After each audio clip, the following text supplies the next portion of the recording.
Low shack at. The bottles getting nippy up the crack and we stacking chips, all of it's what I want. Plus money winners, that's what I'm on. You can say I'm gone. I prefer elevated pub sports radio. Time to get educated, get produced, leave the juice, letting loose with so much abuse that the bookies wanna call a truce. They getting slaughtered. Can't forget Jeff and low baggers in the chat. That's a lethal weapon 'cause we be pubbing.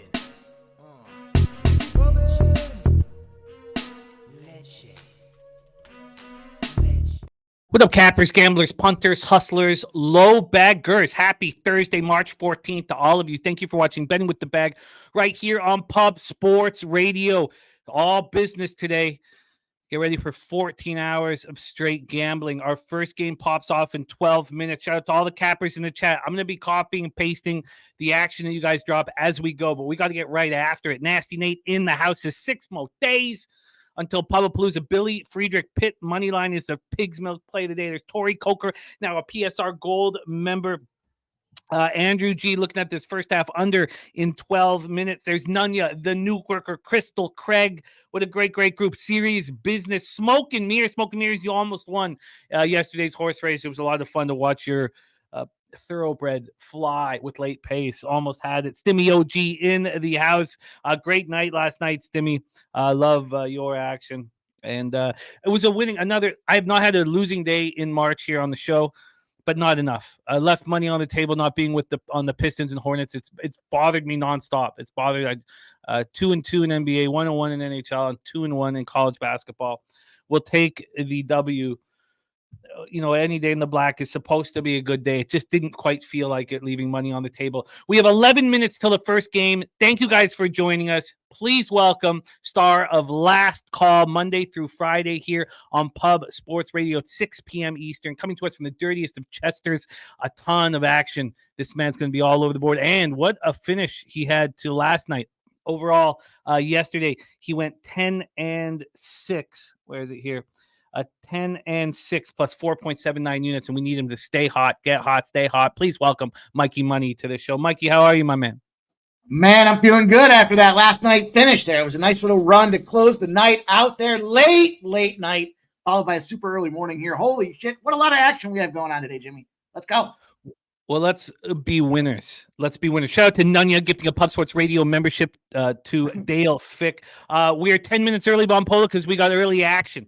Let's get into it right now. First game on the board. Now, at times we don't care about the 11 a.m. action, but this is the MEAC quarterfinal worth us. I mean, we can't leave money on the table. No, sir. MEAC championship quarterfinal. Kent State Golden Flashes 15-16, 8-10 in the MEAC at Toledo Rockets 15-16, 8-10 in the MEAC here. So I did those records wrong. My bad. Toledo Rockets are 20-11, 14-4 in the MEAC. I copied and pasted Kent State twice. We're Rocket Mortgage Fieldhouse in Cleveland, Ohio. Kent State comes in losers of 2 straight, and they just lost to Toledo. We just saw this happen. This was on Friday of last week. They went to Toledo and got crushed, 86-71. It was ugly. It was ugly. An ugly way for Kent State to close out the year, but these two teams have a lot of history. The first time they met this year was another loss. So here we have a situation that we've used with great success. Now, that's if we want the dog. We have a dog who lost at home to Toledo, 89-75 on January 9th. Lost again, 86-71 at Toledo to close out the regular season. Let's get into this line history. We have 9 minutes till tip-off. We're using BetOnline odds. If you're looking for a new account, go through our website, Pub Sports Radio, for BetOnline. Give you 100% bonus up to $1,000, and it doesn't have to be Bitcoin. This opened up with Toledo -4, got up to 5.5, got up to 6. Got up to 6 at 10-4 this morning. Right back down to 5. We have a 1-point move towards the Rockets. From a total side of things here, let's get this up, and we'll be moving quicker as we go. From a total side of things, we are sitting with a 150.5. This opened up at 152. We've dropped 1.5. And when it gets to the cash flow, 88% of the tickets and 97% of the cash is on Toledo. It's a lot of money on Toledo. Now it's moved a point. Is that enough for you? 34% of tickets and 89% cash on the under. Take it away, Mikey. 8 minutes till tip off. Are we moving on the MAC quarters?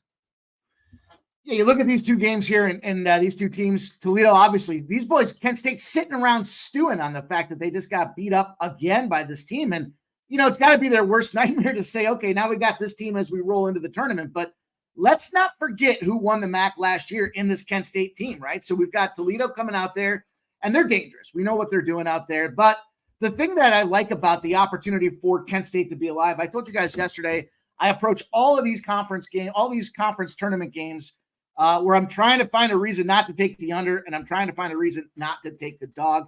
In this spot, if I went by the total first and foremost, I wouldn't be looking at the under in this one. Toledo defense goes out the window when it comes to their conference games out there. When they played their conference opponents the last 7 times during the day, contrary to what you would think about the early starts, meaning lower scoring, they've gone over 157 points each of those 7 straight times. So the one thing they've got going for them, though, I think in terms of what gives Kent State a fighting chance is the pace of which Toledo's defense rolls and their adjusted defensive efficiency out there. So 259th overall is Toledo in adjusted defensive efficiency.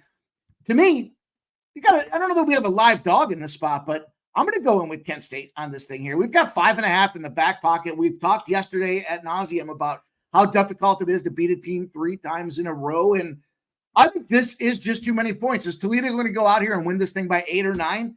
I don't think so. I think we're going to find this thing. We talked yesterday a little bit about that. Which game was it? Was it Rice there? Was it? No, 3.5 points out there. And they ended up losing that game by 8, I believe was the final score in that situation. Yeah. This one got that extra 2 points to me, means that they're shading this favorite a little too heavy, in my opinion. And I do not want 97% of my cash situations out there at all. I'll go the other way just out of spite alone. But I think in this case, though, these teams match up pretty equally. And I like the opportunity to take Kent State. I'm going to open my card up with Kent State here, 5.5. They shoot very consistently, 44% from the field for Kent State, 48 for Toledo, 75.5 at the free throw versus 76, 36 versus 37.5 on the three-pointers. Anything can happen here in this spot off the start of this thing here. Double spot, double revenge on the season. 5.5 points is too many. We can give you 6 at my bookie. We see this moving quickly at other books. 5, King Kong's Clip saying they're 4.5s on the board. I feel like, yes, Nanya, we'll go over all of that. We're very excited about the schedule, but right now it's all business here. Well, I would like to focus on the first half.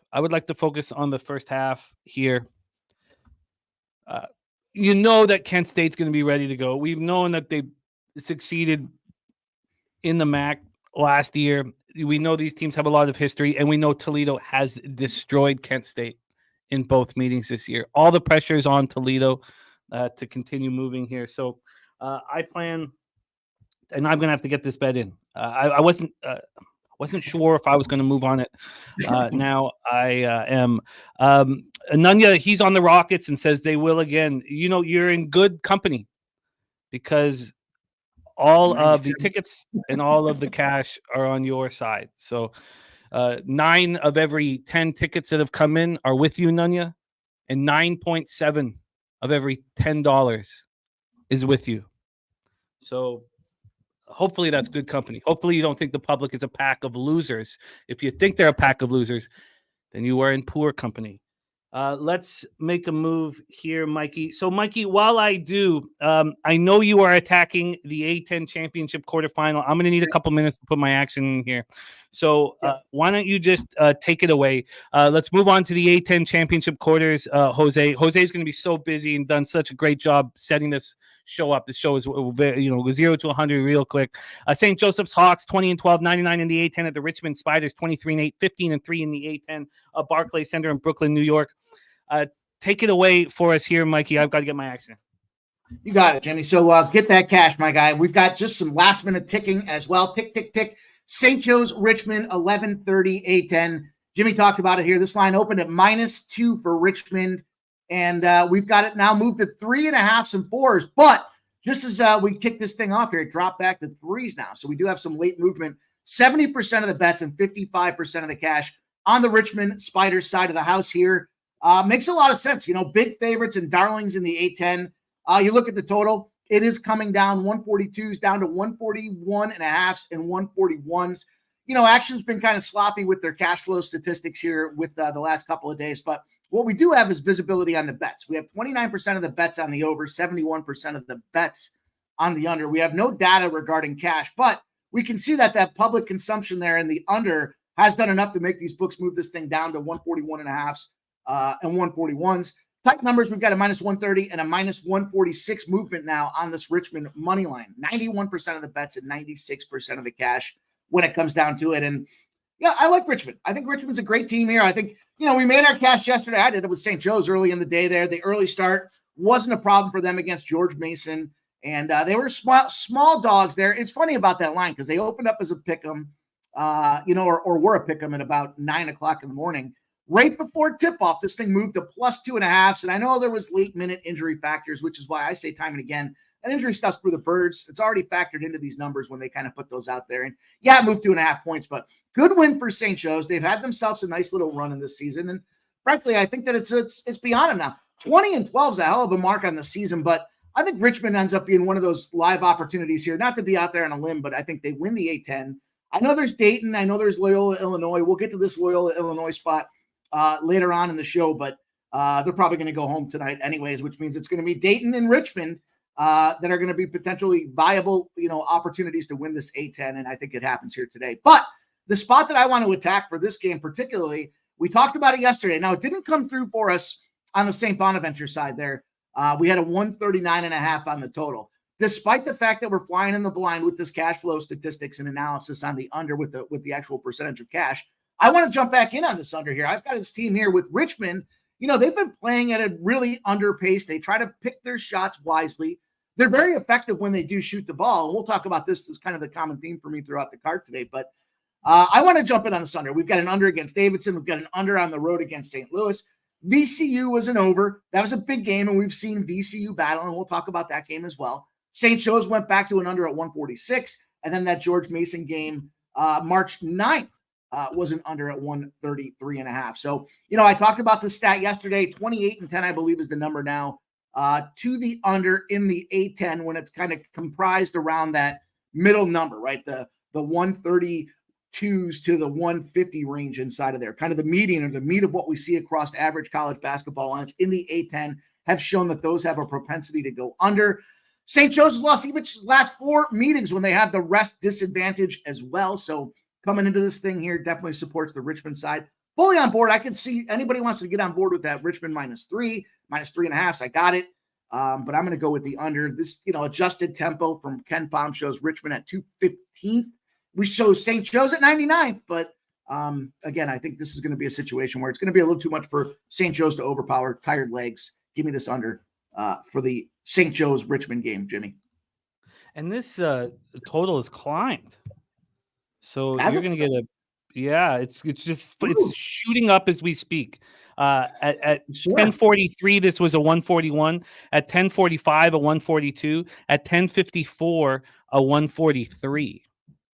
So we have a 143 right now at Pinnacle.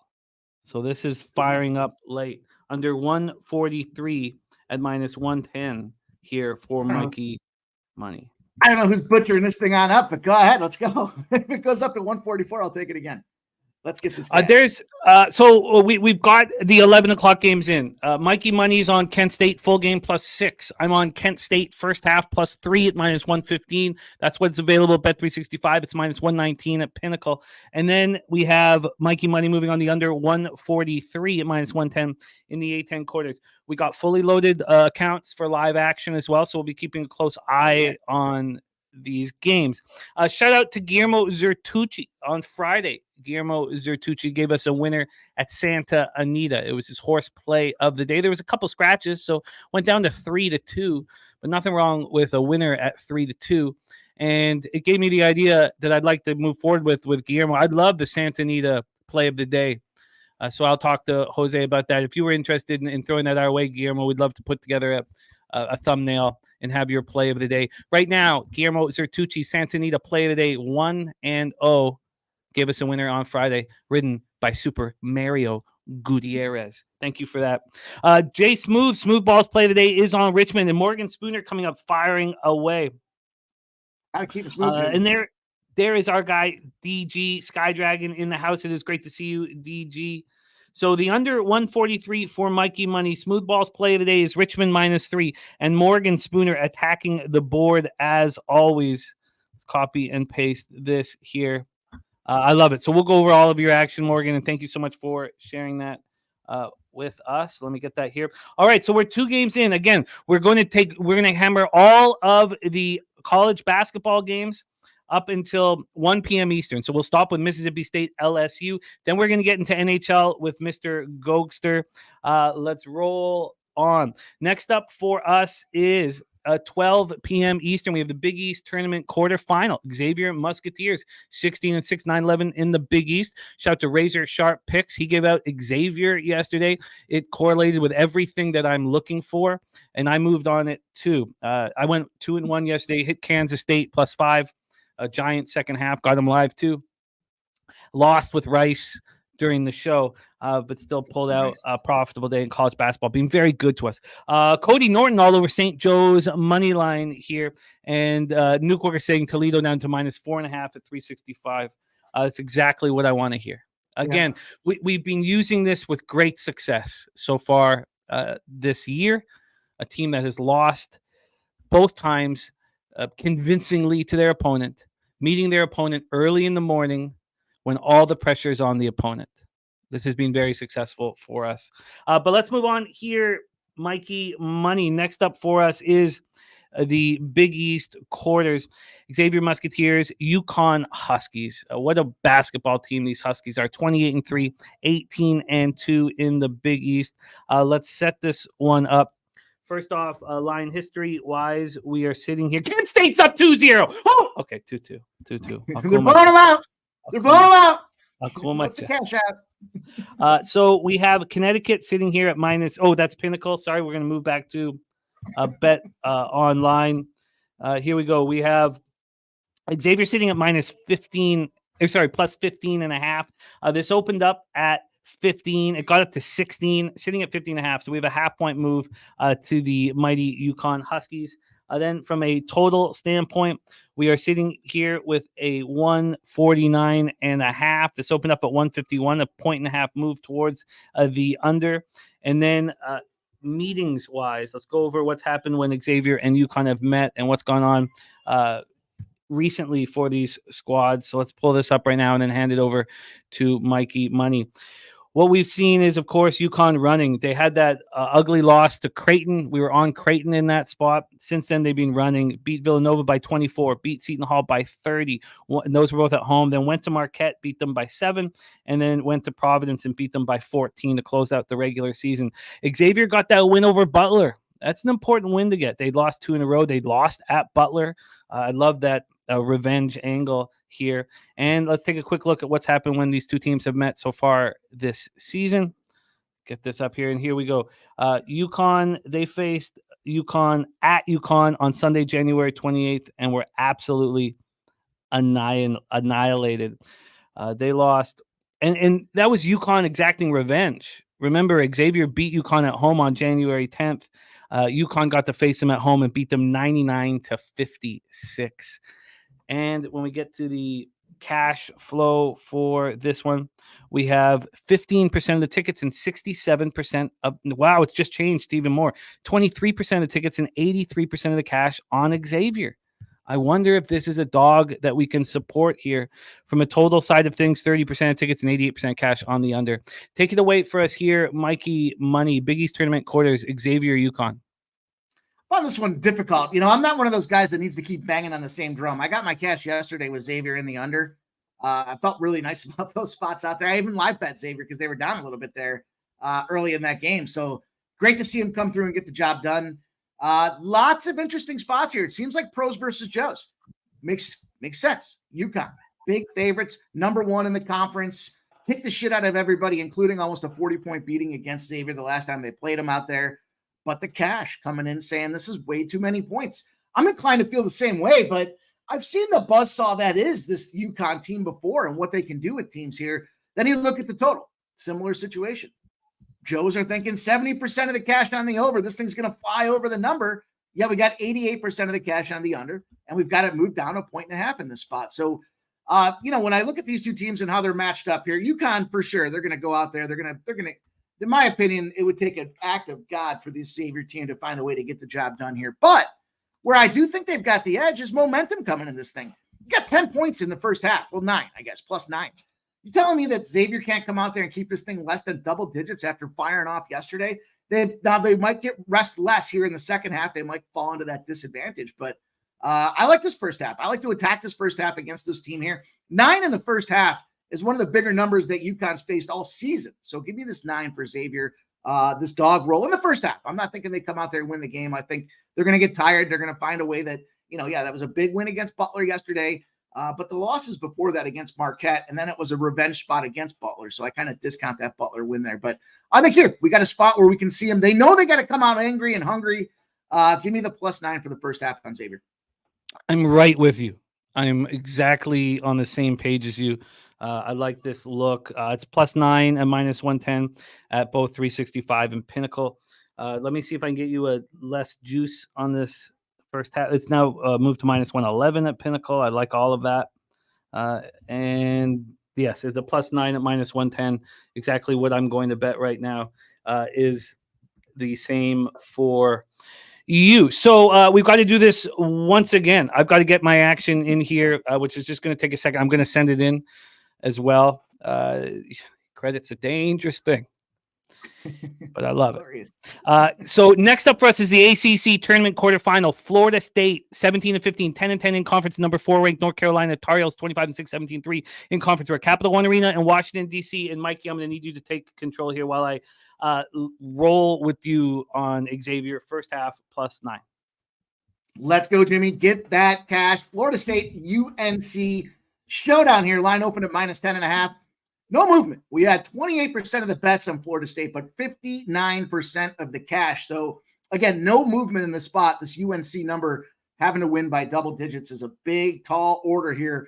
154s dropped down to 153.5, but I guess it's kind of gone back up a little bit. I see some 155.5s out there now as well. 81% of the bets and 77% of the cash on the under in this spot here. And, we look back at yesterday with what Florida State did in this game. Virginia Tech, a lot of people on Virginia Tech there thinking Florida State was a joke. And what do?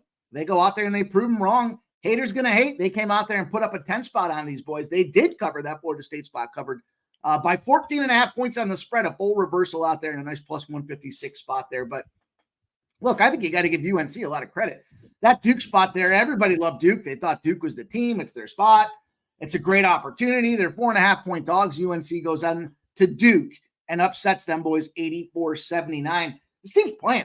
They're firing. They're ready to roll. And I don't want to get in the way of that. So, again, I try to find the dog and I try to find the under. And I think this is a tricky spot because we saw that Duke UNC game ended up going over the number. Big spot out there for this one. We've got this number ping-ponging around. I literally see 153.5s and I see 155.5s. Somewhere in between. It's just telling me they don't know. If I had to make a bet in this thing, if I had the free bet, I would take UNC. I think this is probably right around where this number should be. They probably win this thing by 13 points, 14 points. But that's just a lot for me to be sweating with action I already have and more action that's coming up. So it's not an official play for me, but I would lean to the UNC side of things here, Jimmy. It's a great cap. So I'm right with you here. So we have action popping off and action going forward with Xavier first half. I know Toledo went on a little run, but Kent State went on a little run of their own. This is as fun as life gets, by the way. By the way, waking up and knowing you're going to be hammering nonstop all day. Okay, so let's take a look at this. The breakdown from Mikey at Bet Online. North Carolina hanging that 10.5, got up to 11 last night at 10:30, came back this morning. At this point, just a 5-cent move towards North Carolina. As he went over the numbers, a lot of cash on this under. And then you have 28% of tickets and 59% of cash on Florida State. I mean, this is a similar situation from the one that we just bet. Florida State stepped up, as you mentioned, against Virginia Tech. North Carolina is a juggernaut right now. I find Florida State appealing. Florida State met North Carolina twice this year, played them very close both games. I don't know why this really would be that different. Your belief in North Carolina was that impressive victory at Duke to close out the year? I mean, how are they ready to go against Florida State here off the tip, Mike? Because I don't think Florida State's that good a team. I know they kept them close earlier in the season, and by all intent and purpose, they should be. But I think Florida State played beyond their expectation and capabilities yesterday. Now, can they be that darling that makes a little run? No, because they got UNC here, and UNC's supposed to make the run. I could see, if anything, the first half being the spot. You catch this Florida State team again coming in charged up before they realize, UNC's like one of those teams that just goes out there. Everyone else is playing checkers, and they're playing chess, and they're going to figure it out, and they're going to pull away in that second half. And yeah, I mean, all intent and purpose, you look at previous matchups between these two teams. Yeah, it should be a tight game. It just seems to me like this is a spot where these boys are ready to roll, and they should be out there handling business here. You can't afford to let this Florida State team lay around, because we saw what happened yesterday. You let them lay around there, and then you end up losing. You fuck around and find out, and I don't think they want to fuck around and find out in this case here. 75-68. That was a 6-point spot. They didn't cover the spread despite it being a close game on January 27th against UNC. So, the numbers are there for a reason. I think that the fact that they've indexed this one higher than that previous game to me, kind of shows exactly what the expectation was. Now, that was on Florida State's court. I get it. So, bring that down just a little bit. But that also kind of speaks to why I think that game was tighter. It was home. They were home. They were in front of their fans. They were fired up. It was a huge game, probably the biggest game they had all season. And, I think that's just a situation where they weren't able to cover that number there either. So I don't expect it to be close. I know a lot of people that I respect do. I've heard a lot of people talking about Florida State in the spot, but it's an overreaction to my feeling to what happened yesterday against that Virginia Tech team. Steve G says 10.5 too many points delay. I'll tell you the difference here for me. Like, let's talk about, why I wanted Kent State first half. Now, we don't know if they're going to take it home for us, but Toledo had dominated Kent State twice. The only problem was Kent State's success last year, that because Toledo, everybody remembers that. That was the only thing that didn't make it all perfect. And then Xavier and UConn. Now I know Xavier won, that surprise first game, but then UConn absolutely annihilated them. Here we have Florida State playing two close games with North Carolina. So, it's not like North Carolina is going to take them too easily. So I agree. Okay, I'm capable of moving on here. A free bet, I move on Florida State first half, but I'm comfortable with moving on. So let's do exactly that. Next up for us, a game popping off in 45 minutes. Big Ten tournament, second round. We have the Minnesota Golden Gophers, 18-13, 9-11 in conference at Michigan State Spartans, 18-13, 10-10 in conference. We're in the Target Center in Minnesota. Which should help these Golden Gophers, who didn't finish the year strong, losers of 2 straight, lost 4 of their last 5. Now, Michigan State was the same thing. We thought they were turning their season around. That was not the case. So both teams sort of struggled down to the wire. Both teams have Indiana as the common opponent and Northwestern. They both played in the last 2 games. Minnesota lost at home to Indiana by 12 and then got destroyed at Northwestern, badly. Lost that one by 24 points. And then Michigan won at home over Northwestern in a, low-scoring 53-49 victory, and then lost by 1 at Indiana. So although we expected the Spartans to turn around, and I don't want that to get in my head, the fact that they played poorly down the stretch, because it's certainly in my head, only because maybe I had unreasonable expectations for the skill set that was on the floor. These teams played twice this year. Minnesota went to Michigan State on Thursday, January 18th, and lost by 10. Then Minnesota played Michigan State at home and beat them 59-56. Let's get into the line history here for this one right now. If you are interested in backing Minnesota, it is a plus 6.5. Plus 6.5. This opened up at 7. So we have a half-point move to Minnesota. This was a full-point move for a little while, but right now it's a half-point move towards Minnesota. Then from a total side of things, let me get that up here as well. From a total side of things, we're sitting here with a 137.5, opened up at 137, so we have a half-point move to the over. And then when we get to cash flow, you have 91% of the tickets and 84% of the cash on Minnesota. That just moved to 88 and 83, but that's still a very public dog. 60% of the tickets, 91% cash on the under. Take it away for us here, Mikey. Golden Gophers, Spartans. Hey, footnote here. I forgot to mention this on the previous. I knew I had a number I was forgetting here. For that Florida State spot there, kind of speaks to your point. Ranked strong ACC favorites are 1-19 against the spread if they're playing a conference opponent they beat on the road the last meeting. So to your point about the revenge opportunity, it is a 1-19 spot if you want to quantify it. And I thought that was just worth adding, not to go back, but just to share that number and kind of encourage anybody that is looking at that Florida State side there. There's a number that supports that opportunity for you. But how about this? You're one of the best spread cover teams in the country in Minnesota. And what's your prize? You get to go out there and play one of the best guys one of the best coaches from a strategic and mindset standpoint here when it comes to the X's and O's in Michigan State. And I love the fact that this is a public dog here. The fact is, bang away and chip this number down for me because Michigan State's the play in this spot.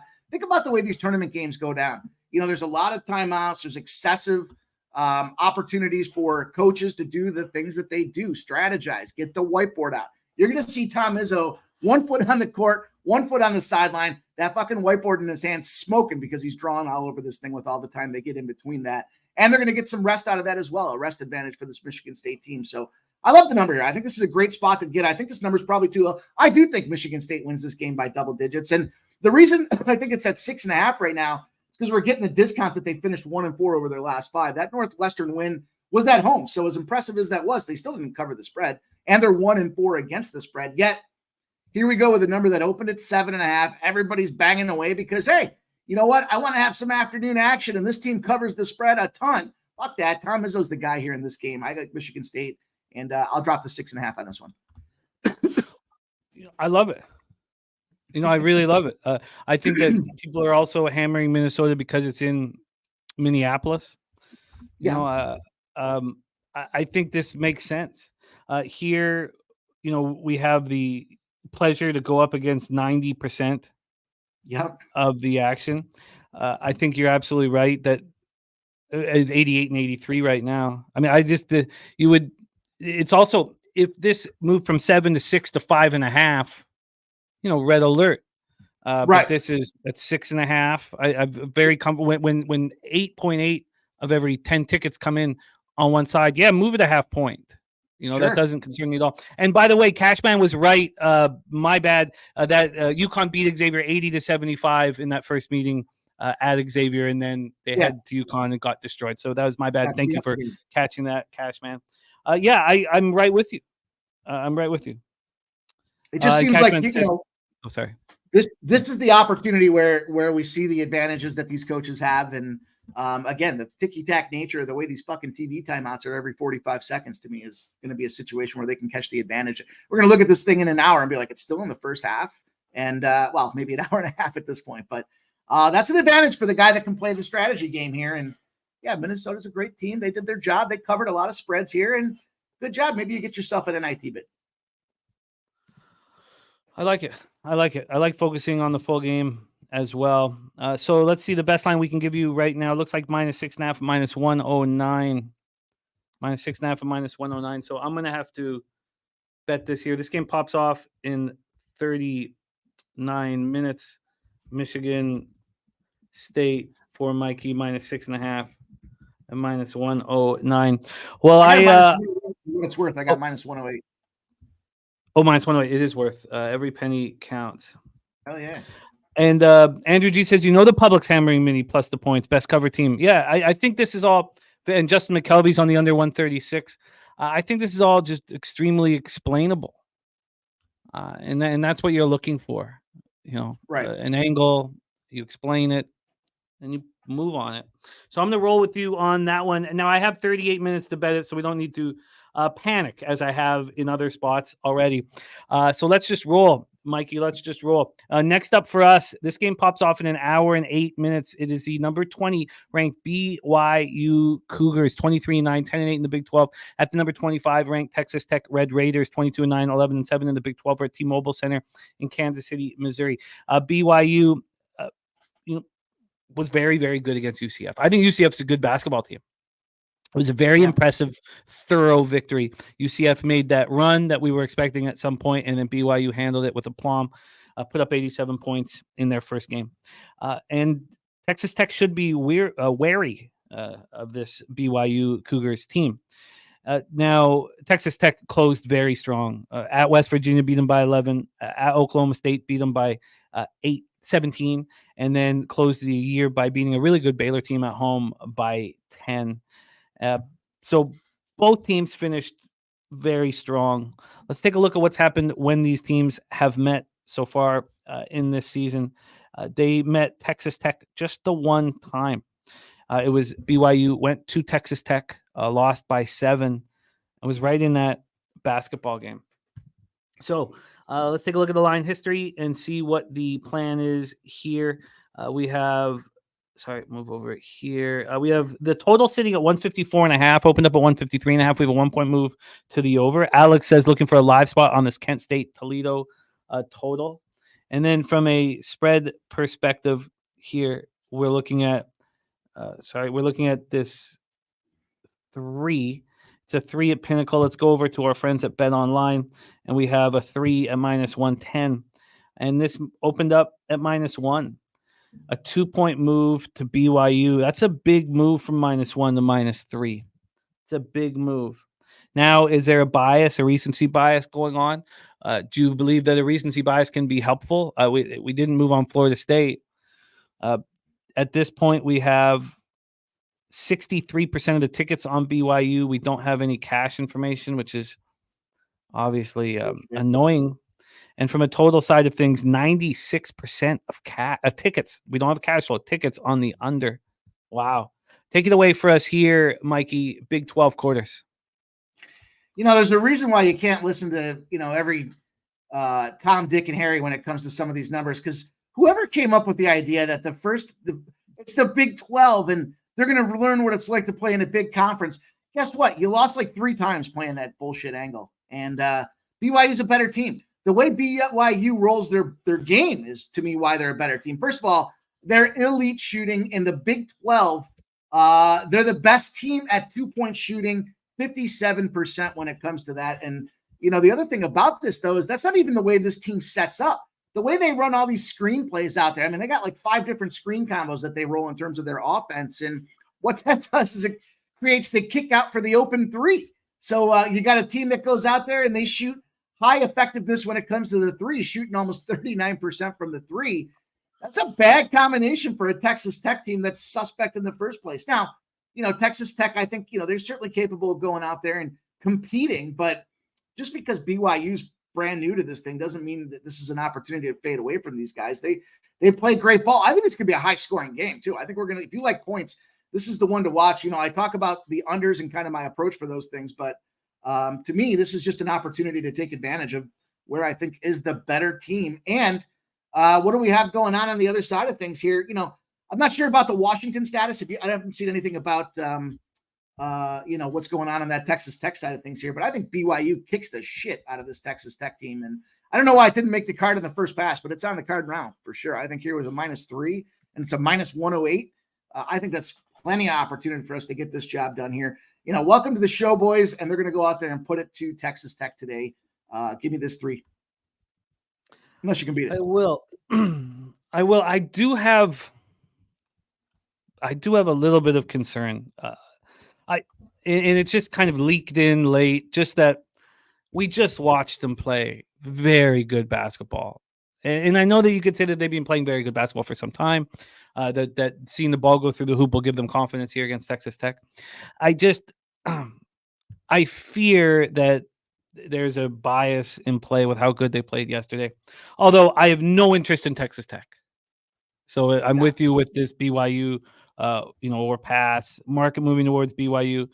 Everything telling you that BYU is the right side. I do fear the possibility of that bias coming into play, and that will keep me off of the spot. But I do completely get it, Mikey. BYU. You got the 2-point and 3-point shooting capabilities to me as I started breaking it down and looking at it in more detail. Kind of as I went through the first pass of the card and I started whittling some things down, BYU ended up being one of those kind of final cut spots that I just don't know why I didn't get there with them in the first place here. And I think Texas Tech certainly, commendable. They're a big name brand. And, you got to be concerned when they're getting themselves a 3-point spot there. But this team just shoots way too fucking good. I think BYU handles these boys and then some. So, yeah, we're going to roll. I get it. I get it. Just a full game, though. I'm not messing around with the first half. I'm going to have a shitload of action by the time the day's done. So, full game. There's our guy, Lucas Ryan, in the house. Binnington was spectacular last night. Yeah. It was 2019 all over again. Wow. I mean, I was just, God, was he so good and so confident and just, wow. That was impressive. I even screwed up because I thought the Kings dominated the first period, so I went in live at plus 140 in between periods. So didn't just lose my bet on the Kings. I also lost. There's just $100 live bullet, but BYU -3, -109 for our guy Mikey. Yeah, slow jams. I know it's not about being a doubt. It's just I want everything to work a certain way, and that's why Lucas Ryan tweeted out the picture of the Undoing Project and why I talk about it all the time. So shout out to you, Lucas, and Al Cervic reading it too right now. It means a lot to me that you guys care about these things. It means a lot to me. Okay, let's roll on. Since you commented on that Kings game here, let me just throw this out there. Circle spot for Saturday. Fade them Kings there. The worst team in the second leg of a back-to-back in the NHL is the Los Angeles Kings. I think they're 1-12 right now, and they got them Dallas Stars on deck on Saturday. So make a circle, make a notation, underline that one, and we'll come back to it on Saturday. Will be fun. Will be fun. Okay, let's keep rolling here. I have not sent out the action. I'm in the midst of writing it out for Michigan State. So, but I will be on that here. And we do have time. Gogster joining us here shortly. 12:30 p.m. Eastern. Next up, American Athletic Conference Championship second round. Tulsa Golden Hurricanes 16-14, 7-11 in the American at the East Carolina Pirates 14-17, 7-11 in the American.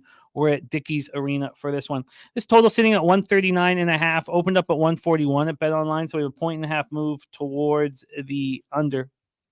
Here we go. Then we have East Carolina right now -3. So we have a move towards East Carolina. They opened up at -1.5. Now they got up to 3.5 at 9:55 a.m. At 10:59 a.m. that was deemed too far. So it's a 1.5 point move towards them. Now, 60% of tickets are on the under. We have no cash information. We do know that 56%. Now, there's only 713 tickets in. 56% of the tickets are on East Carolina, and 4% of the cash.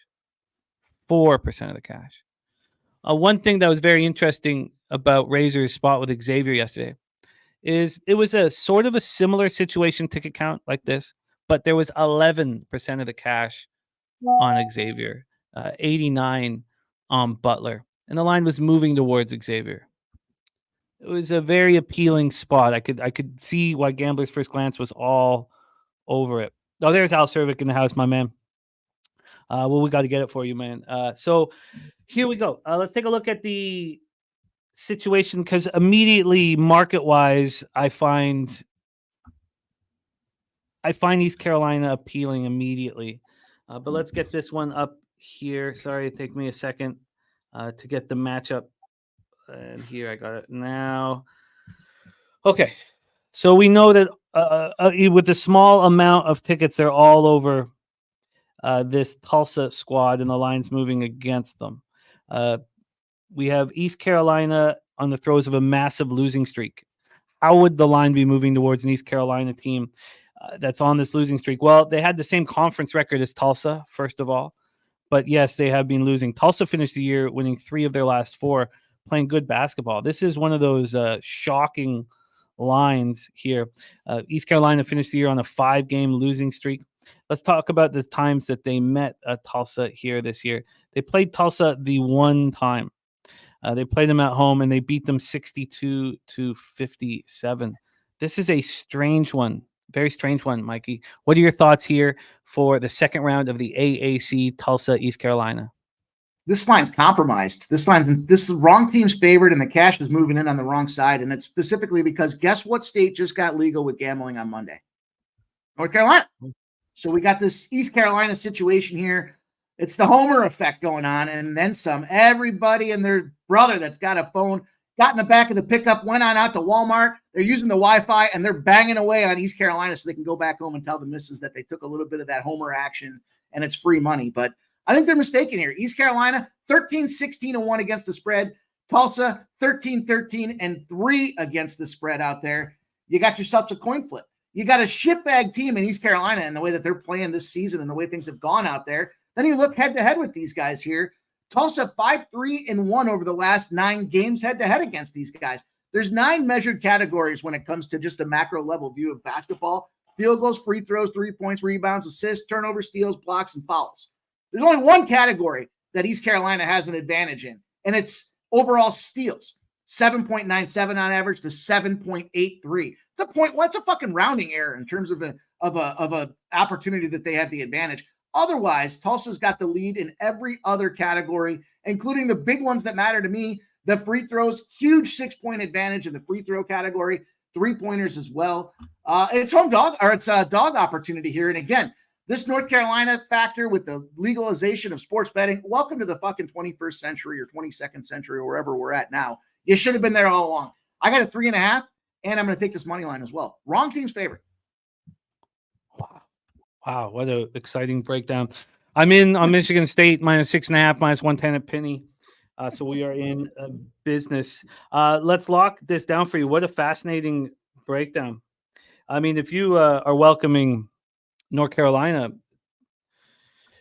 to present day, what do you have to say about Texas? Because we're all going to be there shortly. I'm in disbelief, but for what it's worth, they stand their ground. I mean, remember the Alamo. They're not willing to give it up. Yes, we want Mark Cuban al to change this. Okay, we got you a +3.5 at -108. Oh, by the way, the 6.5 at Penny had to be moved on because it moved to 7. Michigan State moved to 7 at Bet365. Good work, chat. Drive that number. Nice work. I like it. Michigan State -6.5, still available, mostly market wide, but moving in their direction. Okay, so here we go. We can get you that +3.5.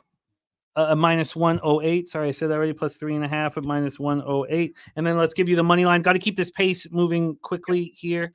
Let's get this money line up. And Adam, from a money line perspective, we can get you a Tulsa +140. Can we get a 145? I can get a 140 is the best I can get for a legitimate book. I got a 142. 142 over at FanDuel. Okay, and +142.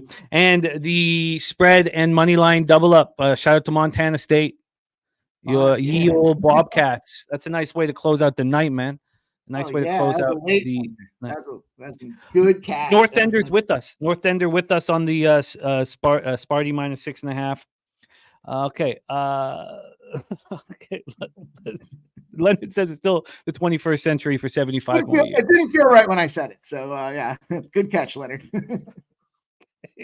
Okay, let's get into our last game before we get into NHL. Now, Mikey can go have a coffee, study, gamble, live bet, and he's going to come back and join us for his best bets throughout the rest of the show. Barry, thank you for being a part of this. All of you guys, thank you so much for being a part of this. Blue Numbers are crying about California. That was tough, man. When I put in Mike's win on Stanford, I was like, ooh. A very comfortable 8-point win, right? Jesus. By the way, tons of great live betting opportunity in that game. They were getting beat up. Everyone was the hate that was coming across the pike there. We were live streaming on that thing. Yeah, let's go, Stanford. I don't want to get too confident in those types of spots. I know I should have been on Cal first half because they had just lost 80-58. It's the type of situation. And I left money on the table yesterday. Hopefully I won't do that today. But this is coming down to the wire here in Toledo. Very dangerous spot. But I'm going to try not to focus on it here. Kent State just missed a shot, so I'm obviously looking at it. Let's go. Next up for us, 1 p.m. Eastern, the SEC tournament second round. Mississippi State Bulldogs 19-12, 8-10 in the SEC. At the LSU Tigers 17-14, 9-9 in the SEC. Let's get into the line history here for this one. Shoot, I got the money line up. Let's just move over quickly to point spread. And here we go. So we have right now Mississippi State -5 at -111. They opened up at -4. 1 point move towards them. They're very slightly juiced as well. From a total side of things here, we're dealing with a 145. This opened up at 145.5, a half-point move to the under.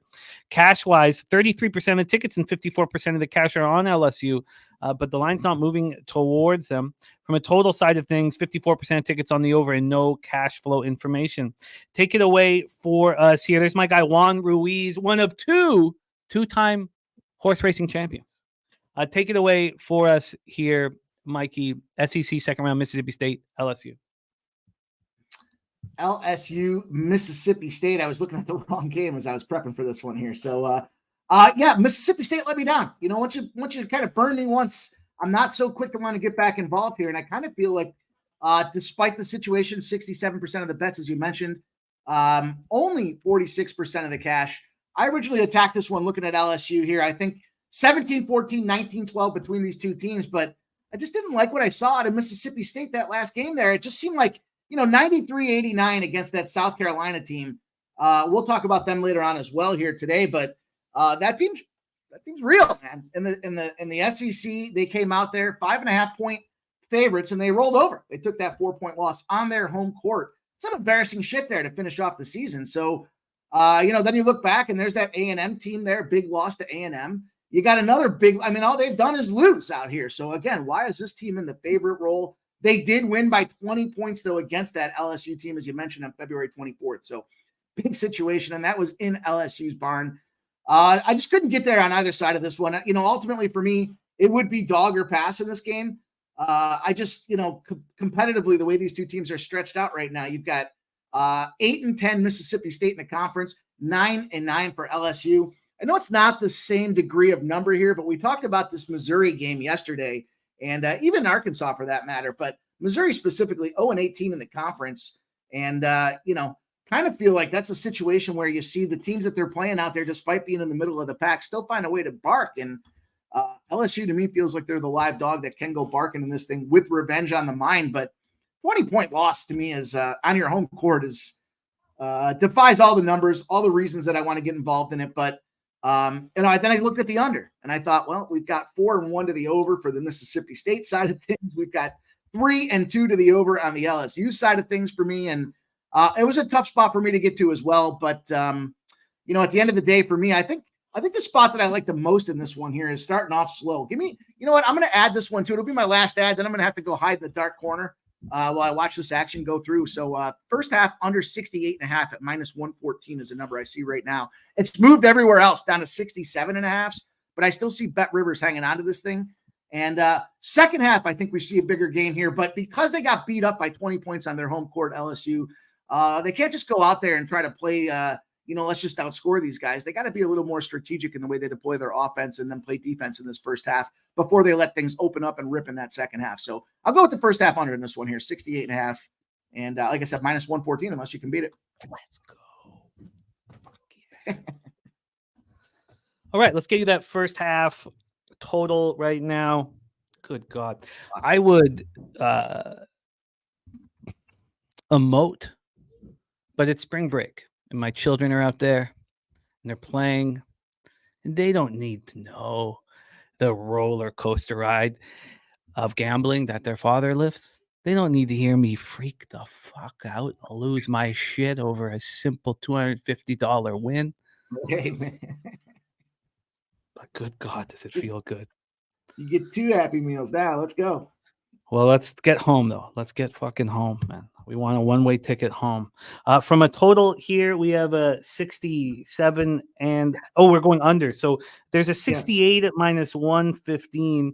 68.5 at my bookie at -115. The 68 at Pinnacle is -113. So that's 68.5 -115. Can we hit that one? I got -114. So we'll take that extra penny as well. This just has to be that spot that they start out playing some defense early. And again, they can open it up and let it rip in the second half. But we've seen that with a bunch of these games when you've got these teams in that revenge or that rematch situation. They got to play a little conservative in the first half before they start taking some big chances to move forward. And I expect big chances here, right? You're 4.5-point dog. You got to go out there. You want to advance. You got a team that's vulnerable in Mississippi State. I think LSU could be a live dog here, but again, I like that first half under. All right, we've got you locked in here. Let's review all action. Now, you guys, the next spot in college basketball for us is 1:30 p.m. and it is a best bet spot in that ilk, not the best bet on the board, but of the best bets for Mikey Money. So that's at 1:30 p.m. He's going to come back. I want to give a shout out to the cappers in the chat. Also the cappers on screen. When I told Mikey that I want to go 50 minutes early because we want to hammer this first game, and if it then puts money in my pocket, I'll have to wait to San Antonio to buy him a shot. But I'm going to be very, very pleased that we put in this extra effort. Also, Mr. Gogster being ready to go at this time. All the other cappers knowing that we have so much college basketball, so they're going to have to be pushed back a little bit. By the way, Billy Brisbane, 3 straight board sweepage shows here. Nice. 8 straight wins on the show. 8 straight wins for Billy Brisbane. And then look at our chat. Kelly McKinnon says, got a coffee and 8 fatties left after the morning production. Says lots of college basketball on the YouTube. Going to smoke myself into oblivion today and watch college basketball. I mean, is that our guy or is that our guy? I mean, that's our guy. Then we have cut from the cloth, my guy. Then we have from Al Cervic, toasted banana bread with cream cheese and a hot cup of Java, snow rain mix, ball games all day. To each their own, and we love you all dearly. Okay, and Real Sports is looking at my ECU Pirates versus Tulsa +3. I can only look Tulsa for what it's worth. Yeah, and that's what Mikey Money did. Okay, so this is our action here. 48, 46, 45, and it's 28-22, Kent State. How is that angle cashing for us over and over and over? Good God. And Richmond up 10-0 for you guys on the other side of things. We start in the black. No need to chase. I felt a little, losing with Rice off the top that I was chasing. Mikey is on Kent State +6. They're up 4 right now, a 1.5 point spread. I love that timeout that was called there. Then he's on the under 143 in this A10 championship. Live total down to 135.5. Jay Smooth Balls play today is on Richmond -3. They're up 10-0, looking good. Then we're both on Xavier first half +9. We stayed off the Florida State North Carolina spot. We're on Michigan State -6.5, and our guy Mikey's on BYU -3. Tulsa +3.5, and Tulsa money line in the first half under 68.5. We are off and racing. We are off and racing. Mikey, I'm going to see you shortly. Excellent work, my man. Excellent work, Mikey. Let's go. Let's have ourselves. Let's get that cash. Shout out to everybody and Mr. Gogster. I see him back there chilling like a villain. Appreciate my guys sitting there being patient for us. See you guys in a little bit. See you soon. There is Monsieur Money. All right, we move on to NHL. 1-1 day yesterday. Kings hurt me. The Oilers were so easy because we fade the Capitals. We fade the Flames when they're in non-comfortable situations. We're going to do it again tonight. Keeping it clean, keeping it simple. I'm still in the exact same record I was yesterday, but I know that the black is in my future. Please welcome our expert here on Thursdays, coming to us from Belleville, Ontario. I will be traveling with him to San Antonio in 6 days. Please welcome Mr. Gogster to the show. Gogster, how are you? Good, man. Top of the morning. Top of the morning, my friend. Let's get right to work. We got to keep a brisk pace here. We start at 7 p.m. Eastern, Gogster. New York Islanders 29, 21, and 14, 14, 13, and 5 on the road. The Buffalo Sabres 31, 30, and 5, 16, 17, and 1 at home. KeyBank Center, Buffalo, New York. Ilya Sorokin 22, 14, 11, 2.99 goals against average, 9-10 save percentage, 2 shutouts. UP Luukkonen, I'm a fan of. This guy has brought consistency, skill. Buffalo is in good shape goaltending. When was the last time we said that? Not since the Dominator. 21, 16, and 3, 2.44 goals against average, 9-14 save percentage, 4 shutouts. New York Islanders, 22.2% power play, 72.2% penalty killing. It's a problem, but Buffalo's power play has been so meek. And now Bowen Byram will help, but losing Middlestad will hurt. So I don't know exactly what will happen with that power play. Islanders coming off having their 6-game winning streak snapped in 3-0 loss at the Kings on Monday. With Sky Dragon and Nicholas Earl, we all moved on the Islanders at +190 to make the playoffs when they hired Patrick Waugh. That looks like it's going to be in business. Now I'm going to give some back with New Jersey Devils to make the playoffs. So, it is what it is. And I also have the Flyers not to make the playoffs, which I still believe is in play, despite the Red Wings being the team that's going to fall out. This concludes a 4-game road trip for the Islanders, and they're just back for 1 game. Sabres coming off their second straight win, a 7-3 at home over the Red Wings on Tuesday. Both teams are playing good hockey right now, especially the Islanders, but I've been impressed with the Sabres. And what's happened is Tage Thompson, off of a bad season, is getting a ton more ice time with Middlestad out of the lineup. This is sitting here with, and we're going to go back to Pinnacle opening lines. This is sitting here with Buffalo minus 108. They opened up at minus 101, a 7-cent move towards these Buffalo Sabres. And from a total side of things here, we are dealing with a 6 minus 114 to the under. I thought very long about the under, and I still am thinking about the under. Take it away for us, Gogster. Game 1, Islanders Sabres. Yeah, I'll be quick here. I agree with you on the under, Jim. That's kind of where I'm looking here. I tweeted out my picks, guys. Gogster 99. I got no goal in the first 9 minutes, 30 seconds. Bounced back from that 3-0 loss. I just think this will be a tight, cagey game. Sorokin and, like you said, Luke Kokkonen both playing good hockey right now. And, I just see this. Both these teams are trending in the right direction. Both teams have 9 wins since the break, or in the last 3 weeks. Or, sorry, since the break. That should be since the break. But the penalty kills are a little bit susceptible here, John. I got 71%, 74%. Power plays over 20. But I think goals against here, I'm seeing under 3 for both these teams. I think it's going to be a tighter game here between both these teams. I don't know who's going to win the side here. I kind of lean towards the Islanders, but it's going to be a no play there. But I think it's going to be a lower scoring game, especially early. So no goal in the first 9 minutes, 30 seconds, guys, plus 150. Yeah, this under is very appealing. Yeah. Buffalo's playing a real strong, tight hockey game right now. Luukkonen looks excellent. Islanders are doing the same. Ryan Kozlowski says, how soon you forget Ryan Miller? He was the first person that jumped in my head after I said it. And I was like, I wonder if... The legend. Good call, Ryan. Good call. Slatsy says Sabres 6-0 last 6 versus the Islanders in Buffalo. Nice job, Ricky Bobby. Love it. Love it. And Richie Rich, New York Islanders minus a half first period team total and money line for Richie Rich. I'm interested in this under. Last 5 meetings have gone under too. So, okay. I'm interested. I was trying to keep things so simple here. Billy Frieder says the truck carrying Jagger bobbleheads to be given away for tonight's game was stolen on the way to Pittsburgh. God, I love hockey fans. All right, let's move on. 7 p.m. Eastern. Boston Bruins 38-14-15, 17-6-9 on the road at the Montreal Canadiens, 25-30-10, 13-17-3 at home. We're at Bell Center in Montreal, Quebec. Linus Ullmark versus Sammy Montembeault. Ullmark 17-7-7, 2.72 goals against average, 9-13, save percentage, 1 shutout. I'm not sure if he will be in or if it'll be Swayman. Gogster can confirm that. Montembeault 13-12-5, 3.14 goals against average, 904 save percentage, no shutouts. Boston power play 23.7%, penalty killing 81.7%. Montreal 19% power play, 75.6% penalty killing. I've been really impressed with a lot of teams cleaning up their game, Montreal being one of them. They're just playing really accountable, thoughtful hockey from Martin St. Louis. They snapped their 2-game losing streak with a 3-0 win at home over the Blue Jackets on Tuesday, but it started with that road trip. It started with that Monahan trade and all of us thinking how in trouble they were. And it turns out that they have depth, and that first line's really good, and their defense is mobile, and they're getting good goaltending. Bruins had their 2-game winning streak snapped, an ugly 5-1 loss at home to the Blues on Monday. I'm sure this is an angry group, but it's just they're just too big of a favorite for me to like them. I don't even think Boston's that good of a hockey team. I think they're full of character, and I don't think they're a great hockey team. Let's say that. I think they're a really good hockey team. I don't think they're a great hockey team. This total is at 6 minus 111 to the under.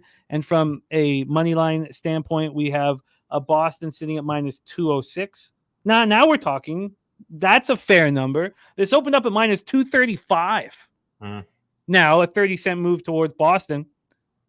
Now we're talking. I'm surprised that I would want to find the end of this move, but I kind of do. Take it away for us here, Gogster. Habs Bruins. Yeah, Montreal's playing a little bit better here, but I agree with Boston. They're just they're 7-5. I have here, Jim, in their last a lot since the break. They've had a lot of overtime losses, not scoring a lot. 2.72, 2.94 actually for Montreal. So Montreal have been scoring a little bit more on average since the break. But it's going to be a no play. I lean to a lot of these no goal first 9 minute 30 seconds have been hitting for me lately. It was December where we're just getting crushed there with overs, but since it's been since the break, especially into March now, we've been seeing a lot more unders. I find I kind of lean that way. Montembeault has been a stronger goalie. He's really hot and cold.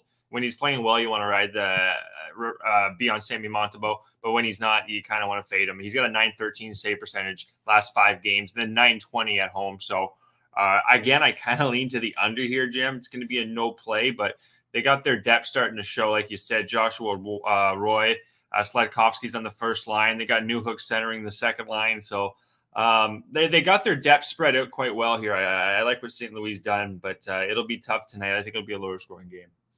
Steve G on Slavkovsky over a point.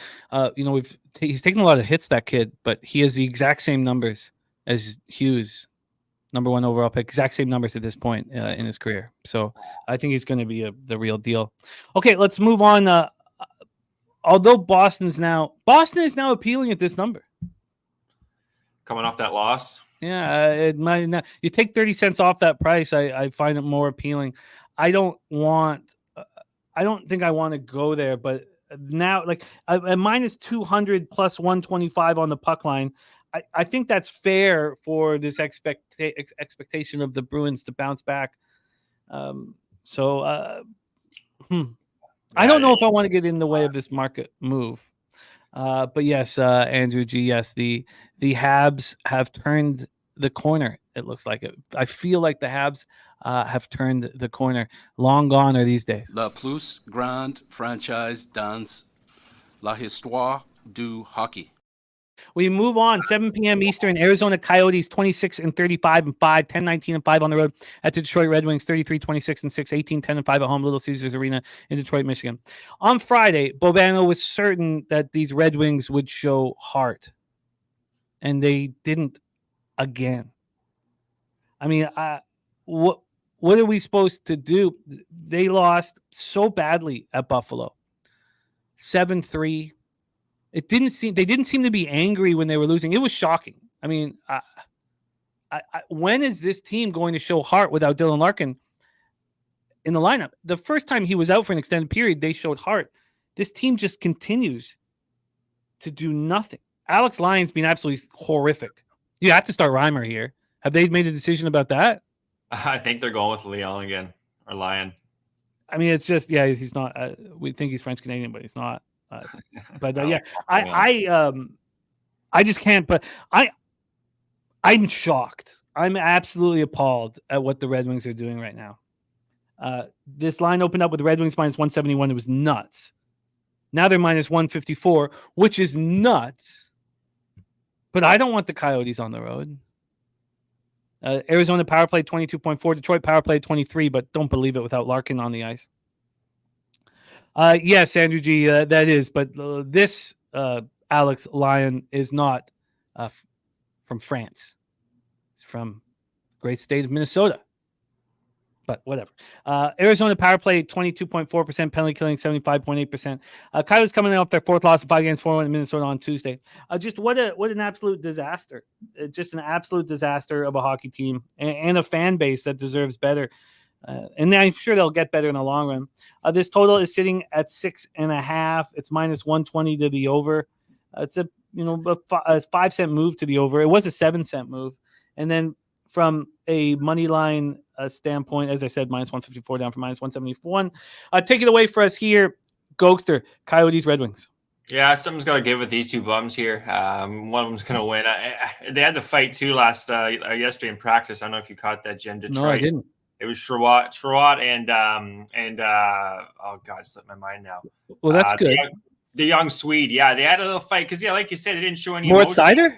No. The forward there. Lucas Raymond? Yes, okay. Raymond. Yes, Raymond. It was Raymond. So something had to give there. So that's good to see. I think they got a weak team, especially defense. I was saying to Loshek on Tuesday with the Coyotes, they allowed 3 or 4 to Minnesota, and there's going to be goals here, guys. Short and sweet. Ingram's not playing the greatest either right now. Jimmy, you said how bad Lyon is. So it's going to have to be an over, in my opinion, guys. First period over 1.5, tied in with the full game over 5.5. It's going to be plus 105, Jim. Both teams allowing over 3 goals, over 3.5 goals since the break, and they're both pretty much scoring 3, 2.78, 3.2 for Detroit. So something's got to give here. Power plays are above 22% for both sides. Penalty kills below 80. Sounds like an over. And you got, cappers in the chat that agree. Nate Dogg, Detroit money line, and the over. Nicholas Earl said, saw the Wings collapse coming from a mile away. Their advanced metrics suck. Cheshire Cat says, I'm done betting overs with the Detroit Red Wings. They can't score lately, but Real Stoney liking the over. And Perlo Wisdom says, give me Vamelka and I'll go over. I don't think Ingram's been any better of late. Honestly, I think they're both struggling. But Gogster moving on this one. First period over 1.5, full game over 5.5. It's an SGP together. Gives you a plus 105. We roll on 7 p.m. Eastern. Now this line, New York Rangers at Tampa Bay Lightning, made no sense to me. I mean, I think Anthony Duclair is a spark plug. I think he's a great pickup for any team.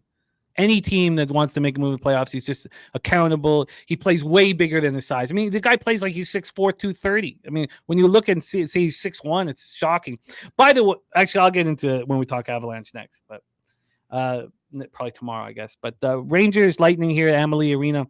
I was shocked that this was a pick'em. The Rangers are playing so well. Shesty's playing so phenomenal. The Rangers have allowed 1 goal in their last 3 games. Lightning coming off the 7-0 win at home over the Flyers on Saturday. Are they just going to change right now? But I did feel like this was a bit of a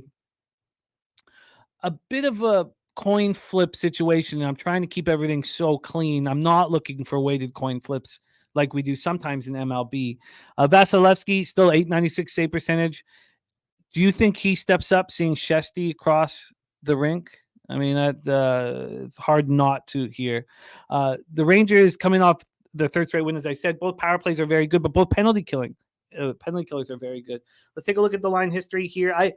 I've been staring at the Rangers nonstop. I mean, how they're playing so well right now. They opened up minus 103. They're now minus 109. And then they're not allowing any goals, so you'd want to look at the under. And I was surprised that this was 6. Not only that, but it was juiced to the over, which is what it opened at. There's been a 3-cent move to the under. I mean, the Rangers and the under 6 is appealing to me. I just don't know if I can get there. I don't know if I can get to the window. Take it away, Gokes. The Rangers Lightning.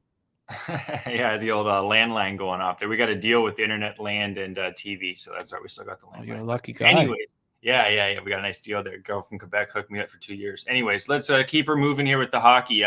This I call this a red flag line here, Jim. I don't know why the Rangers should be a little bit more than what it is. So I'm off the side, but the total, I was looking at 6.5 to the under, minus 110 last night, and it's now I'm seeing minus 125.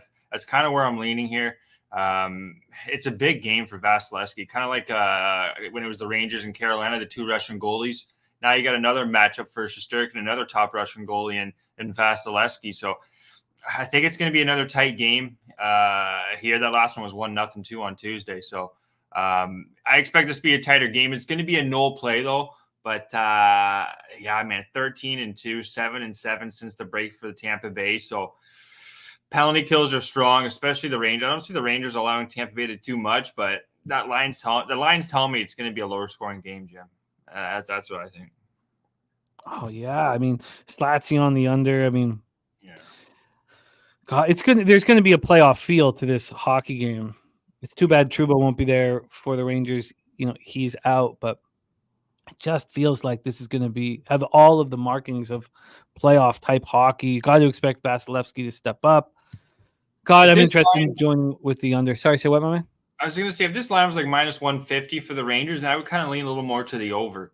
But because it's this low, this kind of tight, I think it's going to be a lower scoring tight game. That's kind of what the line's telling us here. Yeah,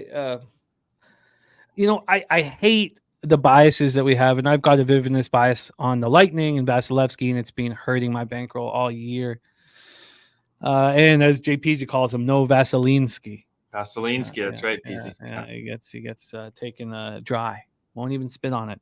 This is a big game for Vasilevsky because if he doesn't show up here, because they've been going on there've been a lot of overs in Tampa Bay's home games of late. I have been looking at that, so that's kind of why I didn't play this. But everything was telling me it's going to go to the under. Only way it doesn't really, guys, if Vasilevsky. I know his numbers have been a little bit shaky, but if he just lays an egg, it's like 5-2 for the Rangers. But that's not. I don't see it. I don't see the Rangers getting 5 on them tonight. Let's roll on here. Let's roll on. And God, all of these early games are going under first half, man. And I'm just not used to playing this early.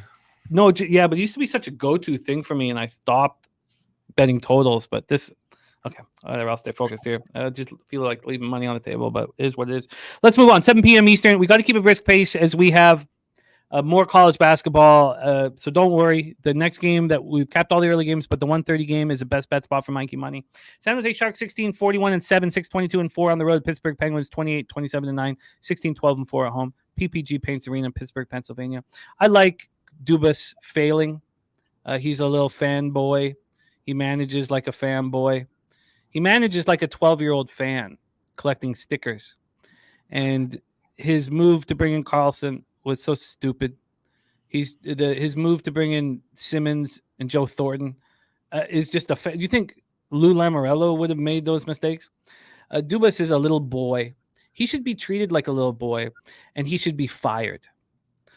Magnus Krona is in goal for the Sharks. You have the oldest team in the league, and you bring in. I mean, and he's also needs to read the Undoing Project. He believes what he saw from Carlson playing 30 minutes a game with the Sharks with no pressure, nobody caring about those games. That's how Carlson wants to. Carlson wants to play where nobody cares. He's like Johnny Goodrow. They're both little bitches, and Dubas, the three of them, they're all little bitches. Yep. Tristan Yari, 18, 21, and 5, 2.69 goals against average, 909 saves, 96 shots. It must be hard for Crosby to look at these little bitches and think, oh, God, I got to go win an important hockey game. Look at Malkin over there with his cane, his hunchback. I mean, God damn. Look at what they've done here. Why did Rutherford leave? That's why. Sharks coming off their 10th loss in 11 games, 3-2 at Philadelphia on Tuesday. Penguins coming off their 4th straight loss, 2-1 in overtime again to Ottawa. I mean, that's how this is just I would love to bet the Sharks here, but it would just be out of spite. Now, spite bets have been very successful for me. The Penguins are minus 310. I mean, they opened up at minus 283. So this reminds us of the Blue Jackets game where we couldn't believe the Penguins were this big of a favorite and they won 5-3, even though the Jackets did tie it up at 3. I don't have nothing to do with this, but I tell you, I point and laugh at the Penguins. It brings, happiness to my life. Dubas is an ass clown. This total is at 6 minus 112 to the over. It opened up at minus 116 to the over. 4-cent move to the under. Take it away, Gogster. Floor is yours. Sharks, Penguins. Well said about old Dubers there. What a loser. Anyways, let's stick to the plan here. Now, he makes a lot of money. He makes a lot of money. But yeah, and I'm not a Leafs fan or a Penguins fan, so I'm not going to Nancy Kerrigan him. He can walk anywhere he wants. I'm not going to hurt him. Take it away, Gogster. Yeah, it's a no play here for me, guys. I'm not going to trust Pittsburgh and Krona. I got to keep an eye on this guy. Someone in our chat was saying he was up and comer. I don't know if I think it was the Colorado Eagles or it was a farm system or maybe even junior divisions. But they're telling us about old Magnus, great first name too, Magnus Krona, because he's going to have a better shot than Cooley. So if they got Krona going, again, lean to the under, but it's going to be a no play here. Can't trust this team at all, like you said. So 36% power play though for Sharks. So I wouldn't talk anyone off San Jose, but it's going to be a no play. And I do have action coming up, even though those two unders are appealing early on the card. Next up for 7 p.m. Eastern with the Florida Panthers, 45-17-4, 24-8-2 on the road. Carolina Hurricanes, 39-20-6, 21-9-4 at home. PNC Arena, Raleigh, North Carolina. Right. So is it true that Freddie Anderson will be in between the pipes? Is this facts? Oh, he's been playing a couple games now, yeah. So he's going to be, and we expect him to take the job from Kochetkov? Let's see here. He played the 7th against there were two bum teams too. I'll get out of here. It was Montreal and Calgary, 1-4-1, 1-7-2. Save percentage, I actually have it here, Jim. Save percentage was where the Flames. Come on, Flames. Here it is. It's an 875 save percent. Or no, sorry, 933 save percentage. He's been actually really strong. So many notes here. I can't find it right now, but his numbers have been strong there, Jim. But it's been against Montreal and Calgary. And shout out to Kelsey in the chat. More strong female voices in the chat. We love it. And seeing Kelsey in the chat takes a little bit of my anger towards Dubas away. And the anger really is just for Penguins fans and Leafs fans, which I am not. I feel bad for you guys having this. Okay, I won't get into it again. I'll think of Kelsey instead. Okay, let's move on. Florida Panthers, Hurricanes here. Both power plays very strong. Both penalty killing very strong. Panthers coming off their second straight win, 4-3 at Dallas on Tuesday. Hurricanes had their 3-game winning streak snapped, a 1-0 loss at home to the Rangers on Tuesday. Let's get into the line history here. Carolina sitting at minus 121. This is a really good hockey team. Florida is, best team in the league. I'm thankful I have futures on them. No. I don't want to back the Panthers against the upper echelon on the road because this is one of the few times where they're not, a favorite. This is a coin flippy type situation that I don't want to bet on. These are two excellent hockey teams. Take it away, Gogster. Panthers, Hurricanes. I'm on the Carolina Panthers. Jesus, go have another one. Carolina Hurricanes. We're on the Carolina Hurricanes. 933 save percentage from Andersons. Like I said, 2 wins against weaker teams. Bobrovsky has been playing really well, but it's been quite the road trip, if I'm not wrong, here for Florida. Had a nice win against Dallas. Big comeback win that was, too, against Dallas. I think it was Jose saying Dallas, they play 2 periods. They don't play the third period. And you know what? It happened again there. So I think Carolina coming off that 1-0 loss, too, guys. They're going to have a bounce back spot here, in my opinion. I think with their additions, too, he picked up Gensel. That was his first game on the team. They're still figuring out where he was on the ice, it looked like, because they didn't score. But I think they're going to get Florida here, guys. I took them. It is minus 120. Don't want to go any higher than that, really. But taking Anderson and company for the Carolina Hurricanes to bounce back and to get a nice win against the Panthers here. I'm trying not to get so pumped up here with our action, but UConn coming out sleepy. Now they could wake up in a second. Now, Billy Friedrich, who knows this Carolina Panthers team inside and out, he is fading them best bet, the Florida Panthers. Slatsy says Panthers 15-1 last 16 on the road, 5-1 last 6 versus the Hurricanes. And Brent Norris taking San Jose money line. I don't blame you, Brent. I don't blame you at all. Okay. I like that. I got our Carolina native on my side here. Yeah, I think they'll be ripe here after that bad spot against not so much bad. No, the Carolina native is best betting the Florida Panthers. Oh, are you, brother? Eh? Yeah. Okay. All right, let's roll on. Next up for us, 7 p.m. Eastern, Ottawa Senators 26-33-4, 18-9-2 on the road at the Columbus Blue Jackets 22-33-10, 12-17-4 at home at Nationwide Arena in Columbus, Ohio. Anton Forsberg 11-10-0, 3.29 goals against average, 888 save percentage, 1 shutout. Going up against Elvis Merzlikins, 3.29 goals against average, 901 save percentage, 1 shutout. And if you watch Merzlikins in interviews, you see why the Devils didn't pick him up at deadline. He's just too emotional. He's an absolute roller coaster ride. It's too bad. Ottawa power play 16.4, penalty king 73.8. What a bad hockey team. You in the NHL, another team's trash is not your treasure. It just doesn't work like that.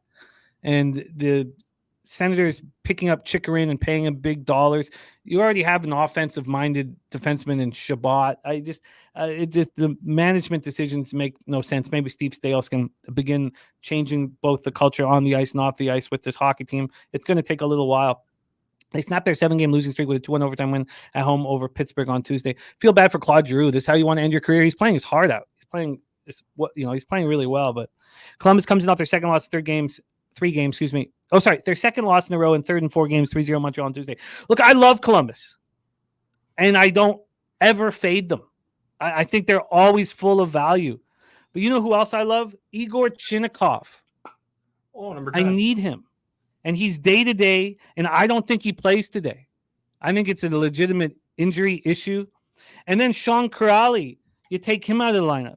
We've already lost Kent Johnson, Adam Fantilli, and Justin Danforth. I don't care about Patrick Laine. But all of a sudden, is it Goodrow that you want in a tough situation? All of a sudden, if Chinnikov's not out there, all I want is Boone Jenner. I just don't have enough. With Columbus. Chinnikov is, must have on the ice. He's playing big and fast, and he's a sniper. And I can't bet the Jackets because of that. And as I said, I will never fade them, I don't think. Ottawa minus 117 here. They opened up minus 120. I can't get involved, unfortunately. Let's pull up the total for this one. This total is sitting at 6.5, minus 123 to the over. This opened up at 7. No, it wasn't a real 7 under, minus 135 to the under. Take it away for us here, Gogster. Senators, Blue Jackets. Well, yeah, good points here, Jim. I'm seeing Marchenko, too. Kirill, the sniper. He was sick, too. A little pale, the old coach said there the other night. So he's expected to play, but banged up Marchenko. Like you say, you got Chinnikov out. you know what? We're looking on the other side. Norris is there. Chartier's out. Shabbat's going to be day-to-day. And they called up a young guy, Zach Espachuk. I can't pronounce his name, but it starts with an O, number 10 for Ottawa now. Or actually 38, number 10 for the Belleville Sens. But it's going to be an under, man. It feels like it's going to be an under just based on all these guys that are out. Ottawa's got only really 2 lines right now that are going to not so much fire, but that they have that have been on the team for the whole season. Yeah, Zach Ostapchuk. Then they got Kubalik, they got Boris, they got this guy from Chicago, just brought him in. Then they got Kaslik and Kelly, who don't do a whole lot. So this really does feel like an under here. Forsberg's playing a little bit better, 905 save percentage last 5 games than Mers Lincoln's 892, but at home he's got a 916, Jim. So, and he's got a weaker team in Ottawa coming in just offensively, in my opinion, right now.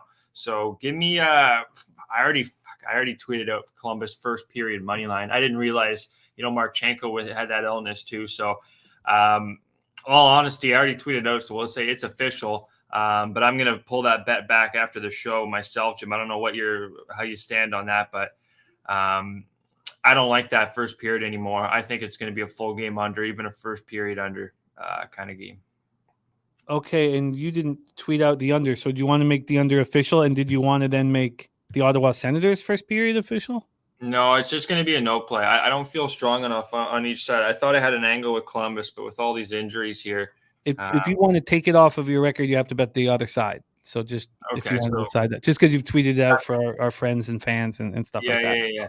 Okay, if I tweet at Ottawa, then guys, you'll see that it's kind of like a wash. But as of now, it's going to be Columbus first period. But and you're not moving on the under. No, I'm going to stay off the under. That's where I'm looking, though. I do feel like it's going to be a lower scoring game, Jim. Let's roll on. 7:30 p.m. Eastern. Now, I know how important Mitch Marner is to the Maple Leafs. I also like seeing Domi get a little more ice time. They need him to heat up. And I want to fade the Philadelphia Flyers so badly. When this line came out, knowing Marner wasn't going to be in the lineup and not really worrying about it too much, although he's a hell of a hockey player, I knew the line was going to move towards the Philadelphia Flyers. And I'm going to bet the Maple Leafs. I'm just want to see how far it goes. I might have already missed the spot here. I want to fade the Flyers as much as possible. I don't believe in them. They have a lot of character. I get it. But this is a team that's now missing 3 defensemen. Rasmus Ristolainen, Jamie Drysdale, and Nick Seeler. Seeler's been so underrated. He's been excellent. Mm-hmm. And just blocking shots, just doing everything. This is just exactly where I want to fade the team. And so this line is down to minus 115 for the Leafs. Open up minus 129. Look, I love it. I absolutely love it. This is a market move that I will stand in front of with comfort. Toronto power play at 27.2%. Yes, Philadelphia's power play is at 84.8%, but it's no longer the best in the league. It was. It's not being as good. Why is it not being as good? Because they're missing 3 of their top 6 defensemen. And then Cheshire Cats is Sean Walker as well. I mean, really 4. I mean, it's crazy to me. Toronto comes in off their second win in 3 games, 3-2 in Montreal on Saturday. This is a rested team now without Marner. And the Flyers come in off their second win in 3 games, 3-2 home over the Sharks on Tuesday. I don't let the market scare me in the NHL. I can explain why people want the Flyers. And look, I'm not saying that I'm going to be right, but I believe those people will be wrong. And I'm going to bet them Leafs. I'm going to wait to the best line available. Take it away, Gogster. Leafs, Flyers. Yeah, it was Marner in the lineup, Jim? Do you know? He's not playing. Yeah, he's at it. Okay, so we got no Marner. Then no Marner. They're pretty much, they're ready to go. Timmins still out, but this is short and sweet. Going to be a no play here, Jim. They have been trending to the under, though. Like I said, this month it's been heavy unders. Situation. They've called up Pooling here. He's going to be centering the 3rd line I'm seeing. So they got Dennis Gurianov. I can't pronounce his name here. Dennis Gurianov. I butchered names. Travis Konechny, Couturier. It's going to be a no play here for me, Jim. Kind of lean to the under again here. We got Erson going with Samsonov. I like to call him Samsonov. 12-5 since the break. Both teams are scoring over 3. 35% power play for Toronto. It's going to be a no play, but I kind of do agree with your Toronto player there, Jim. I would lean towards the Leafs here. Nate Dogg on McMahon to score after the $2.7 million extension for McMahon. Well. Let's roll on. 8 p.m. Eastern, New Jersey Devils 31-30-4, 16-13-2 on the road at Dallas Stars, 40-18-9, 19-9-4 at home at American Airlines Center in Dallas, Texas.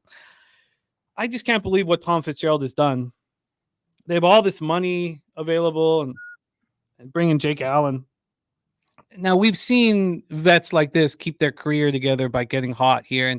And for the love of the game, I hope Jake Allen plays well. Scotty Wedgwood on the other side, who's been a really decent backup for a long time. Both power plays are very strong. Both penalty killing is decent. Devils coming off their second straight loss, 3-1 at the Rangers on Monday. Stars had their 5-game winning streak snapped to 4-3 loss at home to Florida on Tuesday. Let's take a look at the line history here for this one. Dallas sitting at minus 184, open up minus 176. While I do believe that it's a fair number, I'm not interested in Dallas as this big of a favorite because I have a bias in my head about the Devils. I've not handled the Devils properly this year. This over 6.5 is minus 107.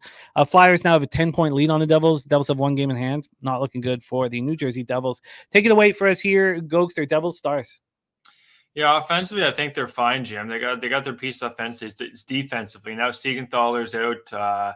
You got Hamilton's out for a while, Marino. So other than Luke Hughes and a couple others, they got a lot of people that aren't exactly mainstays, a lot of defensemen that are just kind of filling the spot from the AHL team here that I'm seeing. So I'm going with Dallas, man. I think they're going to bounce back after that game. They're playing really good hockey, just ran into a really, well-oiled machine, as I like to say, in the Florida Panthers.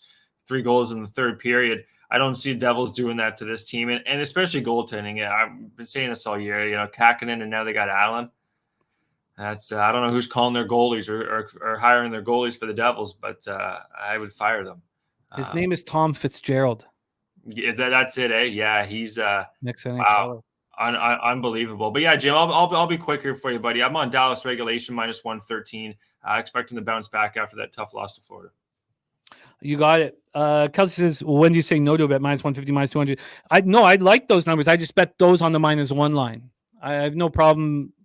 Anything under minus 200 is probably my limit for the minus 1 line. Then you got to go to the puck line.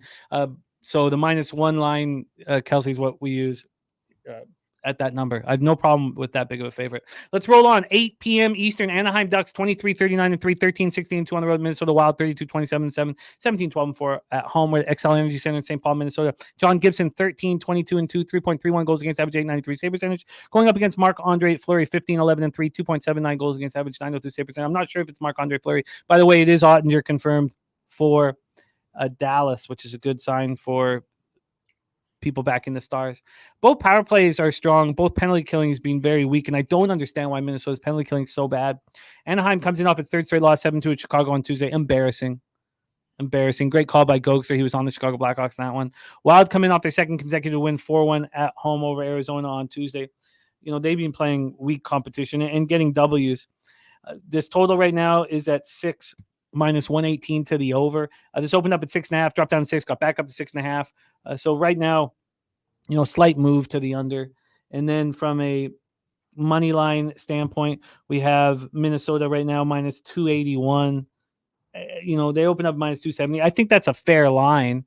I certainly don't want them at that number. Slatsy says Wild 13-1 last 14 versus the Ducks. Swiggy says Ducks down bad parlay spot.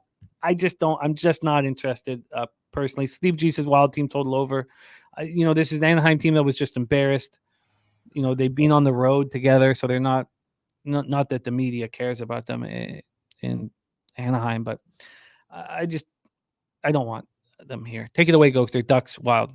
Yeah, the more I was looking into this, Jim, it could be a flat spot for Minnesota here, guys. Coming off all these wins, Anaheim's playing pretty desperate, and Anaheim has a back-to-back tomorrow at Winnipeg. So they're not just gonna get rolled over twice. They got a tough one tomorrow. It's gonna be a tougher spot for them tomorrow. So expect Anaheim to put to play a good hockey game here. I don't know about 60 minutes win, but kind of lean to the over actually if I'm thinking about this, because Minnesota's scoring, like you said about their penalty kill, a little bit weaker here.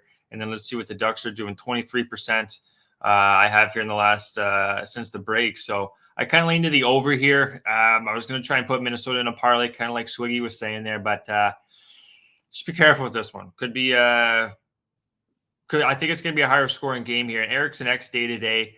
Minnesota should get this one done. But something's kind of pulling me back here. So I'll just lean towards the over in this game. Let's roll on 9 p.m. Eastern. And these are the two bets that I've made already. And I love them both very much. 9 p.m. Eastern, Vegas Golden Knights, 35-23-7, 15-13-5 on the road. Calgary Flames, 31-29-5, 16-15-1 at home. Scotiabank Saladoma, Calgary, Alberta. Yes, I have a sick joy out of watching the Flames struggle and lose. Shout out to Fletcher Berry, 4-month membership, our guy. Fletcher, love it. Thank you for your support, my guy. So I get great joy out of watching the Flames lose. We've heard Dustin Wolf will be starting. Markstrom's been dealing with some sort of issue right now. So, and Vegas, that was a real character win. It's character time, unfortunately. Watching Vegas circumvent the cap and bring in a hurdle, and they got hurdle for nothing. I mean, it's just, God. And that was a real character victory over Seattle. The market told us I wanted Seattle bad. I couldn't bet Seattle. The market was really implying Vegas was very live. And when it was 4-2 Seattle in the third period, I thought I left money on the table. Flames coming off their Thursday loss 6-2 home to the Avalanche on Tuesday. We talked about it. They spent over a month in Alberta. They kind of on the road. They beat the Lightning 6-3. I lose money there, but I've been making a lot of money fading them ever since, and I will do it again. I bet it as soon as it came out. It wasn't at a Pinnacle at the time. It was only at a bet 365. Let me just see what I got here. I got Vegas on the -1 line. I think I got +114. The money line was let's go. The money line was, what was it? Money line was -140 and the puck line was +170.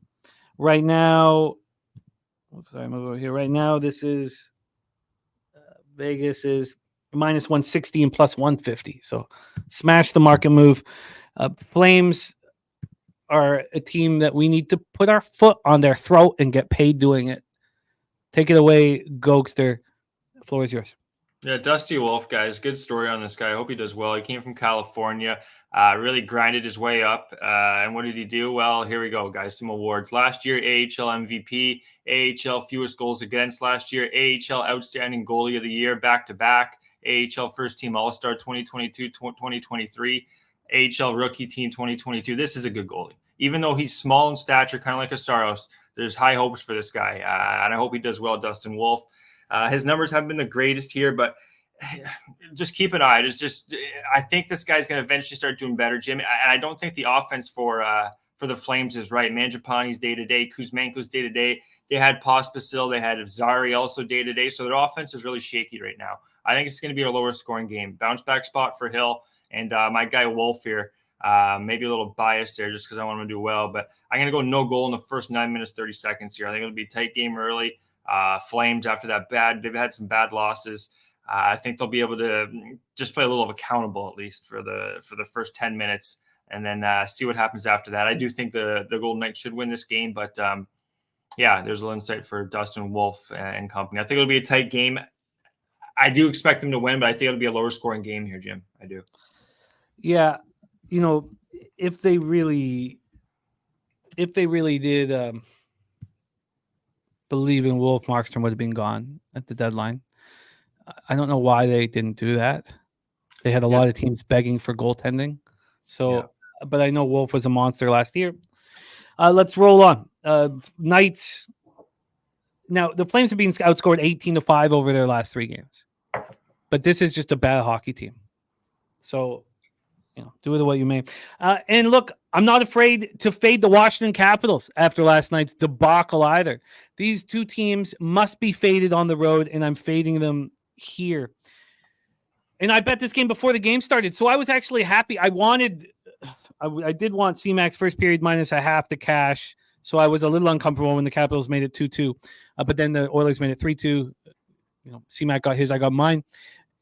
But I was happy the Capitals scored a couple goals because I want to fade them so badly. And I don't want to back the Kraken without Vince Dunn, and I haven't. And that was the single reason why I didn't move on them against Vegas. I was like, if Vince Dunn's in the lineup, I do it. Without him, I don't. Watching on a second game of a back-to-back, they've been outscored 10-2 to start this road trip. Do I think they're that bad? Yes. Do I think the Flames are that bad? Yes. This is game 3 of a 5-game homestand for the Kraken. And I'm backing him here on the -1 line. And the line hasn't moved. I bet it as soon as I could, and this line has not moved. Seattle -165. They opened up -158. So still a 7-cent move towards them, which I'm fine with. Charlie Lindgren's not been very good. He's come down to earth just like we thought he would. This total dropped to 5.5. Actually, it opened up 5.5. I didn't realize that. So there's been a 2-cent, or really, it's not moved at all. Kraken -1 to finish up my card. These were the only 2 bets that I made coming into the show. Take it away, Gogster, Capitals, Kraken.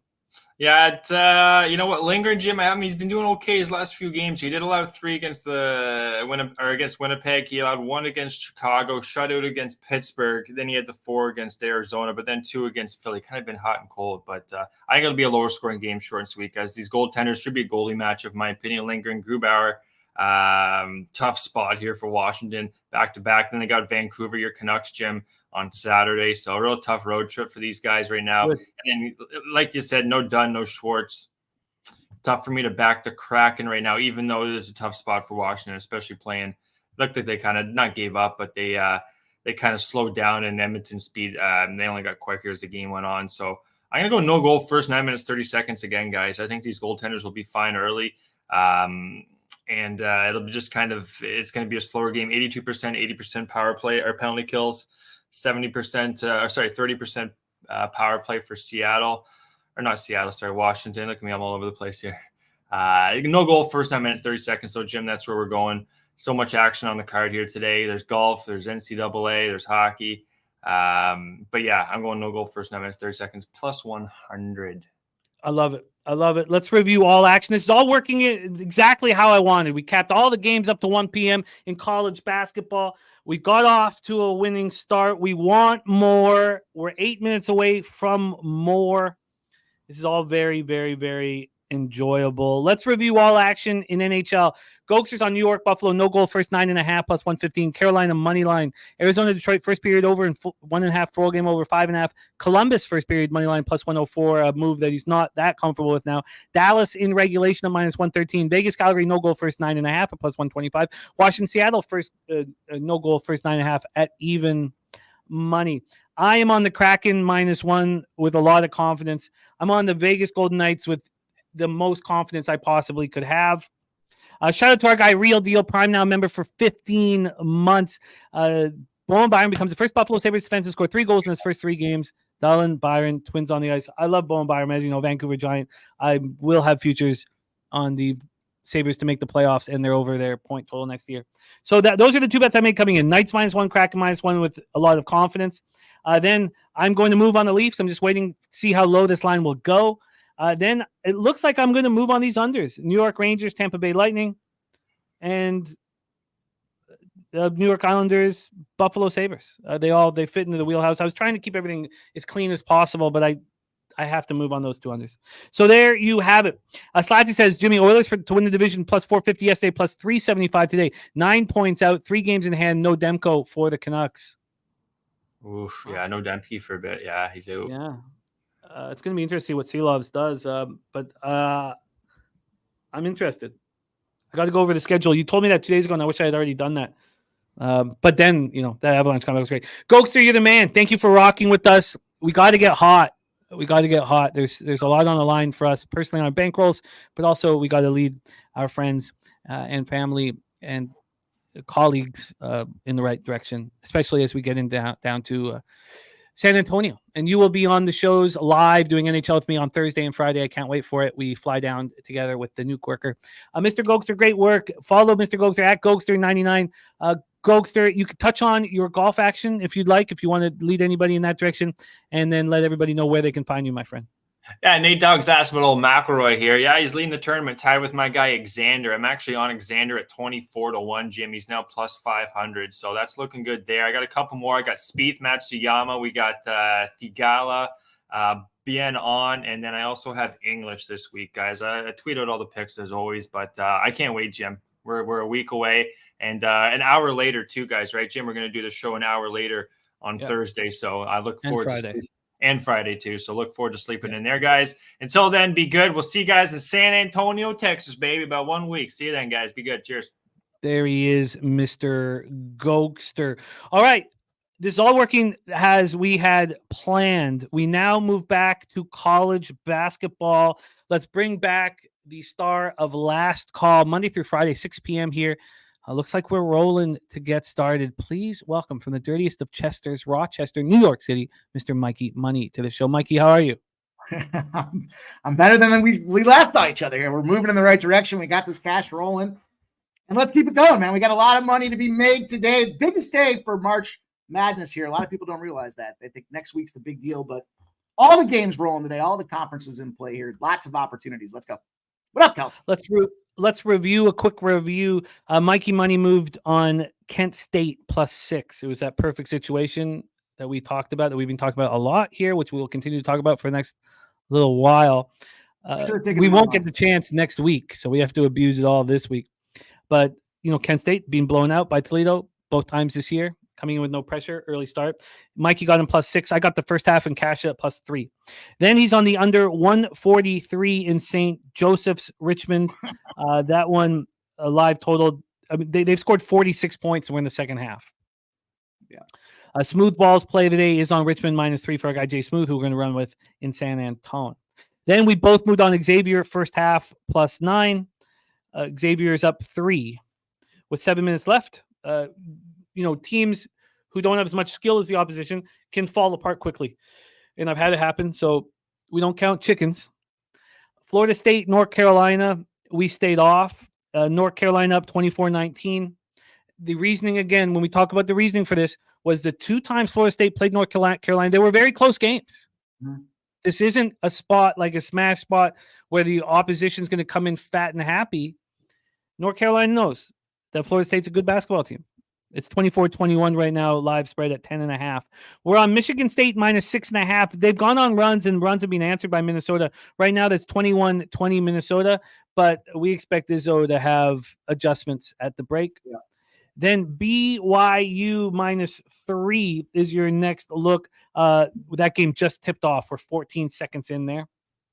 Then you moved on Tulsa +3.5 and Moneyline +142. That's not even on my live screen yet, but that will be tipping off right now. Then Mississippi State Bulldogs, LSU Tigers. You moved on first half under 68.5. Mikey, it's nice to get off to a winning start. It's nice to not be chasing. It's nice to trust your angles and your instincts. And we're in that spot right now. So let's enjoy it and let's get more fucking money. Let's make more. I'll tell you, yesterday kind of started off slow yesterday, and that doesn't make it a lot of fun. You don't even want to look at the scores because you're like, oh man, is it one of those days? But we rallied and we're continuing to run. So let's you got to strike while you're hot, Jimmy. You can't sit back and say maybe tomorrow. Today's the day. Let's get this cash, man. We got to make that money. And let's get it. We can go on to best bet time. Best bet time. There is one game that I believe you and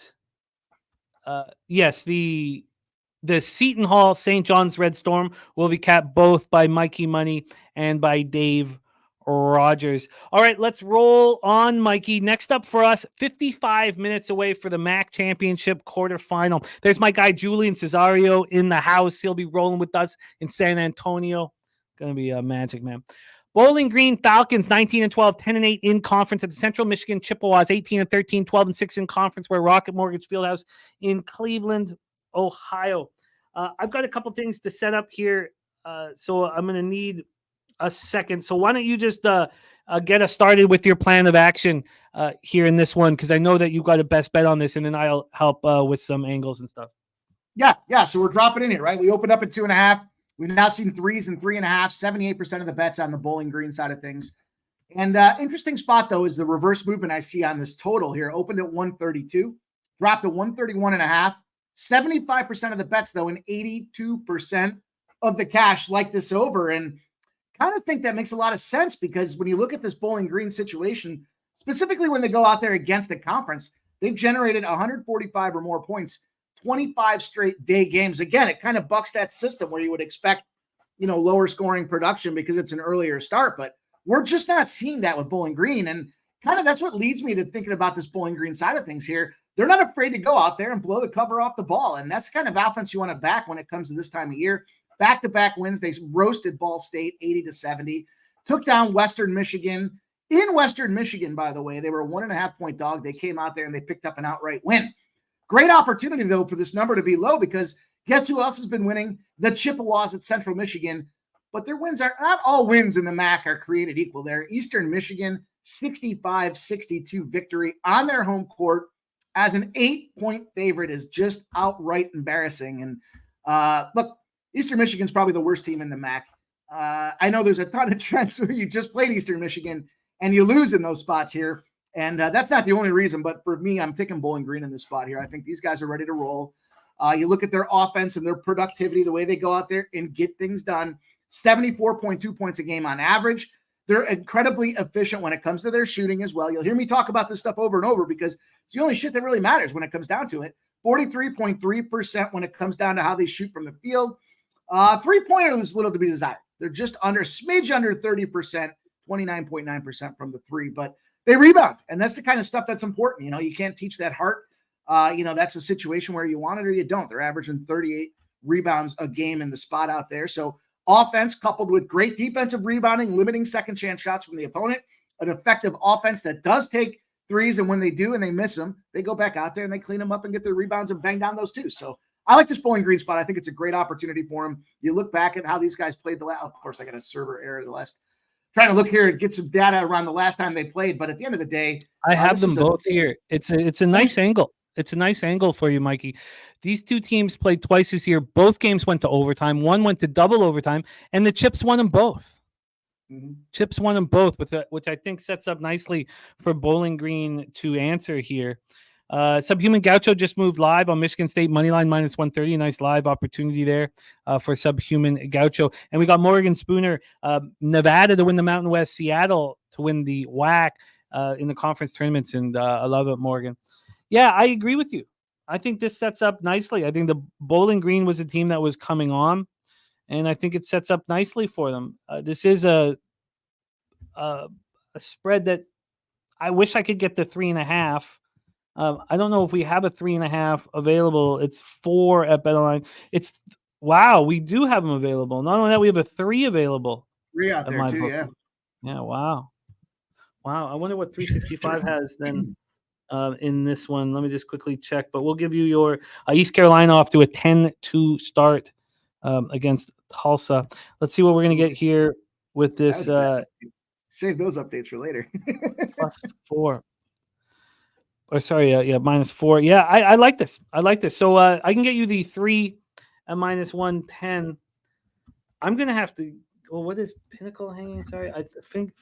Maybe Pinnacle. You know what I like about this team too? When you look at that Bowling Green game the last time out, I talked about their efficiency when it comes to shooting free throws. 15 of 18 free throws, 83.3% that last game. 46.7% shooting from the field, even better than their already solid numbers. And they turned the ball over a ton. That was a slight against them, and they still were able to come out there and get the victory in the cover. So you got to like a spot like that where they're just shooting well, and they clean up a couple things on the turn. They got careless against that Ball State team, and they still blasted them by 10. Central Michigan's in trouble. I like it. I like it a lot. And I like the fact that the Chips won both first 2 games in overtime. Yeah. I'll be joining you on that one. So I'll be rolling with you on that one. All right, let's roll on. Next up, we have 2 p.m. action, A10 championship quarters. We have the VCU Rams 20-12, 11-7 in conference against the Massachusetts Minutemen 20-10, 11-7 in conference as well. We're at the Barclays Center in Brooklyn, New York. So UMass gets started here. We haven't seen them since Wednesday of last week. So they've been off for 8 days. They finished the year winning 3 straight. Not really against the toughest competition, but still winners of 3 straight. Now they faced VCU on the 20th of February at home and smashed them. Smashed them by 22. VCU coming off that 7-point victory over Fordham last week. Let's see what happened the first time these teams met. So, and there was no first time. So all we have is UMass winning by 22 here against a VCU team that, probably feels okay about themselves. So let's pull up the line history here for this one. VCU -1. They opened up at a pick'em. This got up to -1.5, 2.5 hours in. It moved to 2 at 1:15 in the morning, and then it's back to 1. Still a 1-point move towards the Rams. Let's take a look at the total. This total is sitting at 139, opened up at 140.5. And then let's get to the cash flow here for this one.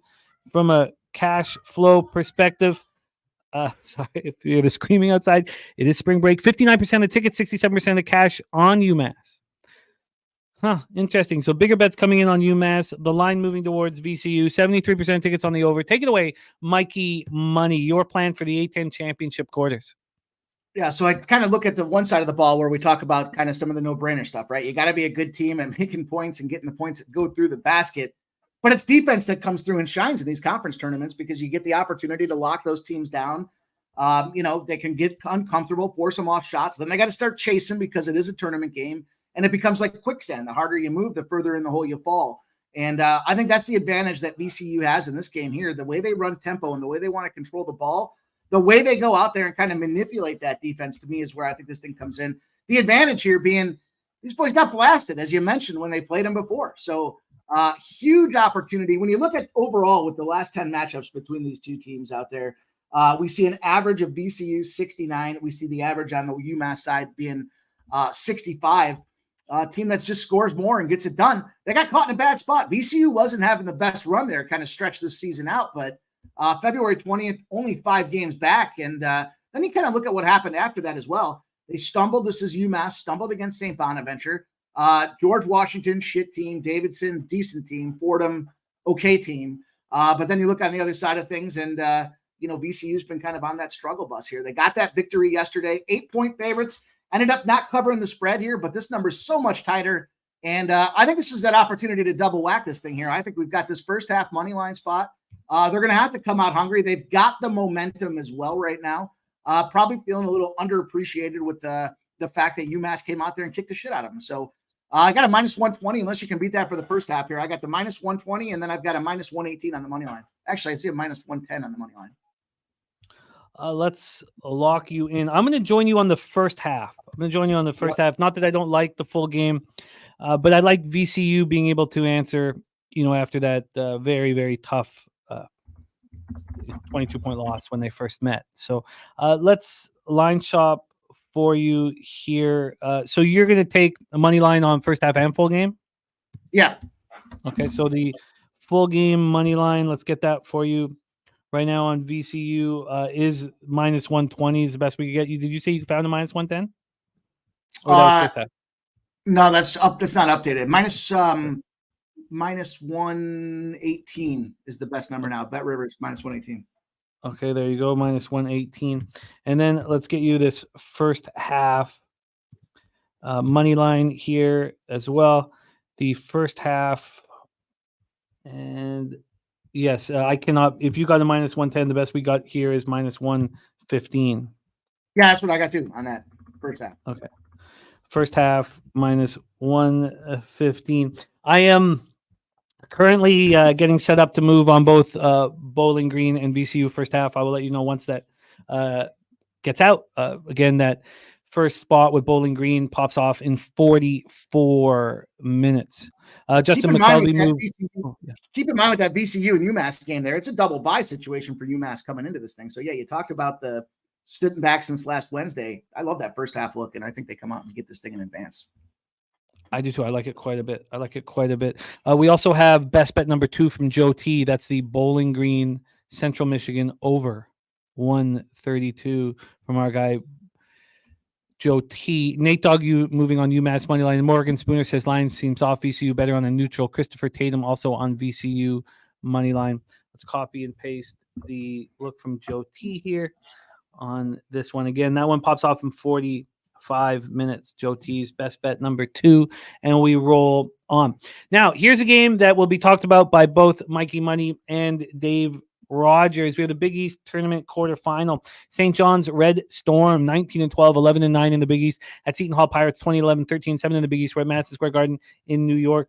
Seton Hall closed, with that impressive win at home over Villanova by 10, and then they beat up on lowly DePaul, 86-62. St. John's in the throes of a real legit winning streak. They beat Creighton at home by 14, went to Butler and smashed them by 23. Let's see what's going on here. The first time these teams met up, they met up twice. St. John's went to Seton Hall, lost badly, 80-65, and then they played Seton Hall at home and lost 68-62. So a couple wins here for Seton Hall over the Red Storm. Can they hammer this? And a double up spot for DC Capper on Bowling Green. I love to see that. So let's get into the line history here for this one. Let me just quickly move into full game. But here's that situation where Seton Hall trying to be the team for the third time this year, and that is being very successful for us on the other side. Not only are they beating them twice, but they're the favorite. St. John's is the favorite, which you could understand after watching how St. John's closed. St. John's right now at Bet Online is sitting -4 at -105. You can still get 3.5. This opened up at 3.5 and moved to 4 pretty quickly. It moved to 4 by 4:42 p.m. yesterday. And then since then, there's just been a 5-cent move to Seton Hall at the 4. So it's maybe this is just lined correctly. Our total here is 143. This opened up at 145. We have a 2-point move to the under. And then when we get to the cash flow, it's 50-50, but 72% of the tickets are on St. John's. 69% of tickets and 96% cash on the over.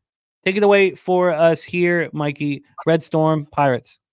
You got to figure out, does the line make sense, or can you make the line make sense? And the thing about this is they're playing in the Garden, right? So this is a big opportunity for essentially that secondary home court for the St. John side of things. They're playing a lot of their games at Madison Square Garden. So it makes sense why it's lined the way it is here, despite the fact that Seton Hall's got, kind of that home bidding, I guess, for whatever that's worth here. But, I think we're getting an opportunity where there's a little too much value going on with this St. John's team. I like St. John's. I like what they're doing. I like Rick Pitino. I like the way he recruits. I like the way he allegedly recruited, which I think is actually the way he recruited.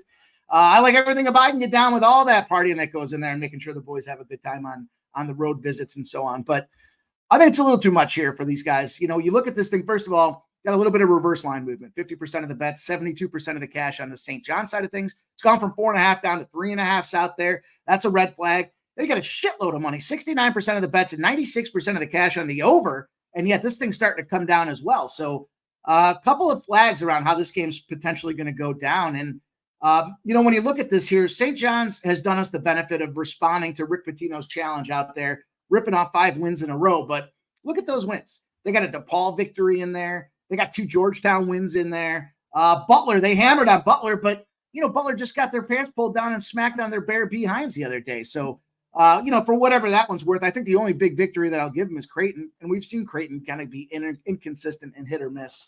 On the other side of things with Seton Hall, probably a little underrated. They had a shit tough schedule here. Creighton, UConn, both on the road out there. They handled that Butler team that we just talked about. And at the end of the day here, I like this opportunity. Here's the thing. I feel like there's a little Deion Sanders opportunity when it comes to this St. John's team. He's challenging the boys. They go out there. They play it hard to finish off the conference schedule when a lot of other teams are just fucked off and checked out of this conference.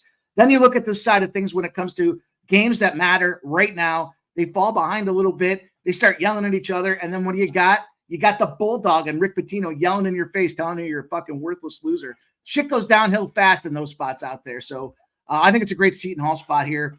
I kind of think they're going to win this game outright, but I'm just going to take the points here. I like the point spot for me. I do want to see St. John's advance. That's kind of where it kept me reluctantly off of jumping in on this money line, but fuck it. No, I'm going to take it as well. I'm going to go with them here. You mentioned kind of the situation and where we're at here. These games count. These are important spots. +4 is -110 for me. And I saw this. What just made me kind of pull the trigger is the money line movement on the cash flow and the movement correlation on the money line for St. John's. So +152 on the money line as well. Looks like St. John's is all done. And that's probably a blessing in disguise for Rick Pitino because he needs to get his ass on the road and start recruiting for his team next year. This is kind of that carryover spot where he's taking over a bag of shit and it's already on fire. So stop that shit, put it out, and then go on things going for next year. I like it. Let's roll here. Seton Hall plus 4 minus 108.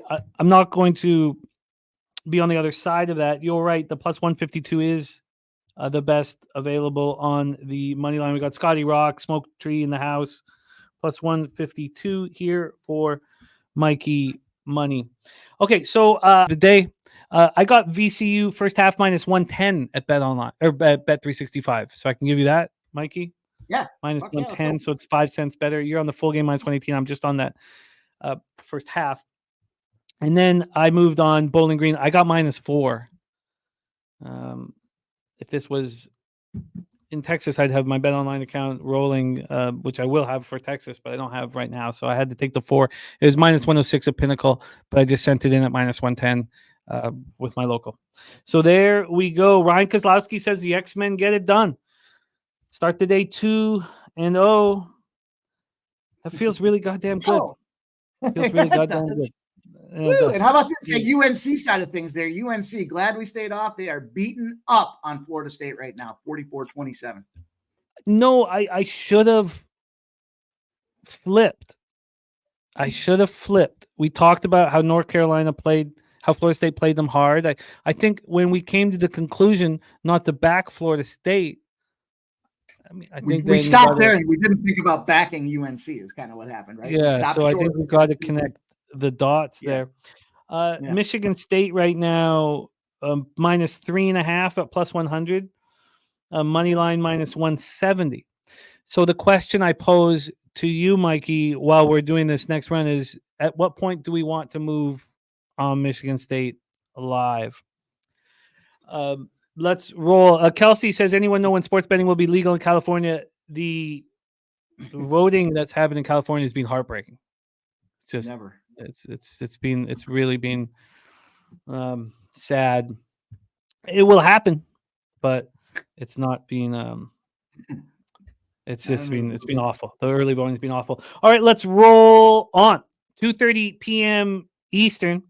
We move on to the ACC tournament quarterfinal. Wake Forest Demon Deacons 20-12, 11-9 in conference. To the Pittsburgh Panthers 21-10, 12-8 in conference. We're at Capital One Arena in Washington, D.C. Let's get into the line history here for this one. Again, these are all games that Mikey's picked out best bet spots. It's totaled at 145, opened up at 147. We have a 2-point move towards the under. I'm on money line. Sorry, let me do a quick move over to point spread. From a point spread side of things here, we are dealing with Pitt plus 2 at minus 105. They opened up at plus 2 at minus 110, and they got down to 1 around 5 in the morning, and then money came back on Wake. So we've had a 5-cent move towards Wake Forest. Let's take a look at what the cash flow is indicating here from a cash flow side of things. It's 50-50. 51% of the tickets, 50% of cash on Wake. 88% of tickets on the over. This is a coin flippy type situation. Steve G says don't sleep on Pitt. And our guy BJ, and nice job, Equanimus, cashing UConn money line live. Well done. Nice. Minus 115. Smoking Tree says UConn second half might be the play. They might be the play. I'm just not watching it, so I'm a little hesitant. I'm not watching Michigan State, but I hear that. Yeah. What were you saying, Mikey? I'm with you. I'm in the same boat. I'm not watching it, so it's hard for me to want to get in there and jump in on something live just blindly here when I'm already stretched out. But I need you guys to let us know if you think Michigan State is the right move live here. But let's get into this spot here. Mikey, 2:30 p.m. Eastern. We've set up the market. It is very coin flippy. From closing the season situation, Wake Forest at home lost to Georgia Tech by 1, but then beat Clemson by 5. Now we saw who Clemson maybe really is last night. And then they beat Notre Dame at home by 13. So it was a strong ending. Pitt also finished strong. Won at Boston College by 25, then beat Florida State at home by 15, followed it up by beating NC State at home by 8. So let's take a look and see what happened when these teams met up. So Wake Forest faced Pittsburgh twice. The first one was at Pittsburgh. They lost 77-72. And then they demolished Pittsburgh at home, 91-58. Take it away for us here, Mikey. ACC tournament quarters, Demon Deacons Panthers. Yeah, I think I missed the mark at the start of the season with this Pittsburgh side of things because I had read some great write-ups, did a little research with some of the beat writers talking about what they did kind of when it came to the transfer portal, trying to bring in players to play some defense because they were so excited about last year's team, and then they got ripped in the NCAA tournament. It was just a quick exit for these guys because they couldn't play any defense. And I thought that would start the season off, but, misjudged there because it does take time to learn systems, figure out the style of play in the conference. You got guys transferring in from mid-major programs that are kind of stepping up to the bigs, if you will, and trying to figure out how they're going to manage that process as well. So Wake Forest has done a great job this season. There's no doubt about what's going on there with Wake Forest. But look at this Pittsburgh team and where they're at now. In their last 11 games, they've gone 9-2 over the haul. From a defense perspective that I talk about, when you look at these two teams and you kind of rank them next to each other here, 75.8 points on average for offense for Pitt, but 67 points allowed on defense. Comfortable little margin in that spot. When you look at the other side of things, Wake Forest is running and gunning. They've got 78 points on average from an offensive perspective, but their defense just a little sloppier with over 70.5 points allowed per game. So definitely some opportunity for, I think, the spot to take advantage with Pittsburgh. I love this team to advance here. I think they're going to be the dark horse when it comes to this conference here. There's a lot of hate going against them right now because, frankly, Wake Forest and what they've done out there. First glance, I would look at this and be like, oh, this is such a great number for Wake Forest. But, I think they're going to be suspect in this game. I think they get exposed for what they are. They had a tremendous run. Maybe it's good enough to keep them in the bubble conversation, but I doubt it. I think there's other teams, especially when you see what, Boston College has done here. One and bye-bye for Wake Forest here. I'm going to take Pittsburgh. I got them +2. It's -108 for the +2. Then I'm going to jump in this thing. Speaking of the defense, I know these guys have run some pace, but I've got this first half under, and it's dropping. So it opened at 68.5, but I'm going on this first half under 68.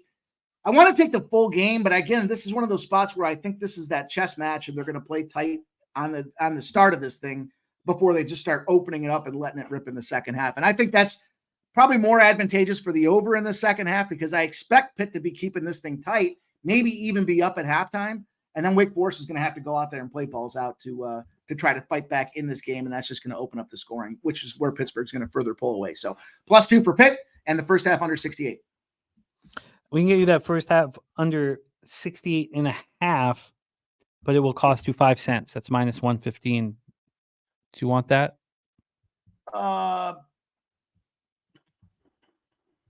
Yeah, I'll take it. You know what? Fuck it. No, I don't want it. Okay. If it's going to happen, it's going to happen. And if it's not, I'm not going to pay the extra juice for it. I'm not worried about the hook.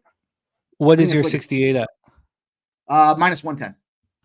Okay, you are in business, Mikey. Okay, we roll on to the SEC tournament. Second round, Arkansas Razorbacks 16-16, 6-12 in conference.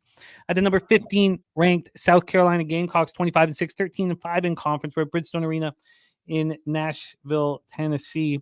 The Pigs barely came back last night. Needed overtime to beat Vandy 90-85. I do think that it really helps in tournaments to get fortunate to win an overtime game. We see it in the NCAA tournament so often. I love backing teams that win a game they probably didn't deserve and got fortunate in overtime or fortunate with the last shot. I like backing them to be much more relaxed in the next game. But the Pigs did not look good in that victory. South Carolina comes in rolling. Now they needed overtime win at Mississippi State last out, and they lost to Tennessee at home. No harm, no shame in that. Tennessee's a very good basketball team. And they were on a winning streak before that. So they've been playing good basketball, the South Carolina Gamecocks. Let's take a look at what happened when they faced the Pigs. They only faced the Pigs once this year, and they beat them handily. South Carolina at Arkansas beat them 77-64 in that lone meeting. So let's get into the line history here for this one. Wow. Smoking Tree says Ravens looking for a trade for Debo. Whew, wouldn't like that. But okay, let's go into the line history here. We have South Carolina right now -6. They opened up at -6.5. So there's been a half-point move towards Arkansas. There had been a full-point move until an hour and a half ago. We have a half-point move towards Arkansas. And then from a total side of things, we are dealing here with that's first half. My bad. Let me just quickly move over to full game. From a total side of things here, we have my apologies here for the stall. We're sitting at 143. This opened up at 139. So we've gone up 4 points here on the total. And then cash wise, we have no help. 53% of tickets on South Carolina. We don't know the cash flow, and we have no help on the total, although we know that it's dropped quickly. Take it away for us here, Mikey, SEC second round, Razorbacks, Gamecocks. So yesterday was a tough spot there. Double dipped those scumbags in Arkansas, and the first half -3 got beat up. Full game -6. We did live bet him plus 170 on All About the Hoops to catch some of that cash back there. Money line there. They ended up winning by 5. This team's terrible. They really are as bad as people said they thought they were, and it kind of shined through. Now on the other side of things, South Carolina, I think the class here when it comes to the SEC, very live out there. They've done nothing but play competitive, kind of top to bottom in this one. So I like the fact that we're seeing some of this movement here. I'm just going to go. I hear the over. I see why people might think this thing's going to go over. But the way I saw Arkansas play yesterday, they're going to get down and they're going to have a tough time fighting to come back as well. South Carolina's won 15 of its last 16 day games outright. So that's going to certainly be a factor when it comes to potential live betting for them. But South Carolina on neutral site, the defense is what travels for these guys. They've kept it under 143 points 9 straight times during the day. Out there is what you would expect. The early starts lead to those unders and sloppier performance. But South Carolina is just too efficient when it comes to shooting. I'm on the South Carolina side of things. Gamecocks all day. Those pigs did me dirty yesterday, and it's not going to happen again here. I think it's a great spot for Gamecocks to get the job done. Well, let's line shop for you here on South Carolina. We have 5.5s on the board, -5.5 at -108. That is the -5.5, -107 at Pinnacle. So let's lock you in here. South Carolina -5.5 at -107. The market has me interested in Arkansas after that no-show performance, but your cap will take me off of it, which is fine. At that point, I would be on Arkansas first half, expecting them to be much looser after getting past that scare. But I don't think I will do that. I don't think I'll do that. So, but maybe I'll just leave a question mark here for it. Justin McKelvey also on Arkansas. I'll just leave some question marks beside Arkansas first half. Let's roll on. Next up for us, 5 p.m. Eastern, we head back to the A10 quarters. St. Bonaventure Bonnies, 19-12, 9-9 in conference at the Loyola Chicago Ramblers. Ramblers 23-8, 15-3 in conference. Take a look at the situation for these two squads. St. Bonaventure just squeaked by LaSalle yesterday, 75-73, to give them the opportunity for this one. Loyola Chicago's last game was against LaSalle at home, and they took care of them by 10. They've won 3 straight. One of those wins was at home over Dayton. It was a game that we kept here on the show. And right before that, they lost at St. Bonaventure, and they lost badly. 79-64. That was on February 27th, and it's got to be fresh in the Ramblers' minds. Now, that was the only time that these teams faced each other, and Chicago's not going to come in soft. Cameron Sinnott liking South Carolina as well. So, Justin McKelvey says Arkansas is Jimmy's waffle. I guess you're right. I guess you're right. I guess that's the first one that came close here. I guess you're right. Daby's waffle did hit double digits yesterday. It's pretty magical what Daby is doing on games he's betting and games he's not betting. But here we go. A10 spot. We have Loyola Chicago sitting here right now, -3 and -115. They opened up at -2.5. And the move was towards St. Bonaventure. This went down to 1.5. And then the Loyola Chicago money started coming in. This was -3.5 40 minutes ago, and now it's -3. So we have a half-point move towards the Ramblers. From a total side of things, this is sitting at 135.5. Opened up at 139, so we have a 3.5-point move to the under. Matt Complex leaning to St. Bonaventure +2.5. Let's take a look at the cash flow here. We have 33% of the tickets and 35% of the cash on the Bonnies. And no help on the total. No information on the total. By the way, Joe T was leaning to the over in the Arkansas-South Carolina game, but no bet yet. Smoking Tree did move on that first half over. And Dana Delp asking about Indiana today. We haven't, that game's not on our board right now, so we can ask about it. But let's hear what Mikey's plan is for the A10 quarters, Bonnies, Ramblers. I'm going to go with the Bonnies in this spot. I think the momentum carries over. Yeah, they beat them up. They clearly, right? They crunched them 79-64. But it wasn't any one particular element that beat them up. They shot more efficiently than they do across the regular season. They out rebounded the team. They're averaging 30 rebounds a game, by the way. Limiting those second chance spots there when it comes to the defensive end of the ball is huge. They shot better from three than they do on the They just did everything right. And I think that's kind of speaks to the balance that this Bonaventure team has. Are they alive for the A10 overall? I don't know. I think there's still a separation between the top and these guys here. But if you look at the wins that they've had, as they've come down the stretch there, they got a Loyola Chicago win. They got a UMass win. They beat VCU twice on top of that. So, I think there's a lot to be said for just the consistency that St. Bonaventure brings. Now, I think the score was a reflection of the fact that, St. Bonaventure's got a huge home court advantage. It's hard as hell to get down to, even for me, it's one of the closer, it's still 2.5 hours to get down to that fucking school. So it's hard to get there. It's a tough travel spot. And, that creates a tremendous home advantage. There's nothing else to do in that town, but go to the bowling alley, drink beers at the local dark establishment, or go to St. Bonaventure basketball games. And that's why they won by the score that they did. However, I still think they're a balanced program. I think they figure this thing out. I think they come back on this team with the momentum going. And I want the 3. I see the +3s are out there. I want them to win, but at this +140 spot, to me, it's just there's not enough kind of bang for the buck here because we have that rematch spot going on there against that last time beatdown. I want the +3 here. Give me the last bucket type of spot. I think they get the job done, but I'll take the 3 points as the little in my back pocket type of factor. Let's get it for you here. So Mikey's next move is on the Bonnies. There is a 3.5 at -108 available at Heritage. Plus, there's a bunch of 3.5s, by the way, a lot of them. Plus 3.5 -108 for Mikey. St.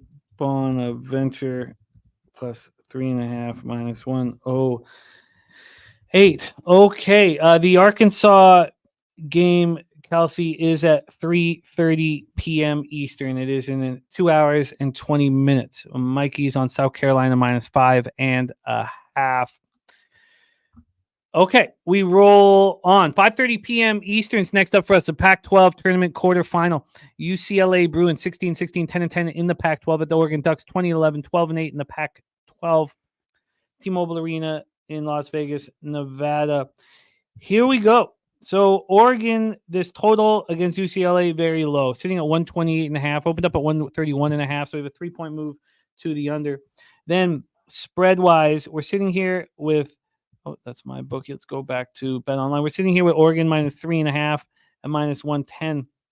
This has gone all over the place. It's opened up -4, and the first move was towards Oregon. They moved to 4.5. Then it comes back to 2.5. This was 2.5 an hour and a half ago. Now it's back to 3.5. So we still have had a half-point move towards the Bruins. Let's take a look at what's going on with the cash. 79% of tickets and 82% of the cash is on Oregon. So, Oregon being backed by the public, but the line moving towards UCLA. Interesting. Why don't you get us started here, and I'll pull up the recent meetings. I'm a step behind here, so why don't you get us started, Mikey? What's your thoughts here, UCLA, Oregon? Yeah, they split the series head-to-head, so, but Bruins covered both of them there, 2-0 against the spread out there for the spot. I was just looking here to see if this is still the best number because I see the 2.5s are out there at FanDuel right now. I don't know what's going on with this Oregon team, but I think much fun as I had riding through the ASUN and the Big Sky conference tournaments, made a ton of cash in there. I think the Pac-12 is wide open, and I expected at the start of the season Oregon to be one of the front runners out there. I expected Arizona to be there as well. UCLA kind of a sluggish start there. Makes sense there. They brought in a lot of transfers, some European players as well, language barriers, Mick Cronin barriers, trying to figure out what this guy is kind of the genius mentality when it comes to coaching and using the clipboard like crazy. You got to understand his language on top of all of that.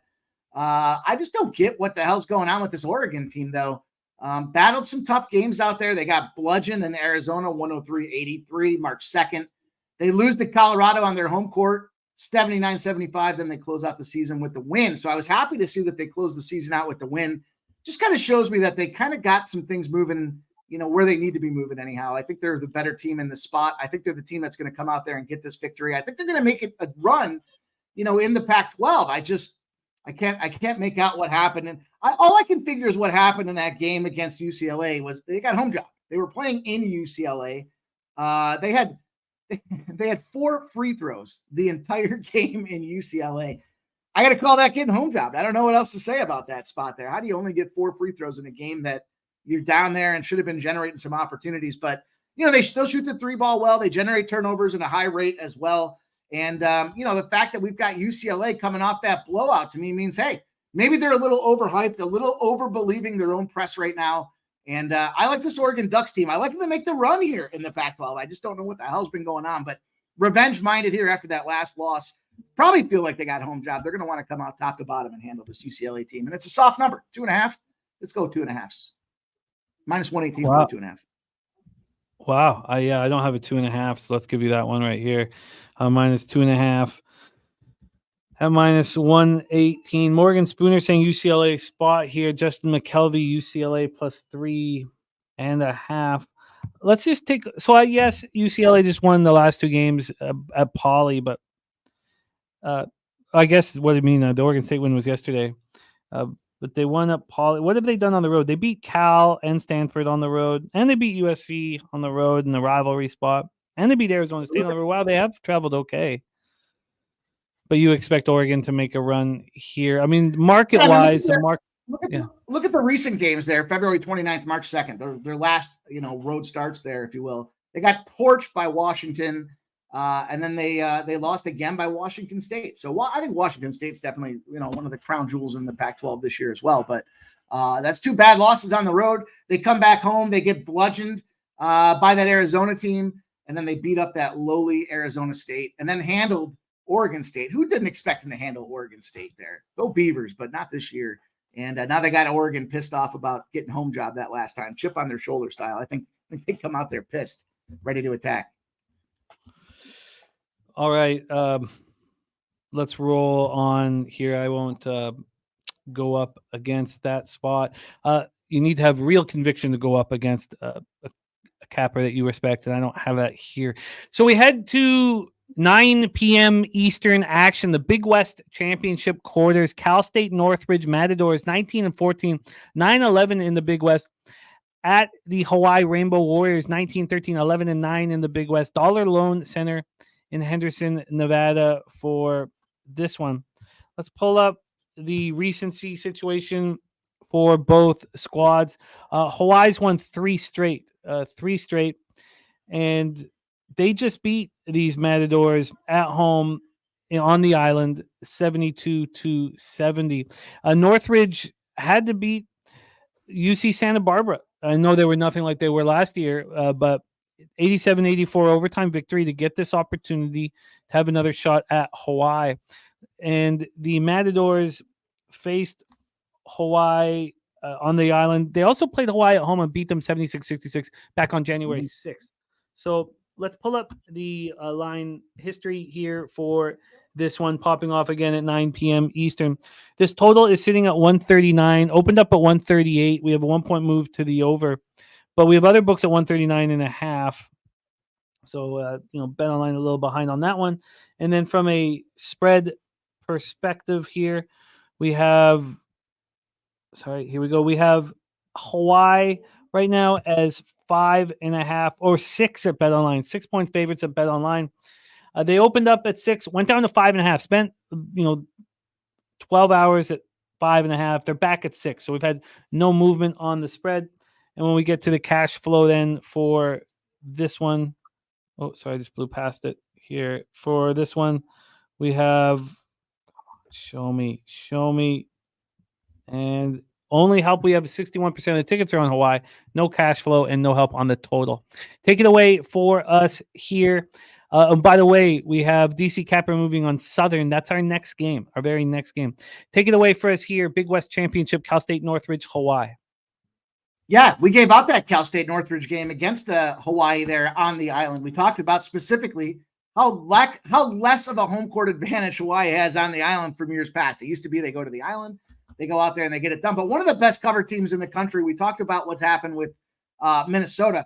How about this Cal State Northridge Matadors team? Put some respect on their names at 22-9 against the spread this season.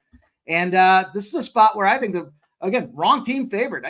Great for Hawaii and what they've done out there. We've got those 3 losses in a row for the Matadors, but that loss to Hawaii is the one that's got to be penciled in.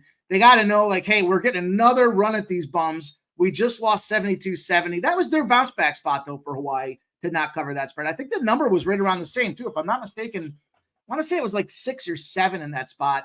And we did the same thing we're going to do here with the double dip, and I'm going to go back at it. No reason not to believe they can at least get this game done. I'm not a believer whatsoever in what Hawaii's got cooking out there. And, when you look at kind of their overall performance, Northridge 19-14 leaves some to be desired from an overall record, but it's about covering spreads and finding those opportunities to get the wins where you can. Offensively, they're averaging 75 points a game.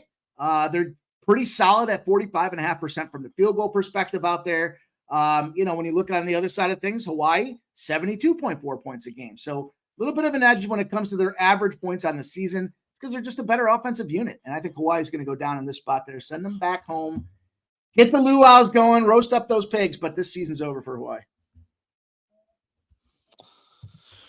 Okay, well, did you say you want first half and full game? No, I'm going to go with the money line at plus 220. And I see the plus 6.5 is minus 120. Both at BetMGM. I can get you that plus 6.5 and minus 108 at Heritage. So we'll start there. Nice. Plus 6.5 minus 108. Then let's get you the money line here for the next spot. That money line on Cal State. What was the best you could get? 220. Okay, that's better than me. If 215 is the best I can get you. So let's get you the plus 220 for Cal State Northridge, the Matadors here. All right, we move on. Let me get over for the money line right now. I'm back to spread. We move on. Next up for us is the aforementioned SWAC quarters, 9:30 p.m. Eastern. We have, there's our guy, Talk Sports with JT, Minnesota first half cash, plus 3.5, Kent State plus first half, plus 5.5. I love it. Oh, no, that was Kent State full game. I love it. Beautiful, beautiful work. Let's go. SWAC tournament quarters, Bethune-Cookman Wildcats, 16-15, 11-7 in the SWAC. Southern Jaguars, 18-13, 12-6 in the SWAC. We're in Birmingham, Alabama for this one. Bethune-Cookman had a nice run. They lost at Grambling, but they've been playing well. Part of this winning run to close out the year was a win at Southern. They won 67-61 on March 2nd. So here we go, the quarters of the SWAC. Was that the only time they played Southern? It wasn't. A very, very close win for them at home. So they beat Southern twice here, Bethune-Cookman.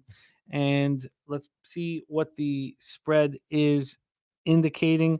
This right now, we have the total at 130. It opened up at 133, 3-point move to the under. And from a spread perspective, we have this sitting at -4 for Southern, -4. This opened up at -3. The initial move was pretty strong towards Bethune-Cookman, but then it came all the way back. This was a 4.5. This morning, it's now a 4. So the 1-point move towards Southern. Let's take a look at the cash flow then for this one. 89% of the tickets on Bethune-Cookman. Now, we're only talking about 382 tickets, so let's not get carried away. 67% of tickets on the under. This is a fascinating spot. Can Bethune-Cookman beat Southern for a third time this year, Mikey? Yeah, I think they can. You look at the Southern team and what they've done overall. You look at the record and the performance as of late when it comes to what's going on with Bethune-Cookman. It's not a fluke that they beat ththese guys twice already this season. This conference is pretty soft anyways when you kind of look across the board out there.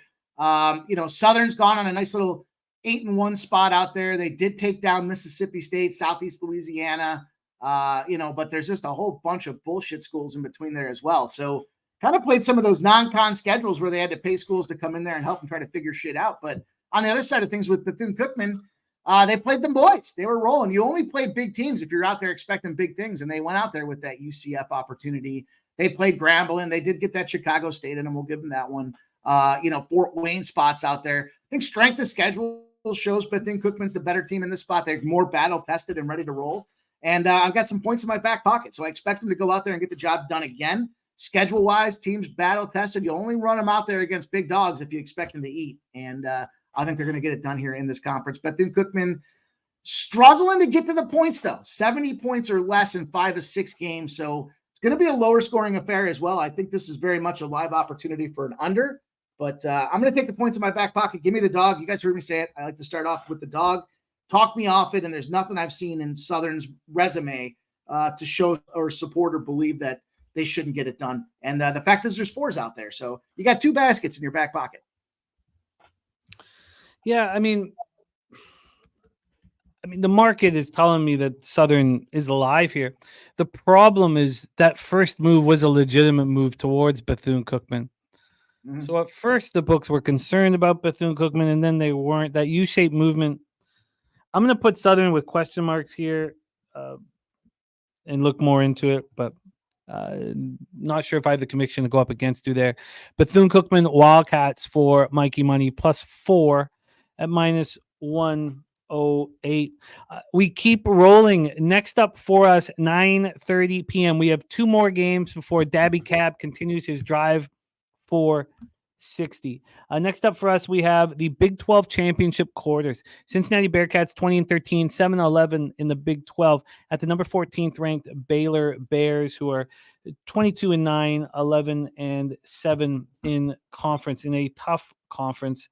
Let's pull up the situation here and see what we are dealing with from a ref situation. We know what Cincinnati did yesterday. Beat a undermanned Kansas team badly, 72-52. Their 3rd straight victory. Baylor got that wake-up call, losing at Texas Tech by 8 to come into the tournament. I like that. I also think that Cincinnati could possibly be overvalued after a win against a broken basketball team. These teams played each other just once this year. Cincinnati traveled to Baylor and played very well. Lost by 3 points. It was an impressive performance by Cincinnati. And the question is, can they do that again?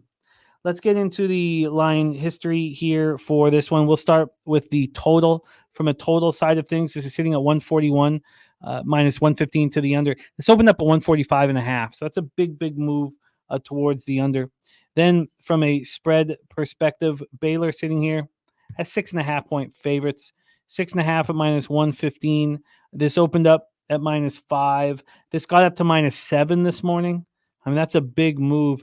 Now, there wasn't a move until 9 this morning. Right now, we have a 1.5 move towards Baylor. Then when we get to the cash flow here, I think this will be telling. 83% of the tickets on Baylor, we have no information other than that. 83% of tickets, and the total has no information, but we know it's moved heavily to the under. A lot of information from some Cuban Gaucho here for his Europa action, kicking off in half an hour. He's on Rangers Benfica, a draw +260, and correct score 2-2. 2-2 at 100-1. Benfica team total over corners ladder 4.5, and all the way up. He takes that all the way up. Respect Subhuman Gaucho. Thank you for sharing that. Nasty Nate says Baylor first half. What does Mikey Money say? Take it away. I'm on Baylor with this team as well. Cincinnati, hell of a run. You can't see what happened yesterday when it comes to their deficiencies in the free throw game, because they were just up so much there that it really didn't come to fruition in the second half of this game. And that's where I want to exploit this team. Plus, this is their 3rd game now, so they got to have some tired legs. What's keeping me off that first half is specifically that. I think they can come out fired up and motivated. They've already got the practice in the arena. They're already finding their spots. They're making their marks. They're feeling good about what's happening here. But I want that sweat and tiredness to kick in, and I think that's going to come in the second half, coupled with their deficiency when it comes to free throw shooting out there. You look at what's going on with Baylor, fucking everybody on that team's a double-digit scorer. They're averaging 85 points a game. 82 points a game. They're shooting almost 50% from the field. Again, everybody's a double-digit scorer on that Baylor side of things, and there's a reason they're seated, number 3 when it comes to the overall conference here. How deep is this conference, by the way? I mean, everybody seems like you could be cutting down the ropes at the end of the season, and that's what makes it so much fun when it comes to this time of year, especially when you got some of these big programs. But Baylor's the better team. They're also great at the spread, 18-11-1. Again, I'm expecting this thing to kick in the second half and take advantage here. Man, though, this conference, right from the top to the bottom, Houston, Iowa State, BYU, Baylor, Texas Tech, Kansas, TCU, Texas. So there's a lot of great teams in there, but then there's Cincinnati kind of sitting at the bottom, or the top of the bottom, I guess is how I would describe it here. And Tired is going to catch up to them. Great run for these boys, but it's go time for Baylor right now. Just shooting too great, too good all around. Probably the only team that's viable to knock off Houston in the long run of this thing as well. So give me the Baylor Bears. -6.5 at -106 is where you are at, Mike. 4.5 earlier this morning. 4.5 this morning. Yeah, it's a tough one, but we respect you giving out lines that are available as we do the show. Does put you guys at a disadvantage, and you guys handle it with aplomb. All right, let's finish off our final game here for Mikey Money. What a job you have done today, Mikey. I can't wait for you to sit and marinate with all these games and hammer them again on Last Call at 6 p.m. Eastern. We'll discuss that in a second, but let's talk about the final game on the board. The Utah Utes, 19-13, 9-11 in the Pac-12. The Colorado Buffaloes, 22-9, 13-7 in the Pac-12. We're in T-Mobile Arena in Las Vegas, Nevada. These Utes finished off with a dominant home win over Arizona State, but we know what Utah does at home, both football and basketball. They're very, very good. Now they're in this neutral site situation, T-Mobile in Las Vegas. Colorado finished the year very strong, won at Oregon and Oregon State to finish it off. They beat up on Utah at home, 89-65. On the 24th of February. Let's get into what happened the first time that they met the Utes. It was a loss. Colorado went to Utah, lost 73-68. So 1-1 here. Colorado right now sitting at -3.5 at -115. They opened up at -3.5 at -110. We've had a 5-cent move towards them. From a total side of things here, we're dealing with a 152. This opened up at 154. And when we get into the cash flow, we have 70% of the tickets on Colorado, no cash information, and no help for the total either. Take it away for us, Mikey. Pac-12 tournament quarters. Your thoughts? It's going to be a tough spot for Utah. I think Colorado's probably going to end up winning the Pac-12. So I'll say it on record. I just talked about how competitively balanced it is right now, and wouldn't surprise me. The big knock for Colorado was, what do they do when they go on the road? Because we know they've got the altitude, they've got the elevation advantage on their home court. But what have they done is they finished off the season with back-to-back road. First of all, they butchered everybody that they played there in the final stretch of the season. Then they go on the road, take a little spin when they could just shut it down and say, we're not really playing for anything. They handle Oregon on Oregon court, 79-75 as 4-point dogs. They're 8.5-point favorites 2 days later at Oregon State, back-to-back roadies, and they smacked them right in the ass. And I don't expect it to change here. Colorado's running hot right now. Discount what happened yesterday with the Utes in that Arizona State spot. Plus, second day, back-to-back. I know they're young guys, and they'll play, day and night, but it's also coming down from some altitude for that Utah team as well. So it's a great spot for Colorado to go out there and handle. These two teams are both pretty competitive when it comes to spread numbers. 16-16 on the season for Utah, 15-16 for Colorado. But Colorado's definitely shown that they've got the better edge. They're 3-2 straight up and against the spread in their last 5 games against Utah specifically. Tight team, tight game, and it shows in a tight line here. But the fact that they already handled them once What else they got to do to go out there and get it done again? I just think it's a great opportunity for Colorado to show these boys what they're made of and make their march down the run in T-Mobile. Let's go see if we can't get this cash. It's minus 3.5 right now. Is at minus 115s. Unless you can beat that. I'm seeing 4s out there as well now. So we're starting to see this thing climb up. I can beat that, but I do find this a little fishy. I would have opened this up at 4.5 and expected it to move a half point to Colorado to 5. So, and I know that's not a big difference, but Utah on a neutral court, Colorado playing so well, something just doesn't sit right for me. I wouldn't have placed the number at this number, but with your hammering Pac-12 action every night, you see the advantage at the number with Colorado, and I respect that. Colorado minus 3.5 at minus 108 for our guy Mikey Money. All right, let's review all action. We got our Bowling Green action about to pop off here. Michigan State, by the way, with a 3-point lead now, 52-49. I had a chance to move on them a plus 1.5. I had a chance to move on plus 105 on the money line. I just not watching the game, and it always makes me nervous to move on it. Games I'm not watching. By the way, if anybody can help Leonard wondering if he should move on BYU, looking at moving on them plus 14.5 live, down 19 at the half. So if anybody can jump in and let us know. Are you going to be moving on them live? Are you, Mikey? Yeah, you are? I'm going to move 14.5? Yep. Okay. Right now. Well, there's your answer, Leonard. So, Jesus, why don't I have my Kraken line there? But Bowling Green minus 3 for Mikey. Now, I didn't get 3. I got 4. Then we have VCU first half and full game for Mikey. I joined him on VCU first half. Then he's on Seton Hall plus 4 and the money line plus 152. He's on Pitt plus 2 and the first half under 68. The South Carolina-Arkansas spot, as you know, there's my waffle. I'm going to let it stay a waffle. I'm not going to move on it. South Carolina minus 5.5, minus 107 for me, for Mikey. Then he's on St. Bonaventure plus 3.5. The two spots here with the Ramblers and Southern, if I had the conviction, I would take the other side. I don't have that at this point, and we'll see what happens when the show's over because a lot of important work gets done then. Then Mikey's on Oregon minus 2.5. That's another spot, really. There's 3 spots. It'd be UCLA I'd have interest in, but I don't have that conviction yet. Let me just for my own notes here, let me put the question. I do asterisks when I know I want to join, and then I do question marks when I'm not sure. So let's go with Loyola here with question marks. Then CS Northridge, the Matadors for Mikey, plus 6.5 and plus 220 on the money line. Bethune-Cookman, plus 4, minus 108. He's on Baylor, minus 6.5, minus 106. Scotty Rock thinks it might be a shade too many points. I think that we could take advantage of the Bearcats beating up a easy opponent yesterday. Colorado, minus 3.5 to finish off the card for Mikey Money. 52-51 now, Michigan State with the ball. Mikey, great job. You made us money right off the hop. That's what it all comes down to. It all comes down to succeeding. Now, we want a fun show. Don't get me wrong, but money talks. Great work today, my friend.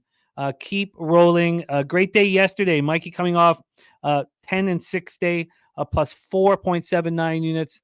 That included a plus 220 casher to close out the night on the money line with Montana State Bobcats. Mikey, who is joining you on Last Call tonight, 6 p.m. Eastern? Thursdays, we bring in our guy CMAC. It's going to be great. A lot of fun there. I always love working with CMAC because he looks at a lot of the mid-major schools like I do as well and tries to find those unique edges to get him done. So I love talking about some of those spots there. I'm sure we'll have some other games to mix into the equation. We've got the NBA too out there, of course. The hardwood's been fire. We're going to keep that rolling. And the NHL's got a big slate tonight. So we're going to keep building on that NHL action. Man, what a disappointment. I had Vancouver last night to see them boys roll over like that at the end was just gut-wrenching. But today's a new day. We live to fight on again. Got a lot of work to do with this action today, Jimmy, so I'm going to get out. You guys, good luck with all your cash. Shout out everybody in the chat, and I will see you guys later tonight, 6 p.m. over on Last Call. Be good, man. There he is, Mikey Money. Excellent work. We go from Mikey Money to the man who's on his drive for 60. Your next guest, 46 wins and 30 losses. 60.5%, plus 13.4 units. ROI plus 17.63%. Average line minus 109, coming off a 1 and 1 day, down 0.08 units. But we want this man to hit 60. We also want to smoke many a blunt with him in 6 days. 6 days. I'll be seeing him at the Southtown 101 in San Antonio, Texas. Please welcome the Magic Man. He'll be driving down from Dallas, Texas. Our guy, Daby Cab, how are you, my man? Man, I'm good, Jimmy. This all-day basketball has me wanting to get a little more involved. It's hard to keep the volume down sometimes, but I gotta stick with what's been working through the whole season. Absolutely. Look, my volume's down. My volume's way down. Do whatever is succeeding, and you are succeeding. And it's been very important to the show, your success. One game for you, which does heighten the pressure for you to deliver on this game. Let's get to work. Daby Cab, your card revolves around the SEC tournament second round. The Ole Miss Rebels, 20-11, 7-11 in the SEC. At the Texas A&M Aggies, 18-13, 9-9 in the SEC. They have traveled to Nashville, Tennessee. A lot easier for the Ole Miss fans to get there. Let's take a look at the line history here for this one, 7 p.m. action. We have the total sitting at 141. That's exactly where it opened, 141. No movement there. When we get to the spread in this spot here, we have it sitting with Texas A&M as 4.5-point favorites. They opened up at 4. This line started moving to, it actually, 2 minutes ago, it moved back to 5. So this got to 5 this morning at 8:11, or actually it moved to 5 at 11 last night. Moved back to 4.5. Now it's back at 5. So we have a 1-point move towards the Aggies. Let's take a look at the cash flow for this one at 7 p.m. We have 92% of the tickets and 99% of the cash on Texas A&M. Now, we're only talking about 891 tickets, but they're all coming in on A&M. At least we've had to move towards them for those of you who want to back A&M. I got to get a couple other things set up to move over to that game. So why don't we hear your thoughts, your plan of action? One game on Daby Cab's card, and this one's it. How you getting paid?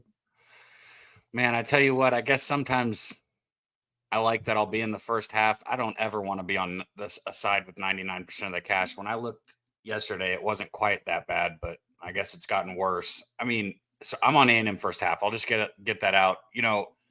Both these teams are not in the tournament right now, so both of them are playing essentially to try and get into the tournament because neither of them have seen a way in. A&M, they're one of the worst shooting teams in basketball. Let's just say it for what it is. The talent that they have on their team, though, it's riddled with it from top to bottom. And they play aggressively. One thing Buzz Williams does is he mixes up the defense well. He puts presses on early. You see them change defenses throughout the first half like 4 or 5 times. And it's fun to watch the way that they shift with teams. And you look against Ole Miss. So they played 2 games here.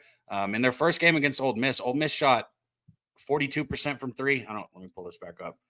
I think 42% from 3. And then in the second game, A&M was able to hold them to 29% from 3. And we saw the big disparities, right? First game, Ole Miss won by 3 points. Second game, A&M was able to win by 26 points. So it's all going to be about how the defense is able to hold out Ole Miss's shooting, because the Rebels in the first 2 games were out-rebounded by A&M 92-55, Jimmy. A&M had 92 rebounds to the 55 rebounds for Ole Miss. A&M's the number 1 offensive rebounding team in the nation. And then you look at Ole Miss, if you pull up season numbers here for both of these teams, let me pull this up really quick.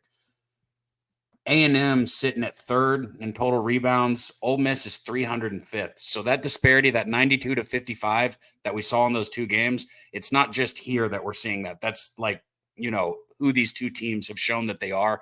I think A&M is going to be hyper aggressive on the boards here, which isn't a stretch. That's not like something surprising to say because they're going to miss a lot of shots, but they're going to get second and third opportunities. And I understand that 30% is 30%, right? But 30% of 15 is more than 30% of 7. You following what I'm saying right there? Yeah, man. They're going to get more opportunities than their opposition to shoot poorly. Right. Yeah. There you go. So 30% of 15 is more than 30% of 7. I understand it's still 30%, but when you're getting second and third opportunities, and I think they're going to attack the rim hard. I think I think A&M just bullies Ole Miss here. That's where I'm going with, and I like that. So I got A&M first half -2.5. You got it, and you tweeted it out. Sorry, I didn't retweet. I just did. Sorry, let me just see what Fanatical Jim thinks about the cord and net. I'm on Bowling Green full game, Tori, full game, and I got the 4, unfortunately, not the 3.5. You're locked in. Texas A&M first half -2.5. Now, the question on everybody's mind is, was there anything you were close to? So this is going to sound weird, and it's not clean, Jimmy, but I'm still close to it, and I was thinking about taking it right when I get off the show, so it wouldn't technically be a waffle, and I didn't send it to you.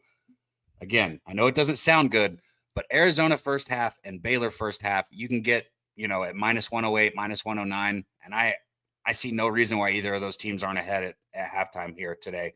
I'm kind of big on both Arizona and Baylor, so first half money line parlay with those two teams, you get it under -110.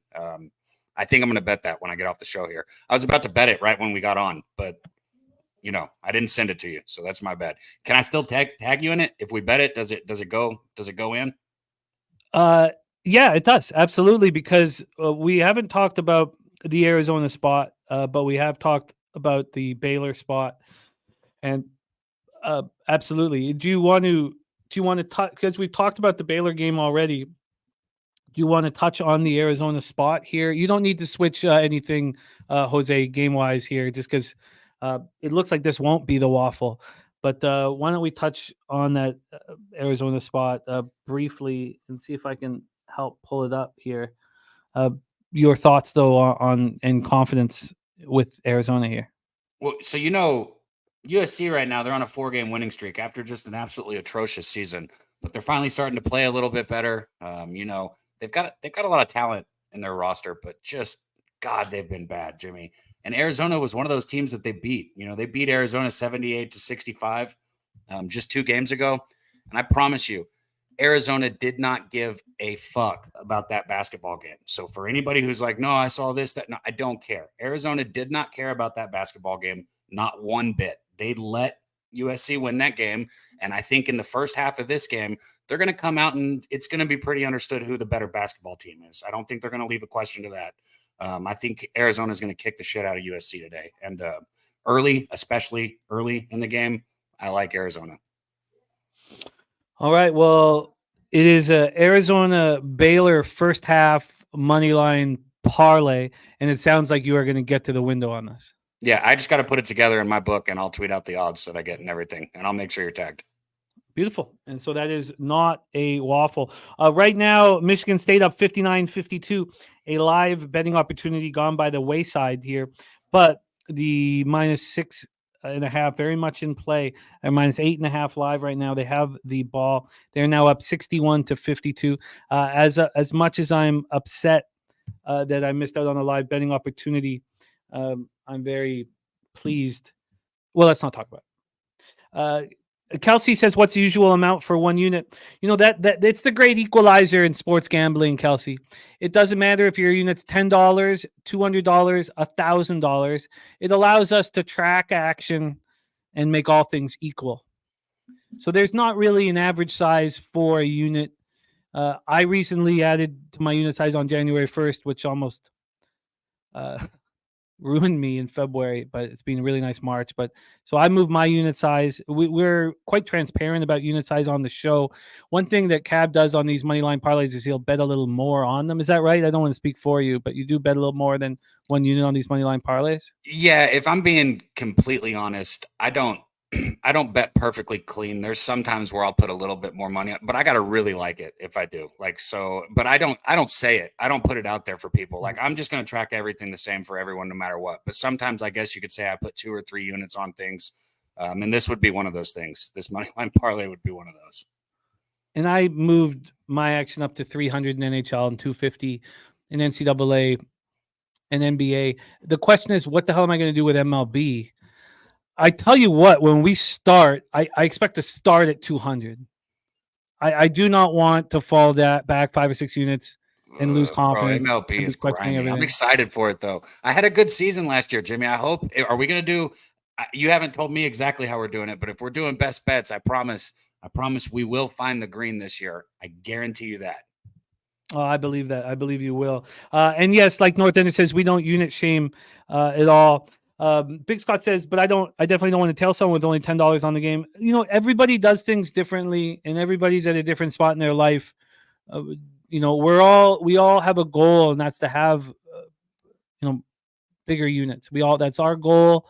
And we're moving in that direction. We talk about it often, but it is the great equalizer in sports gambling. So a unit can be whatever you're comfortable with, because you don't want to be betting, much more than 2% of your bankroll on any bet. If you're a pro, you want to be betting 1%. You don't want to go over 5%. So bankroll management is paramount with what we do here. We got to roll on. Daby Cab, go out there and get that cash. Tag me. I'll retweet your parlay. The Drive for 60 alive and well in Dallas, Texas, and soon we'll be rolling here in San Antonio. Hell yeah, man. Great job. Next time we're live, right? San Antonio. So next time I'm with you, we'll be sitting together in the studio. When do you get into San Antonio? I'm gonna be there on Wednesday, man. We gotta Are be you live in time Thursday. to do the show And with I just Jose? kind of assumed we'd go live Friday also. I know Babano. Oh yeah, comes we'll on go live Friday. for sure. I'm only going to go live. Like, there will be only guests I'll have on my shows will be live in studio. But are you going to be able to do the show with Jose Wednesday while I'm traveling? No. Well, no. I mean, I can do it in the morning. Oh, from your house? I can do it from my. Do that. Do it from your house and then bounce right after. Okay, that will help us. Okay. All right, cool. Okay, there's our guy, Daby Cab. Thank you for rocking with us, Daby, star of Medicate Mondays, and of course our live basketball, NCAA basketball live stream on Saturday. It's going to be banging on Saturday. And Newcore says, see you in San Antonio, Daby. And Nasty says, Wednesday night at the bar. You know it. All right, let's bring on our next guest. We have his first action popping off in 42 minutes, coming to us from Arizona by way of California, star of Nerd Talk Wednesday, Thursday, Fridays on the Picks from Dave YouTube channel. Sadly, he's got to take care of family. Won't be able to rock with us this trip. But the one thing that's fun about Pubapalooza, it's every year. We want it for round one every year as we move forward. Please welcome Mr. Dave Rogers to the show. Dave, how are you, my man? I am great, Jimmy. How you doing, buddy?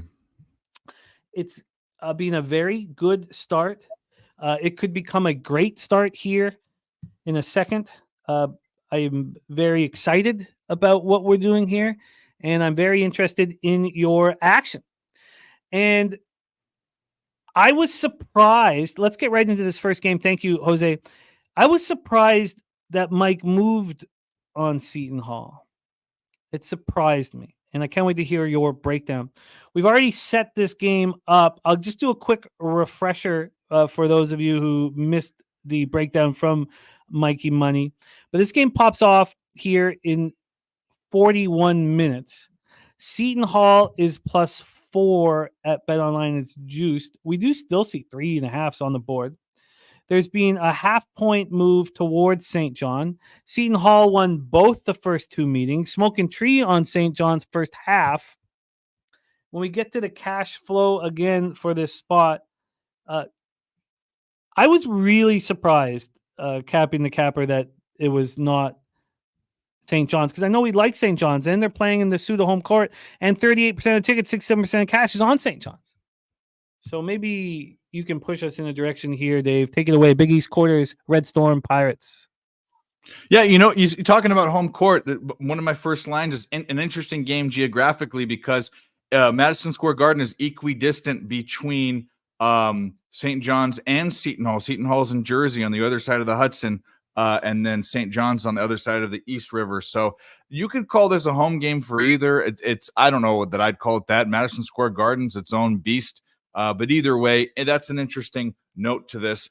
Both teams are above average, both on offense and defense. Really two good teams, with the edge on offense going to St. John's and the edge on defense going to Seton Hall. But really the main discrepancy in this game, and it's important for two reasons, is free throw percentage. Seton Hall's 18th in the country, 77.6%. I always complain about college basketball. I watch them shoot threes. This is what I say.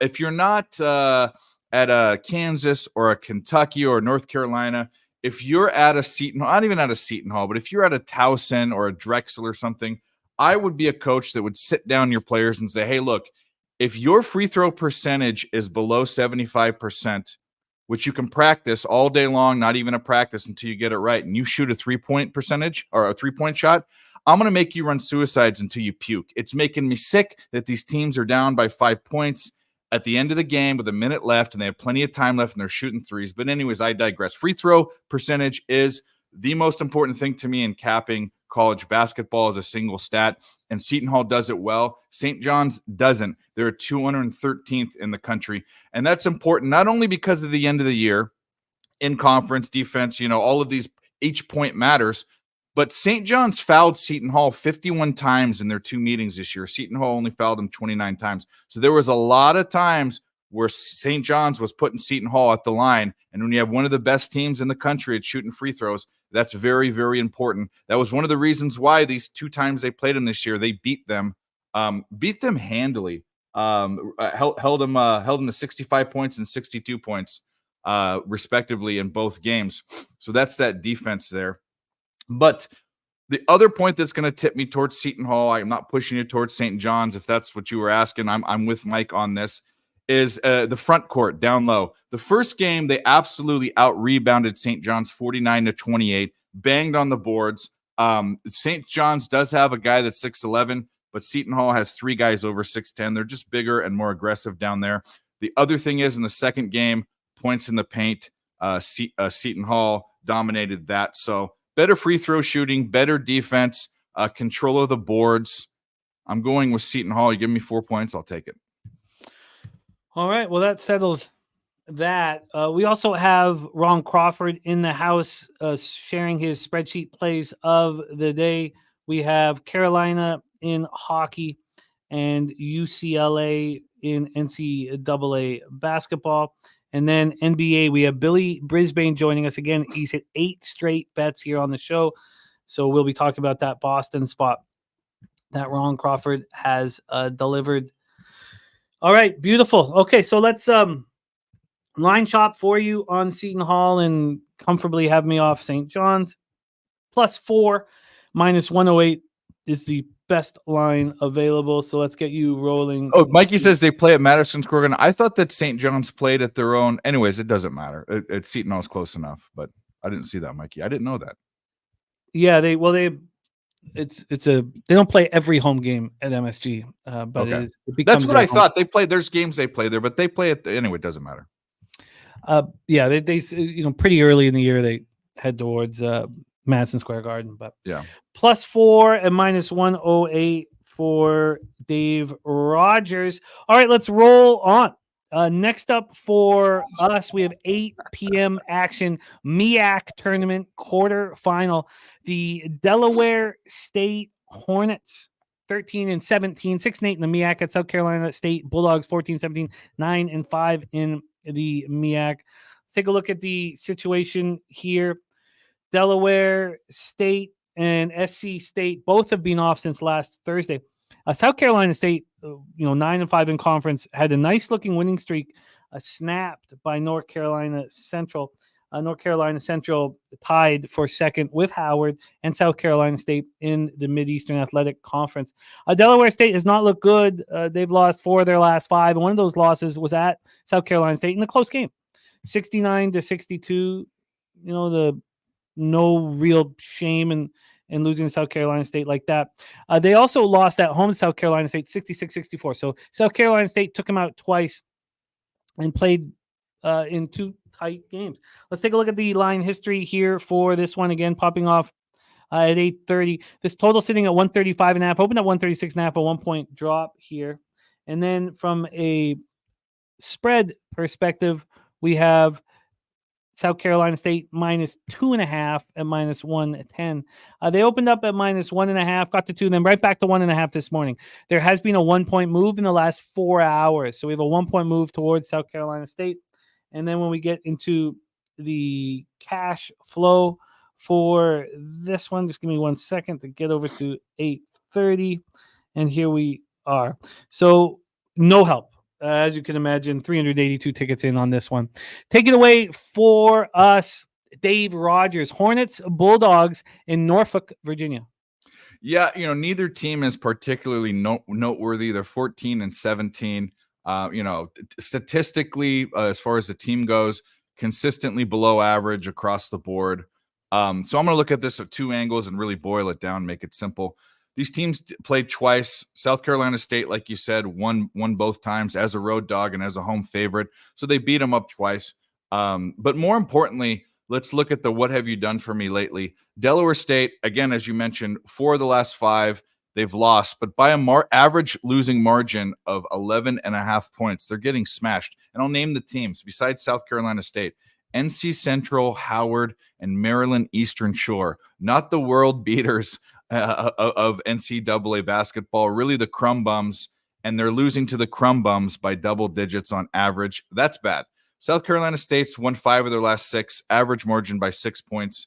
So they're winning by 2 possessions, nearly 2 possessions. I think it was 5.8 points. Either way, you have a team that's winning against a team that's losing big against crappy schools. The team that is winning beat the other team twice. Real simple, rudimentary stuff. It's nearly a pick 'em. I'm going to take the money line just to be safe, not mess with the points. But I'm on the Bulldogs of South Carolina State. Let's lock you in with these Bulldogs. I'm kind of surprised the line's not a little bit bigger here. At least it's moving in the direction. But Will Hill still hanging at -1.5. Pinnacle still hanging at 1.5, but it's at -117. Also, this move to 2 and they came back to 1.5. So we'll give you that -1.5. Oh, you wanted money line. I'm gonna take it. I'll take whatever the best money line odds are. I'm not gonna mess with the points. Yeah, my bad. Let's go over to money line here, and we got you a. Sorry, here we go. Should be around -120, I think, somewhere around there. I'd like to find the 120. No, I can't find it. Maybe you have one onshore. Let me see. We have -129 as our best line. Oh no, we could get better than that. Okay. Let's take a look. Well, I'll let you look while I set up your next spot here, but we are set up to lock you in. Philly Eagle Flyer, UConn -9.5 on Nooner Mixer Parlay. I love it. Let's get Michigan State home here. It's 1:14 left, so it's very close, but we're up by 11. Sure would like to. Obviously, I missed out on some money live, but let's not talk about it. Let's wait till the minute's over. Okay, next up for Dave Rogers, our final college basketball game before we get into NBA with Billy Brisbane. And a big thank you to our guests, Mikey Money, Daby Cab, and Dave Rogers, for setting us up real nice here for a great day of action. And also to you guys in the chat. We started 15 minutes early. We've been all business firing away, and you guys have been excellent. So huge thank you to all of you guys. Feels nice to get off to a great winning start. And let's also finish strong as well. Here we go. The final spot on the board, 11:30 p.m. Eastern, Mountain West Championship quarters, D-Gen late night action for us. New Mexico Lobos 23-9, 10-8 in conference. At the Boise State Broncos 22-9, 13-5 in conference. We're at Thomas and Mack Center in Las Vegas, Nevada.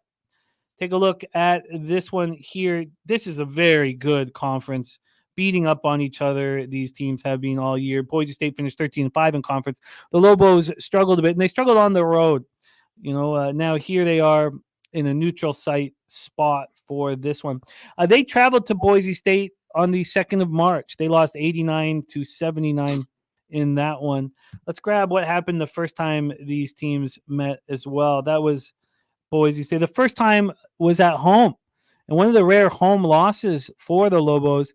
So Boise State beat them by 8 in New Mexico, beat them by 10 at Boise State. So can they get this third victory?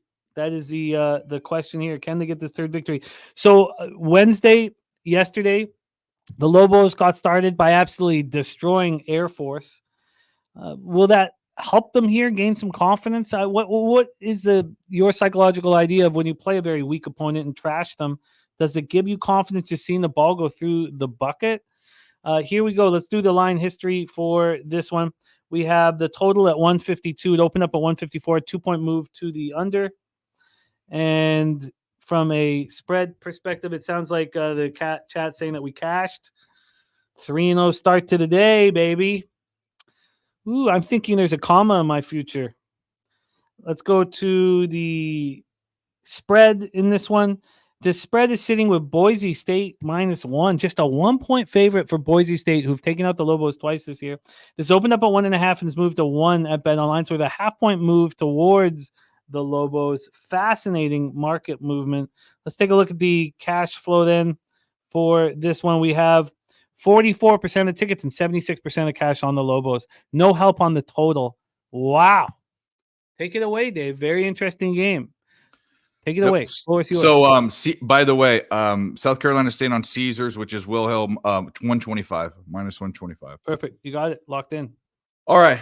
So this game, New Mexico and Boise State's another example of what they did against each other and what have you done for me lately. You said it. Boise State beat them up 8 points on the road, 10 points at home. I don't subscribe to this. So it's hard to beat a team 3 times, especially in college basketball. I think it happens more than you think. I think that goes. That's why I don't like the zigzag theory. You know that I think that's stupid. Obviously, there are teams that are just better than other teams, or teams that have their numbers. So I'm not worried about that narrative, is what I'm saying. Boise State's beat them twice. I think they're. Spoiler alert. That's the side I'm on. I think they beat them again. But in those games, I looked at the stats. And I look at things like turnover, who has more turnovers, who has more rebounds, who has more points in the paint, what their shooting percentages are. The only discrepancy was rebounds by quite a few for Boise State, but really everything else just showed that Boise State in both games just played a better all-around game. They were slightly better in all of the categories, and they just beat them, which shows that they're a strong team. There was no fluke in either of their wins. And looking at recent performance, Boise State has won 6 of their last 7.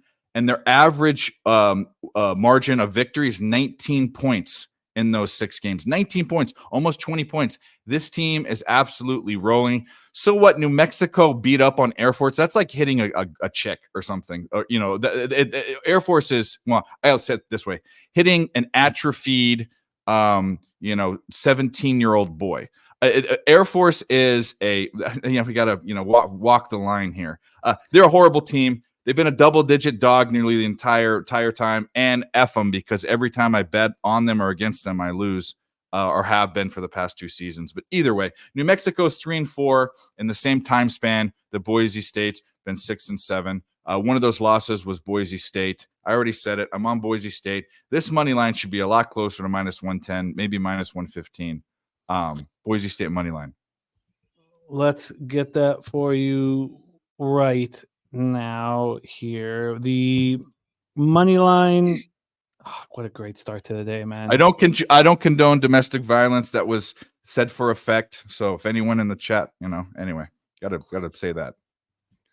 That's helpful. That's helpful.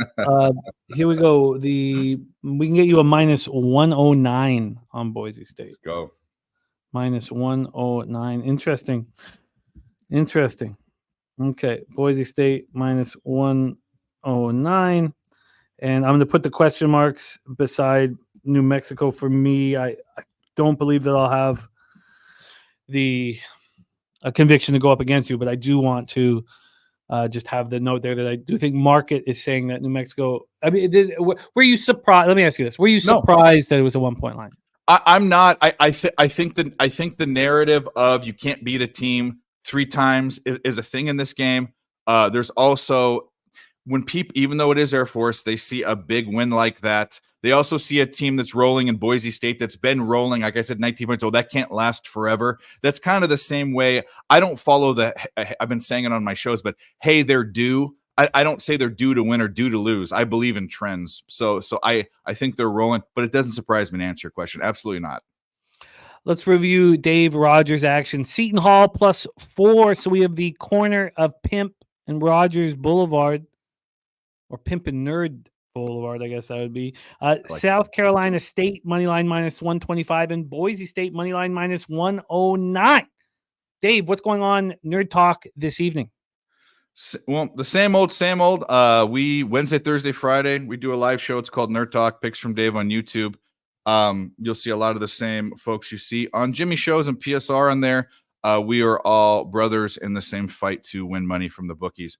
And then here on Thursday, sadly, I will not be there next week for some health stuff, not the old man health. Yeah. But I will be there in spirit, and I will be watching all of the fun. Just hopefully nothing will top the foot stream. If anything tops the foot stream, I'll be sad.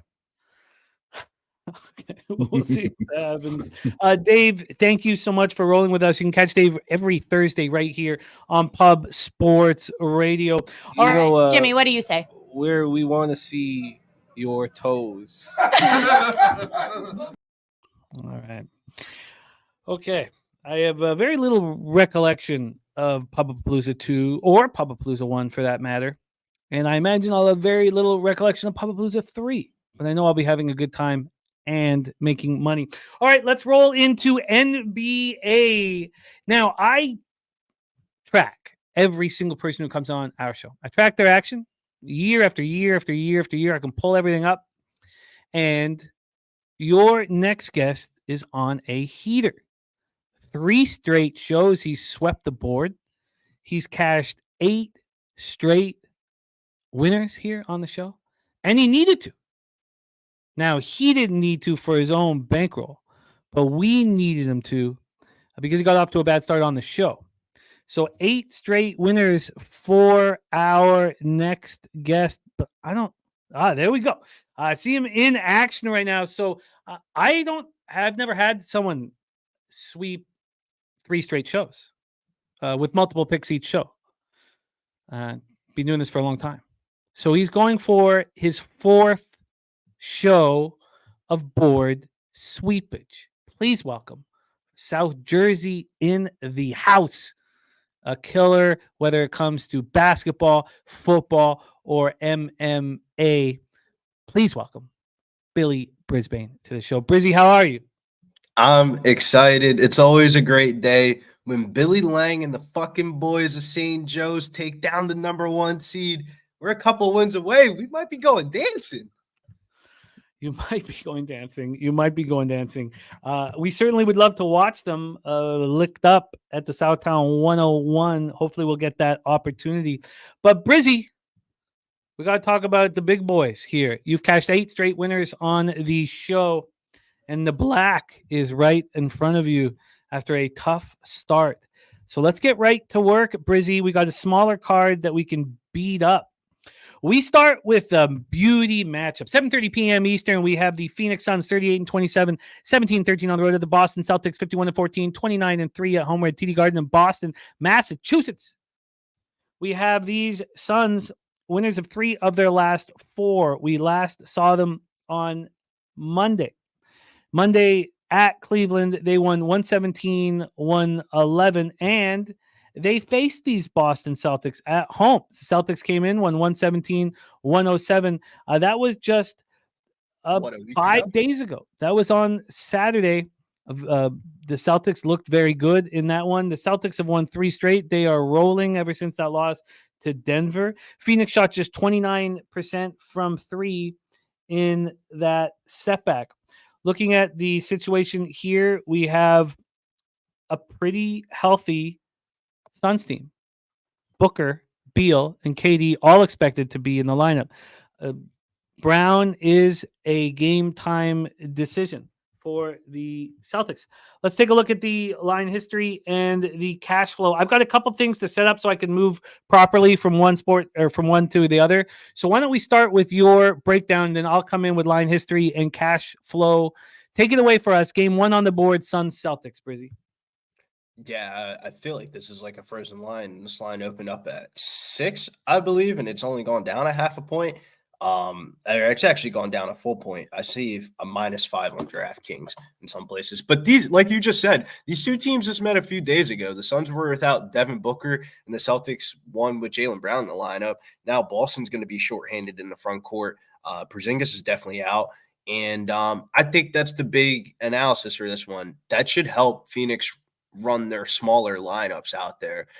Boston, they're more than likely have the #1 seed locked up, coming off of a 5-game road trip, with the last one being in Utah. Phoenix sitting in the 6th seed in the West. They can't afford to drop games I think we're going to see a competitive game. In the last meeting, Durant had 45, and he might be able to repeat the same performance here on national television. The Suns have been rolling, winning 3 out of their last 4. It's hard fading Boston as they've won 14 out of their last 16, 29-3 straight up at home. The Suns have been hit or miss, but I think that's the value side to me is taking the Suns in the points. I would take it on the money line, but just off that 29-3 straight up at home, you would probably feel a little bit more comfortable taking the points here. Very, very interesting market. You're absolutely right. We're going to move over to Pinnacle for this. Pinnacle opened this up with the Suns +6. That was at 6:13 a.m. Immediately went to 6.5 and then back to 6. At that point, you could get the 6 with no VIG. Then the move started happening towards the Suns. The 6 started getting juiced until it became 5.5. Right now, that 5.5 is juiced to the Celtics. But I don't see 6s on the board. Like Brizzy said, it's just 5s. And what book has moved it to 5? Both BetOnline and Bookmaker, 2 very sharp books. Then when we look at the cash, public book, meaning like the casual person goes to DraftKings and bets on the game. I feel like they're trying to make it more appealing to bet the Celtics. And BJ says pass, not fading Boston at home, but don't like the spot for them. Yes, Mikey Money. It's been an absolutely wonderful start to the day, my friend. 39% of the tickets and 89% of the cash. Now, we're only 6,300 tickets deep, but I can understand anybody being interested in the Suns here to keep this game close. I really, really do. I'm going to Vanderbilt fired Stackhouse, says Ricky Bobby. Interesting. It's just I'm crazy interested, to me, though, that the 2 lowest lines that you can bet the Celtics at, -5 on DraftKings, very public book, and then -210 on ESPN Bet, a fucking other public ass book where they're just trying to take square money. This is a pros versus Joes type of game. Sharps are betting the Suns, the public's betting the Celtics. Which side do you lie on? I lean towards the Suns, but not official here. I really feel like sweating out a TNT game. I feel a lot more convicted in my other spots on the card. well, I'm extremely interested in the Suns, 5.5 or higher. Extremely interested. Asterisk beside the Phoenix Suns. Let's roll on. Next up for us, 8 p.m. Eastern, we have the LA Clippers, 41-23, 19-13 on the road at the Chicago Bulls, 32-34, 16-16 at home, United Center in Chicago, Illinois. These Bulls have been very good to us.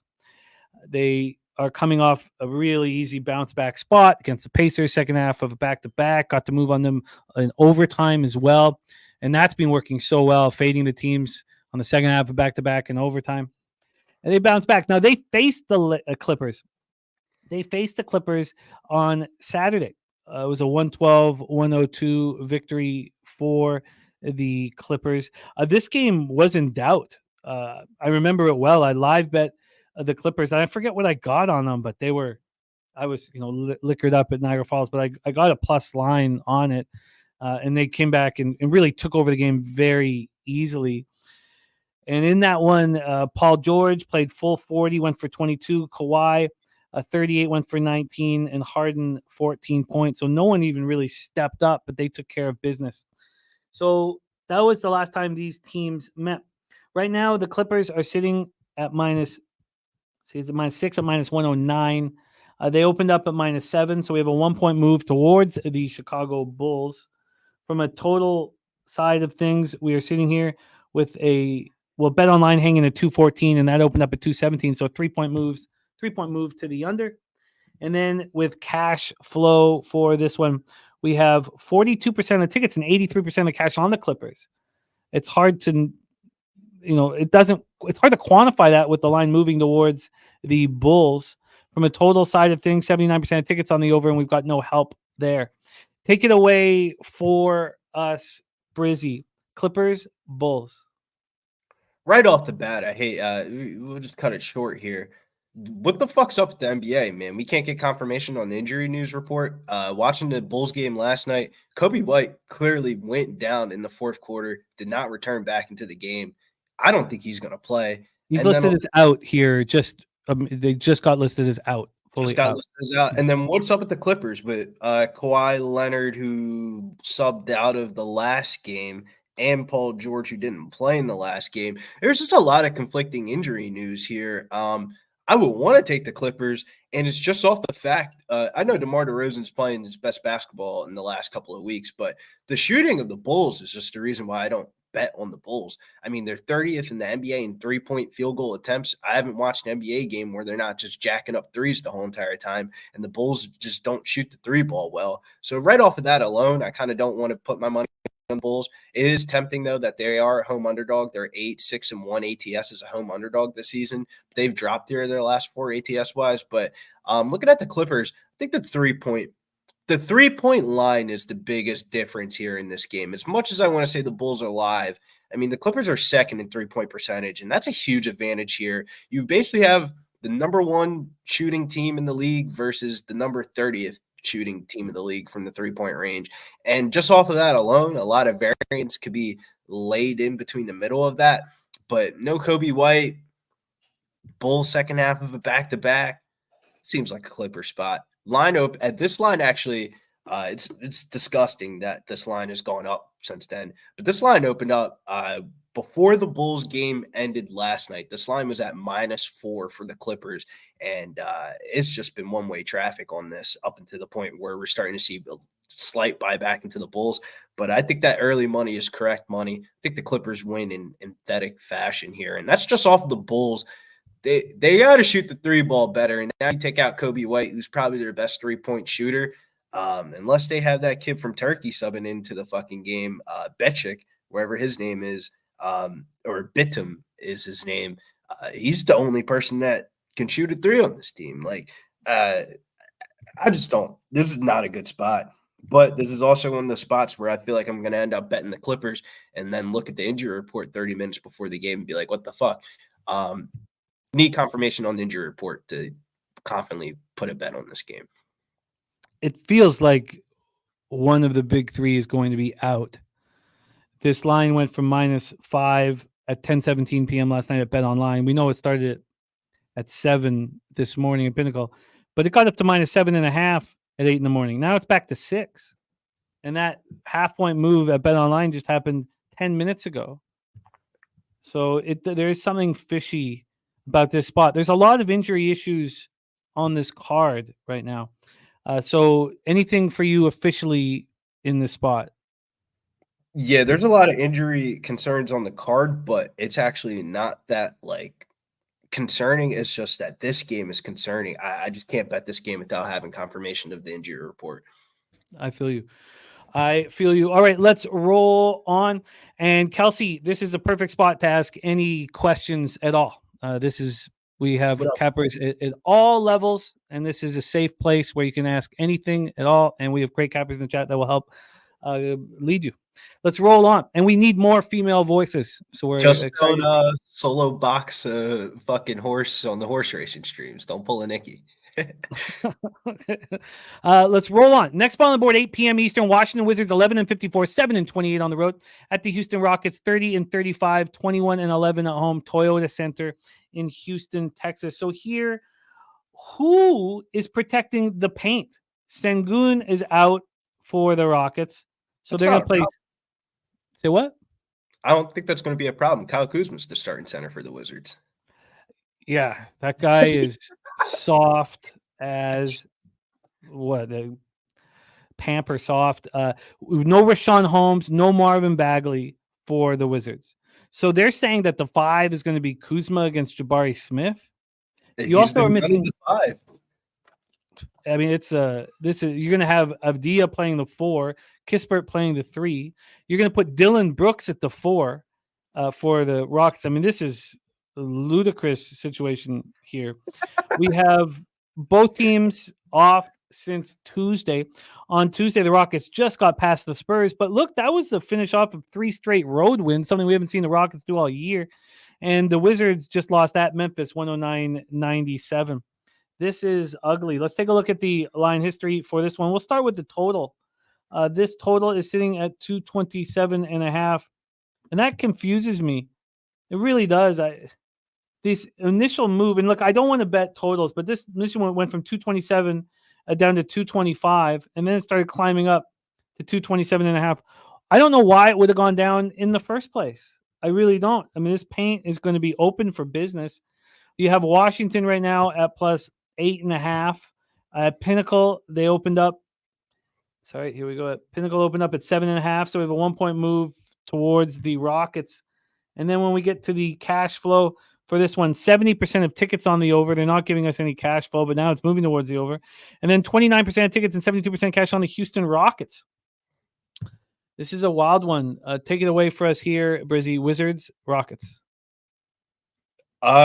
This is actually, if there is a team in the league that the Rockets are going to match up well against without Alfred Sengun, it's going to probably be the Washington Wizards here.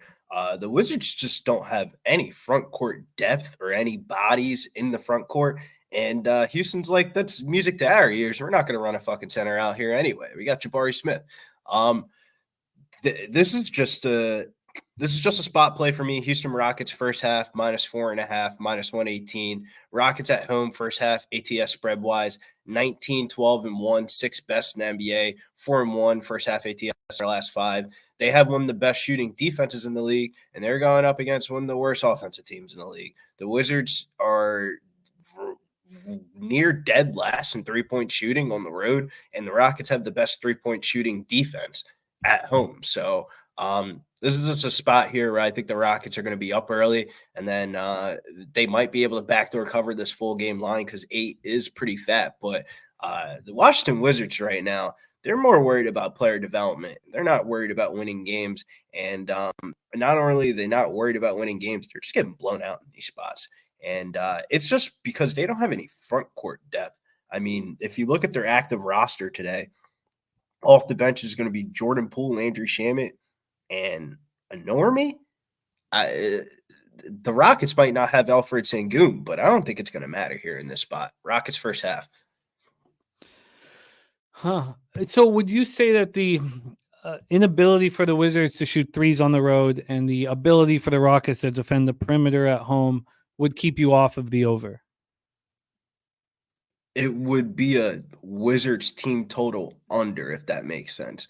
Do I think the Rockets could score? Yes, but I also think that their pace of play is hard to project in this one because when, like you were saying, when you take out the centers of the court, off of that alone, you would think that the game would be a faster pace. But this could be one of those ones where the Rockets just lock up defensively, and then you end up betting the full game under, and then the Rockets end up putting up 125 30 points against the Wizards. Would I be shocked if that happened? No, but I also would be shocked if this goes over the total. I think the under would be the move here, but I mean, I would feel more comfortable about betting the Wizards team total under than the full game under because I think the Rockets can get there. It's just I don't think the Wizards can. Wizards have been atrocious of late. Wow, they just don't have a center, man. I mean, when they had the center, they had Rashawn Holmes in the starting lineup. I haven't seen Rashawn Holmes play in the starting lineup at center since the Sixers were fucking tanking. Wow. Okay, I'm very interested in the Rockets as well. I just don't see where defense is going to be played. I really don't. I'm trying to stay away from pace of play, but I'm trying to stay away from the totals. But man, it's just if the paint's open for business, who's going to stop these teams from scoring? Who's going to stop Houston from scoring? I can see why you like Houston, cutting it down to the first half. Okay, I'm interested in joining you here. Okay, let's roll on. Next up, we have 8 p. Oh, by the way, the spreadsheet play today was the Boston Celtics, as we heard from. I put that at the bottom here. Spreadsheet play today was Boston -6 here. So let's roll on here to the next spot on the board, and that is the best bet from our guy BJ. We got BJ best bet of 76ers +8.5. Sixers 36-29, 17-14 on the road at the Milwaukee Bucks, 42-24, 25-7 at home. That was an impressive Cavs victory yesterday. So we do need anyone who's got the Bucks +275 to win the Central needs the Bucks to step up here. Why wouldn't they? I know Maxi's back, but why wouldn't they? Here, Covington, Melton, and Embiid out for the Sixers. For the Bucks, and Antetokounmpo, game time decision. So is Beverly. So is Beasley. And we know, of course, Chris Middleton is out. Let's set this one up here. So need the Bucks to step up, and the Sixers team inside and out, struggling basketball team. Now, they did win 79-73 at New York on Sunday, but now they're coming off the Tuesday loss at New York again, 106-79. So back-to-back games where the Sixers haven't broken the 80-point plateau, and now 3 straight games where they haven't hit triple digits.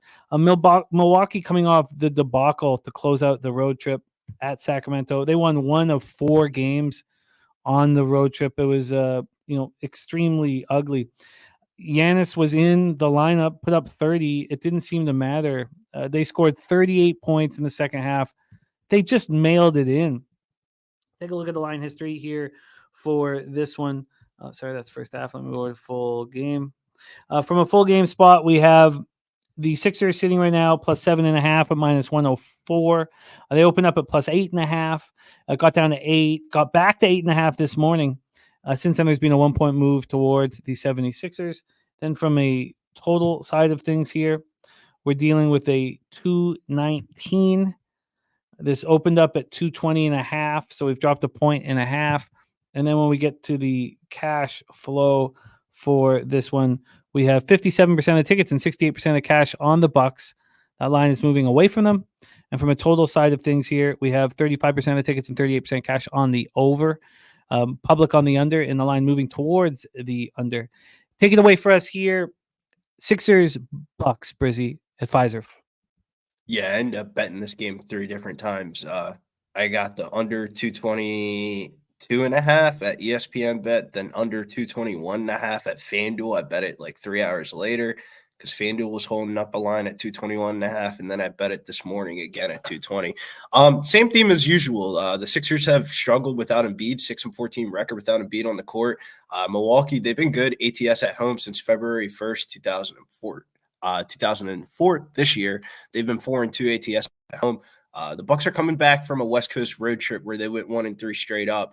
And since Joel's injury, the Sixers over-under record since January the 30th is 7-13 for the over-under. And the Bucks have struggled to hit the over. They're 5-16 towards the over-under since January the 27th. They've been good defensively since Doc Rivers. They've held opponents, 6 of those opponents under 100 points. The Bucks are coming off of one of their worst losses margin-wise for them of the season. I think the home environment's going to help the Bucks here in this spot. But I like the under a little bit more. I would lean towards Milwaukee first half full game, but I actually think the under is the best bet in this game, regardless of who wins this game or how this game trickles on out. I think this shit goes way under. We can give you a 220 at -108. Is that okay? Because that's official right now at Heritage. Can you beat that anywhere? No. 220 at -108. The best number I see is 220 at PointsBet. Okay, cool. You are in a business here, Brizzy, but he did get a better line when he bet it. And BJ, best bet on the Sixers plus 8.5.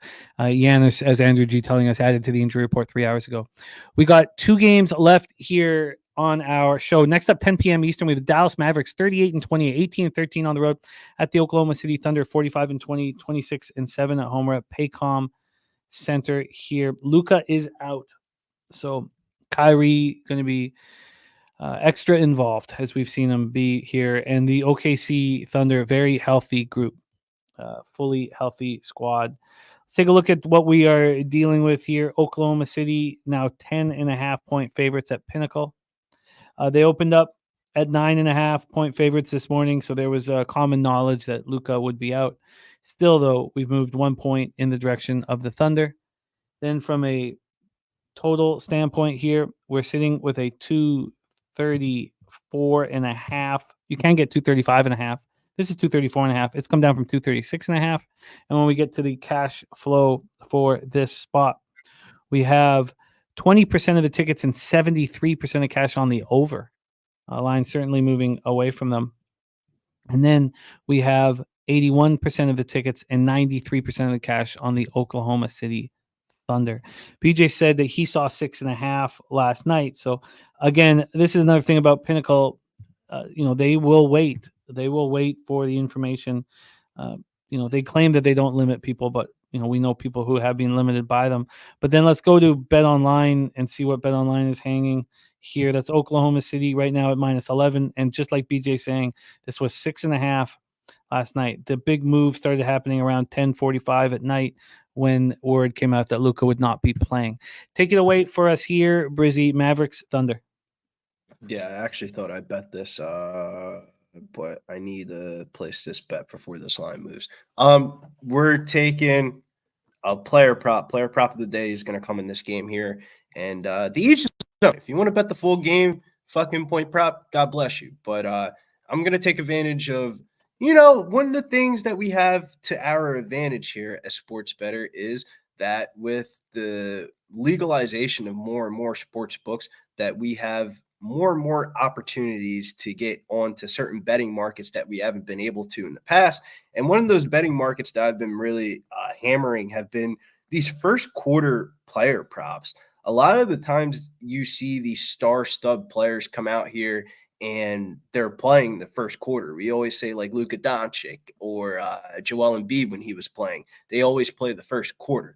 And that's going to be the same exact case here for Shai Gilgeous-Alexander. We're taking over 9.5 first quarter points at -125 as the player prop of the day. SGA's minutes, he plays the whole entire first quarter and then the second unit too at the back end of the first quarter. He's gone over his first quarter prop line of 9.5 in 8 of his last 10 home games, averaging 10 points per game. The Mavericks have allowed the most points to the point guard position over the last 2 weeks. He's had 33, 38, and 45 points in his previous matchups versus Dallas. He did miss the point prop earlier in the last meeting this season against Dallas. He had 25 points, but that was due to a blowout. The Thunder lost by 35 points in that game. But we're going back to the well here. Dallas doesn't defend point guards. We're smashing SGA's over on his first quarter points. He's going for an MVP race right now. So he's stat padding those stats right now. And if you told me that the Thunder were up by margin here at the beginning of fourth quarter, would I be shocked? No. The Mavericks, side-wise, the Thunder are coming off of a loss. Dallas is on the second half of a back-to-back. The Thunder are 19-9 as home favorites, 39-25-1 ATS this season. We talked about it last time about the Thunder being such a good basketball team, but man, laying double digits with them is a little bit of a worry, though. I'm not going to lie. I mean, double digits is like, shit, you got to be up by 15, 18 points throughout the game. And as much as I want to take the points with the Mavericks, I mean, the Mavericks without Luka Doncic is a way different team. Ended up backing them a couple of times this year without Luka, just off the price number alone. And it's one of those moments, you get by the fire and then you get fucking burnt and you ask yourself, how did I get burnt? You got too close to the fucking fire. The Mavericks are just not a team I'm looking to back without Luka Doncic on the court. I don't care if it's Kyrie. If you like Kyrie, I would just bet his player prop if you think the Mavericks are going to win, because if the Mavericks are going to cover this line, Kyrie's going to have a big showing. And I think the most predictable stat in this one is SGA's going for this MVP race. And I think he's going to go up and over that total, his point total for the full game. It's at 30.5. It's moved up to 31.5 at some public places like DraftKings and ESPN Bet. But we're going with the first quarter point prop here. And what was the juice on that first quarter over 9.5 points? -125 at ESPN Bet. You are in business. BJ saying what kept him off the game, Mavericks 7-3 against the spread on a back-to-back. And yeah, I don't know how comfortable I am. I mean, I can imagine it's easy to imagine the Thunder taking care of business here, but it's a lot of points, and I could have been on this earlier, the smaller number. The craziest part is, though, Jim, before Luka went down and the lines were up for this game, this line was at 5.5. Luka went down, and man, the public ain't even wait for the fucking game to be over. This line got smacked, and went from 5.5 all the way up to as high as 10.5, 11.5 in some places. At this point, I mean, I guess you would have to back the Thunder team total over if you like the Thunder here, because the Mavericks have been the worst defensive team in the NBA since the All-Star break.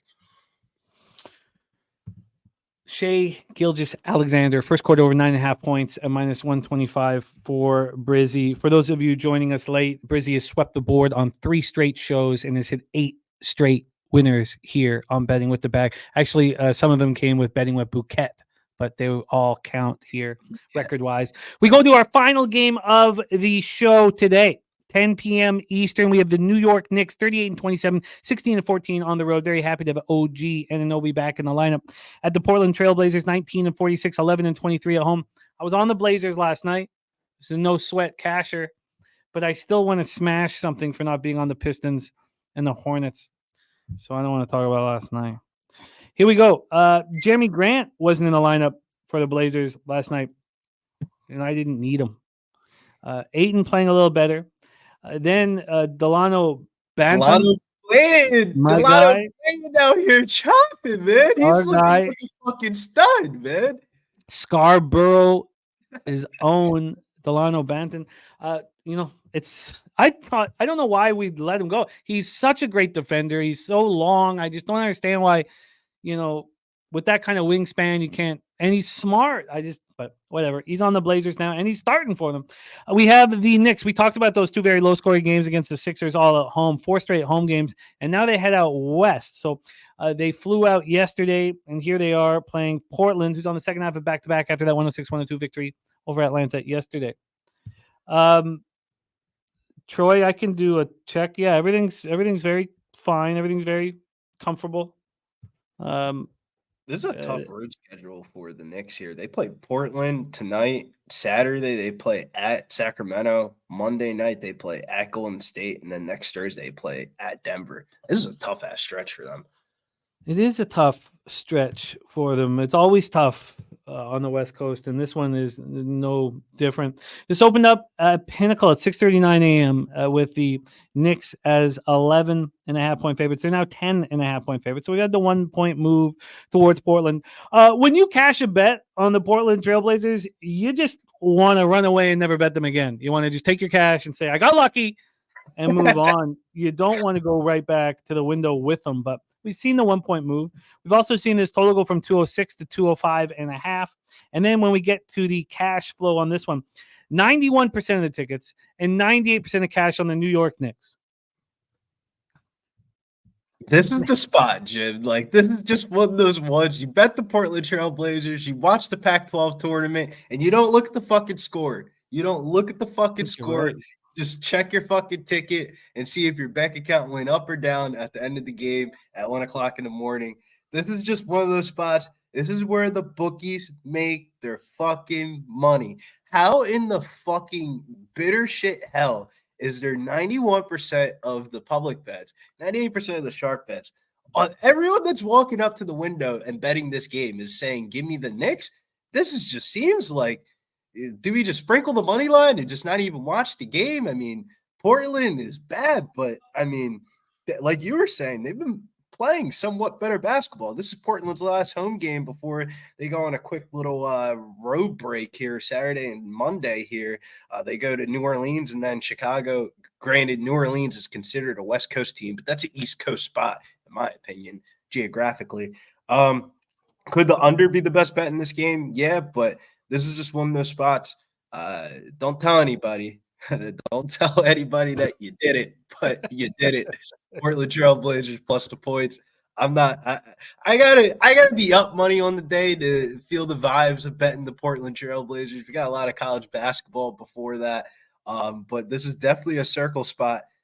Keep on betting them Knicks. Let me get 13.5. We catching this live here? Is this a live line type Portland spot? I mean, I like the Knicks. I've been betting the Knicks. The Knicks have been my most bet on team this last month. But with that being said, no way in fucking hell am I laying 10.5 with the fucking Knicks against the Portland Trailblazers on their first game of a 3-4 game West Coast road trip. This would be the game that they wouldn't care about. I mean, New York on paper, they did win their last 2 meetings versus Portland by 11 or more points. They're 7-3 ATS last 10 meetings versus Portland head-to-head wise.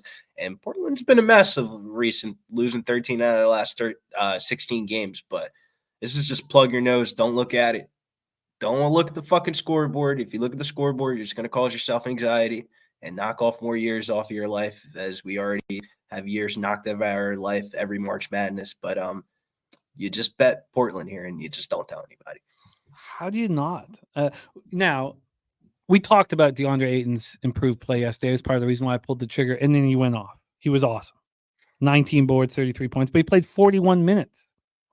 DeAndre Ayton can't make it to the arena when there's a snowstorm. Do we want him here? I don't think DeAndre Ayton's the X factor here. This is more of a Anthony Simons versus Jalen Brunson. Anthony Simons, you better get your shit together before you actually get benched for Scoot Henderson and Delano Banton. Scoot Henderson now is coming off the bench. Scoot looks bad. I mean, Scoot, what did you do last time? 1 for 8, 0 for 4 from 3. Chauncey keeps saying one of our main focuses for them the year is developing Scoot Henderson, and we're going to give him a long leash. So he can miss, and he's still going to play. So do you want the Blazers to be an official pick on your card on an 8-game winning streak? I can't, but this is definitely one of those ones, though, Jim. If I'm up money on the night and we're rolling across this 10 o'clock slate here and some college basketball sweaty spots cash for me, like if I get a little Colorado State against Nevada at some plus money and then my Utes are on fire rolling around here, shit, we might be betting the fucking Portland Trail Blazers, but this is a backwood, as my guy BJ in the chat says. Well, look, I don't believe in house's money. It's my money. I won it, but I've got it, and I'm very interested in backing the Blazers again here. I think the line goes up higher. As much money in on the Knicks, they got to put it at 13. But if it doesn't, it makes me want to slam it even harder. So, all right, I'm going to be on the Suns tonight. I think they can keep it within the number. Then Brizzy, we're off of Clippers Bulls. Brizzy gets his card started with Rockets first half -4.5. I'm interested. I don't know if I'll focus on the first half. The Wizards can fall completely apart in the third quarter. Like we saw in that game against the Magic, which made me want to smash something. So I think at this point I'm Suns full game, Rockets full game. Brizzy's on the under 220 at -108. Philadelphia, Milwaukee's on Shea Gilgeous-Alexander first quarter over 9.5 points. And then the question is, do I pull the trigger on the Portland Trail Blazers? Is that the kind of life you want to live?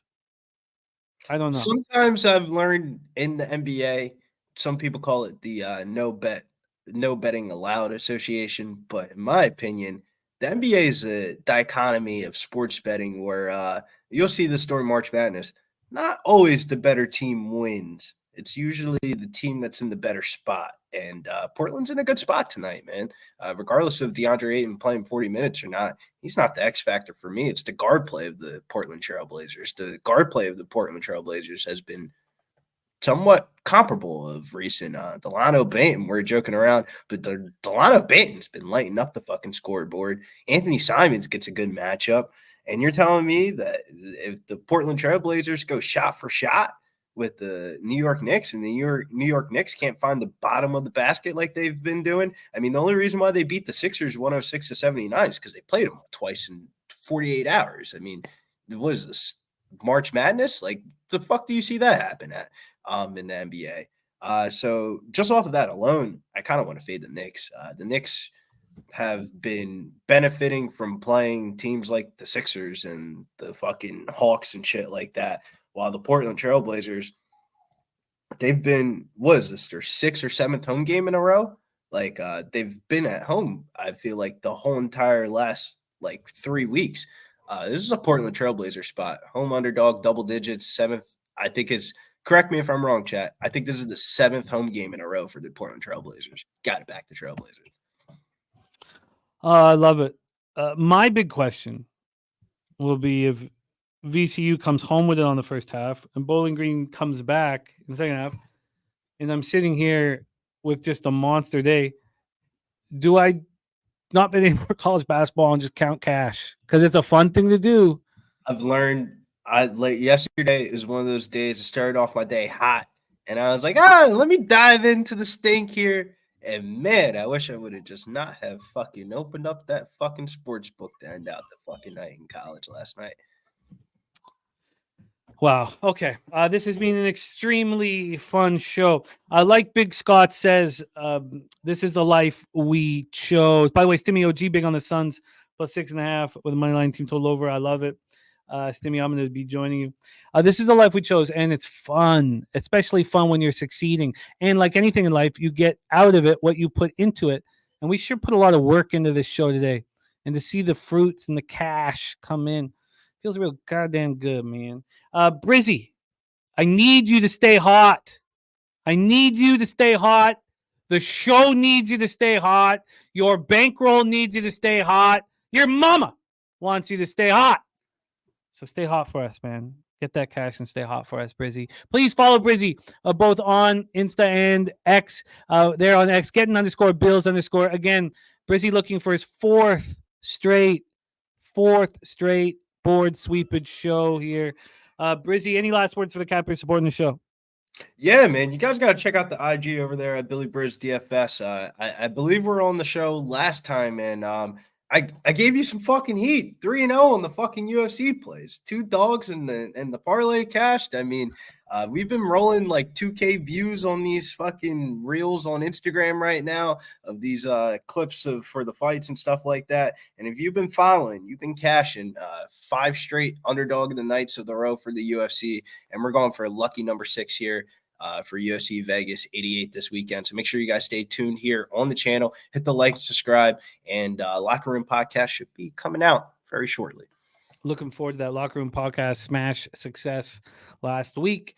All right, let's review all action and put a bow on this. What a fun day. Live action, breaking down the games, starting early, and getting that papier.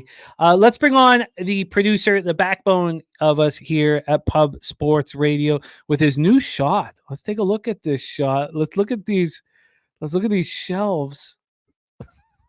Collapsed as well. It was pretty tragic. I'm not going to lie. It's pretty tragic. Those shelves look hilarious, buddy. They look so funny. You should tilt your camera and make it look straight. Well, it's it's all right. We're figuring it out as we go. But yeah, it's nice to see you. Obviously, I did the shelves by myself with no help from others. So you can see how all that went. But yeah, it's going great. It's going great. See, we're here. We're coordinated. We're straight. It's all fine. Looks great. Oh, that's good stuff. Oh, and Kelsey noticed that you got a haircut. Oh, yeah. Thanks, Kelsey. Kelsey, watcher of the show, apparently. She knows I got a haircut. So shout out to you, Kelsey. Yeah, and she's been rolling too. Not a successful day yesterday, but she's been getting that cash. So great to have Kelsey rolling with us. Got Kelsey, Mel. We want more female voices. So thank you guys for joining us. Jose, my friend, let's review all action here on the show. And things are pretty exciting here. VCU now with a 12-point lead in the first half, but I need Bowling Green to come back here. My voice just broke. I could tell in your voice that you need it. That's how bad you needed it. Look, if I'm sitting here up a comma, it's going to be really fun after. I'll just shut down. Fun next week. Yeah. Well, I won't. No, it doesn't matter. Next week doesn't matter. It's like every day is a new day. You can lose that shit in a second. I'm not going to get ahead of myself. But it would be a wonderful start to the day. I'll be a very happy father, Let's review all action and start with games that haven't popped off yet. So let's move back. So what time is it? 2:49 p.m. So the first group of games that Mikey Money capped, we're going to move on past that. So let's talk NHL. I'm going to add the under 6 in Islanders Buffalo. I do find the Bruins appealing at this number now as being this huge move, but I'm looking only at opportunities to fade the Bruins, honestly. So I don't find that appealing, and the Habs are playing well, but -2 is a pretty nice price for the Bruins on the -1 line after a 5-1 loss that they've been sitting in. I might do it. I might do it. This is not a sport where I'm afraid to get in the way of huge market moves. Coyotes, Red Wings, no action. I'm interested in the under in the Rangers Lightning game. Sharks, Pittsburgh, nothing. Florida, Carolina, nothing. Ottawa, Columbus, nothing for me. I'm on the Leafs. I've been waiting for this line to keep moving in Philadelphia's direction. Very comfortable with that. No Mitch Marner. I'm fine with that. And then my big confidence spot, Knights -1 and the Kraken -1. Very, very confident on Troy. I can't wait to watch Troy's journey. Yes. Yes. Yes, Mikey Money. It's been a wonderful, wonderful start. And we put in the work, so I love seeing it. Then let's talk about our friend Mr. Gogster's action here. Let me just pull it up. I got it right here. So Mr. Gogster attacking the board. It's going to be fun to have him down in San Antonio as well. New York Islanders, Buffalo, no goal, first 9.5. He's also on Vegas, Calgary, no goal, first 9.5. And Washington, Seattle, no goal, first 9.5. Carolina, money line. Arizona, Detroit, first period, over 1.5. And full game, over 5.5 together at plus 105. Columbus, first period, plus 104. And Dallas in regulation, minus 113. And he did not buy out of that Columbus spot. So then when we get back to college basketball, we have South Carolina minus 5.5 at 3:30 p.m. Eastern. At 5 p.m. Eastern, this is all Mikey Money, St. Bonaventure plus 3.5. At 5:30 p.m., he's got Oregon minus 2.5. And 9 p.m., Cal State Northridge plus 6.5 and the money line plus 220. Then at 9:30, he's got Bethune-Cookman plus 4. 9:30, Baylor minus 6.5. And then closes up shop with Colorado minus 3.5. Then in college basketball, Dabber Cadabra is going to be tweeting out the Arizona Baylor first half money line parlay. He's already on the Texas A&M first half minus 2.5. Then Dave Rogers. He got lucky. He didn't waffle there. Very lucky. Well, now, yeah, he doesn't because he gets upset. He's well, angry. I mean, he knows Jimmy. I think there's like this thing he has against you just deep in the back of his mind from last year. I think he has, some sort of seething anger bubbling inside of him because of that. Because of my ping pong victory? Yeah, I think so. I think just eating away at him every day, and he think I'm just better than him. I'm just a better Yeah, athlete. I mean, I knew that, Jimmy. Again, you don't have to tell me. I was on your side from the start.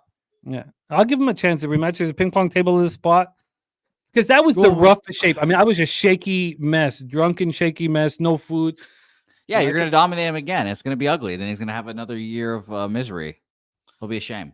I'd hate to see it. I'll give him another shot because I didn't give him that other shot last time. He's South Carolina State for Dave Rogers, money line, and Boise State, minus 109.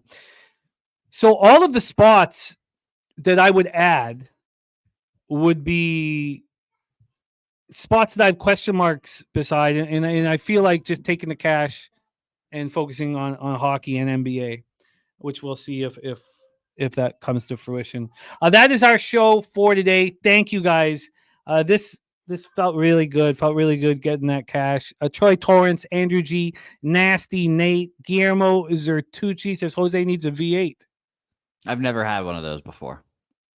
No, I don't know why. Jimmy, has anyone ever told you that you look like a kite right now? If you just like spread your wings out, the wind could take you and then you could sail around the Canada. I think you're very kite-like right now. Oh, it's kind of you to say. And if you say it again, I will fuck you up. No, I'm joking. No, you can call me a kite anytime you want. You can call me a kite anytime you want, except when I'm drunk.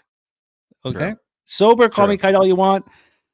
If I'm liquored up, do not call me. And by the way, there is a Pubblepalooza schedule we just posted. Luckily, I made it last night, so it was good of you for saying that. But nice. It's going to be a fun weekend, nonetheless, with all these many events. Not everything is on there, but it's just an overview of the weekend. It's going to be a whole lot of fun, as always. And shout out to Slade, by the way, for being our comedian there. By the way, speaking of comedians, I was just told by a mutual friend of ours that he's going to be in San Antonio in May. So I'm going to go do that.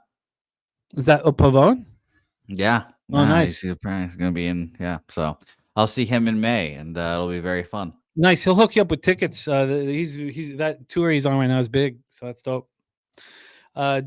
Tori Coker, Justin McKelvey, Kelsey, DC Capper, Andrew G, Mel, Mikey Money, Steve G, Ricky Bobby, Old E. Thank you guys so much for your support. Truly have nothing without you guys. Fanatical Jim, Doug. Thank you guys. Stimmy, OG, Rants. Let's get this money, man. This felt good, man. DC Capper says working together is what it's all about. And Nick Martin, happy that you got a little haircut. This was, it's yeah. this No, was I a agree. huge day. By the way, Jimmy, Troy said that he got the same feeling from Cab. I think Troy's going to have that same feeling towards me, though, unfortunately, because once he gets there, I'm going to get him right off the plane, real groggy. His legs are going to be heavy, and then I'm just and just run right by him and probably moss him in the process, and we'll get it all on video, and it'll be a whole thing. So, Yeah, Troy, I don't want that to happen to us, buddy. I just want us to stay friends after. No, you're right. You're a good man. You're a good man. You want to win with class and dignity. Of course. Now, if it was against Daby Cab, I'd showboat every day of the year, like how I just embarrassed him playing horse. I mean, I pulled his pants down and showed the world that I was a superior basketball player. So you did. No, it was impressive. It was very impressive. Jose, I've got bets to make. Now in NBA and NHL. And maybe I just sit on the fence and count my cash because I'll be up. I know that's not going to happen. It's not going to happen. These bets are going to be made. Why wouldn't it happen? No, because I would have to be going up again. I don't know if look, everything worked out perfectly here. Why mess with a good thing, man? Why mess with a good thing? Mel says odds that someone gets hurt in the PSR football game minus 240. I tried to race people when I was in Costa Rica. I wanted to race, and I would always bring $100 for a race, and they wouldn't race because that had happened a year before I got there. And in the race, the guy broke his arm, so they wouldn't let me race. I want to race Flash. I still want to race Flash. So, but there's several things that I find it really hard to picture. But you at a full sprint, I just can't picture that in my head right now. And I can't picture it, and I'm scared to say this, but I'd be interested in that $100 challenge there. I'd be interested in that. But it'd be interesting to say the least. Yeah, well, we can talk about that. We also have our race on ice as well. All right, yeah, I'm gonna destroy you in that too with my ankles that are very flexible. So we'll be set to go. Jose, can you please bless our action and lead us into the future? Yeah. Shout out to everyone as always. We've got a lot of great stuff as always coming up on the pub. We've been saying it all week, but Pubapalooza just 6 days away. It's going to be fun. The Card House is going to be great. I can't wait for that. And of course, again, I'll keep saying apparently some very attractive women walking around during the poker tournament. That'll be pretty nice. No one to get tossed from that arena as well. Let's be respectful as well. Gogster will call him Buddy. Yeah, probably. So it'll be fun. But yeah, it's going to be a whole lot of fun. Troy Torrance is going to try to jam me on the line, and he's going to realize that I've lubricated up and he can't grab me. So it'll be a lot of fun to realize that Troy's at a disadvantage there. Saturday is going to be awesome as well. By the way, shout out to Nasty Nate. He was asking what's on my shelves, and he got me that box of cereal that you see over my shoulder. So shout out to Nasty Nate. It's a Marcus Smart box of cereal. So shout out to you, Nate, as well. Jimmy, I saw that face. Don't worry. And by the way, our friend Al Cervix sending us something. So I'm very excited. I have no idea what it is, but very excited for that. Hopefully it comes before Pubapalooza, my guys. So shout out to you. Mike, Troy, Mel, Ricky, Nasty Nate, Kelsey, thanks for watching. Nick, Ricky, Old E, appreciate you guys. Guillermo, I would love to see Guillermo keep cashing on the ponies because shout out to you, G. I also cashed on that horse the other day as well. And so did Martin Drexler that day. That cheating son of a bitch. I love that guy. Appreciate you guys. Let's go make some money. Leche, los bookmaker.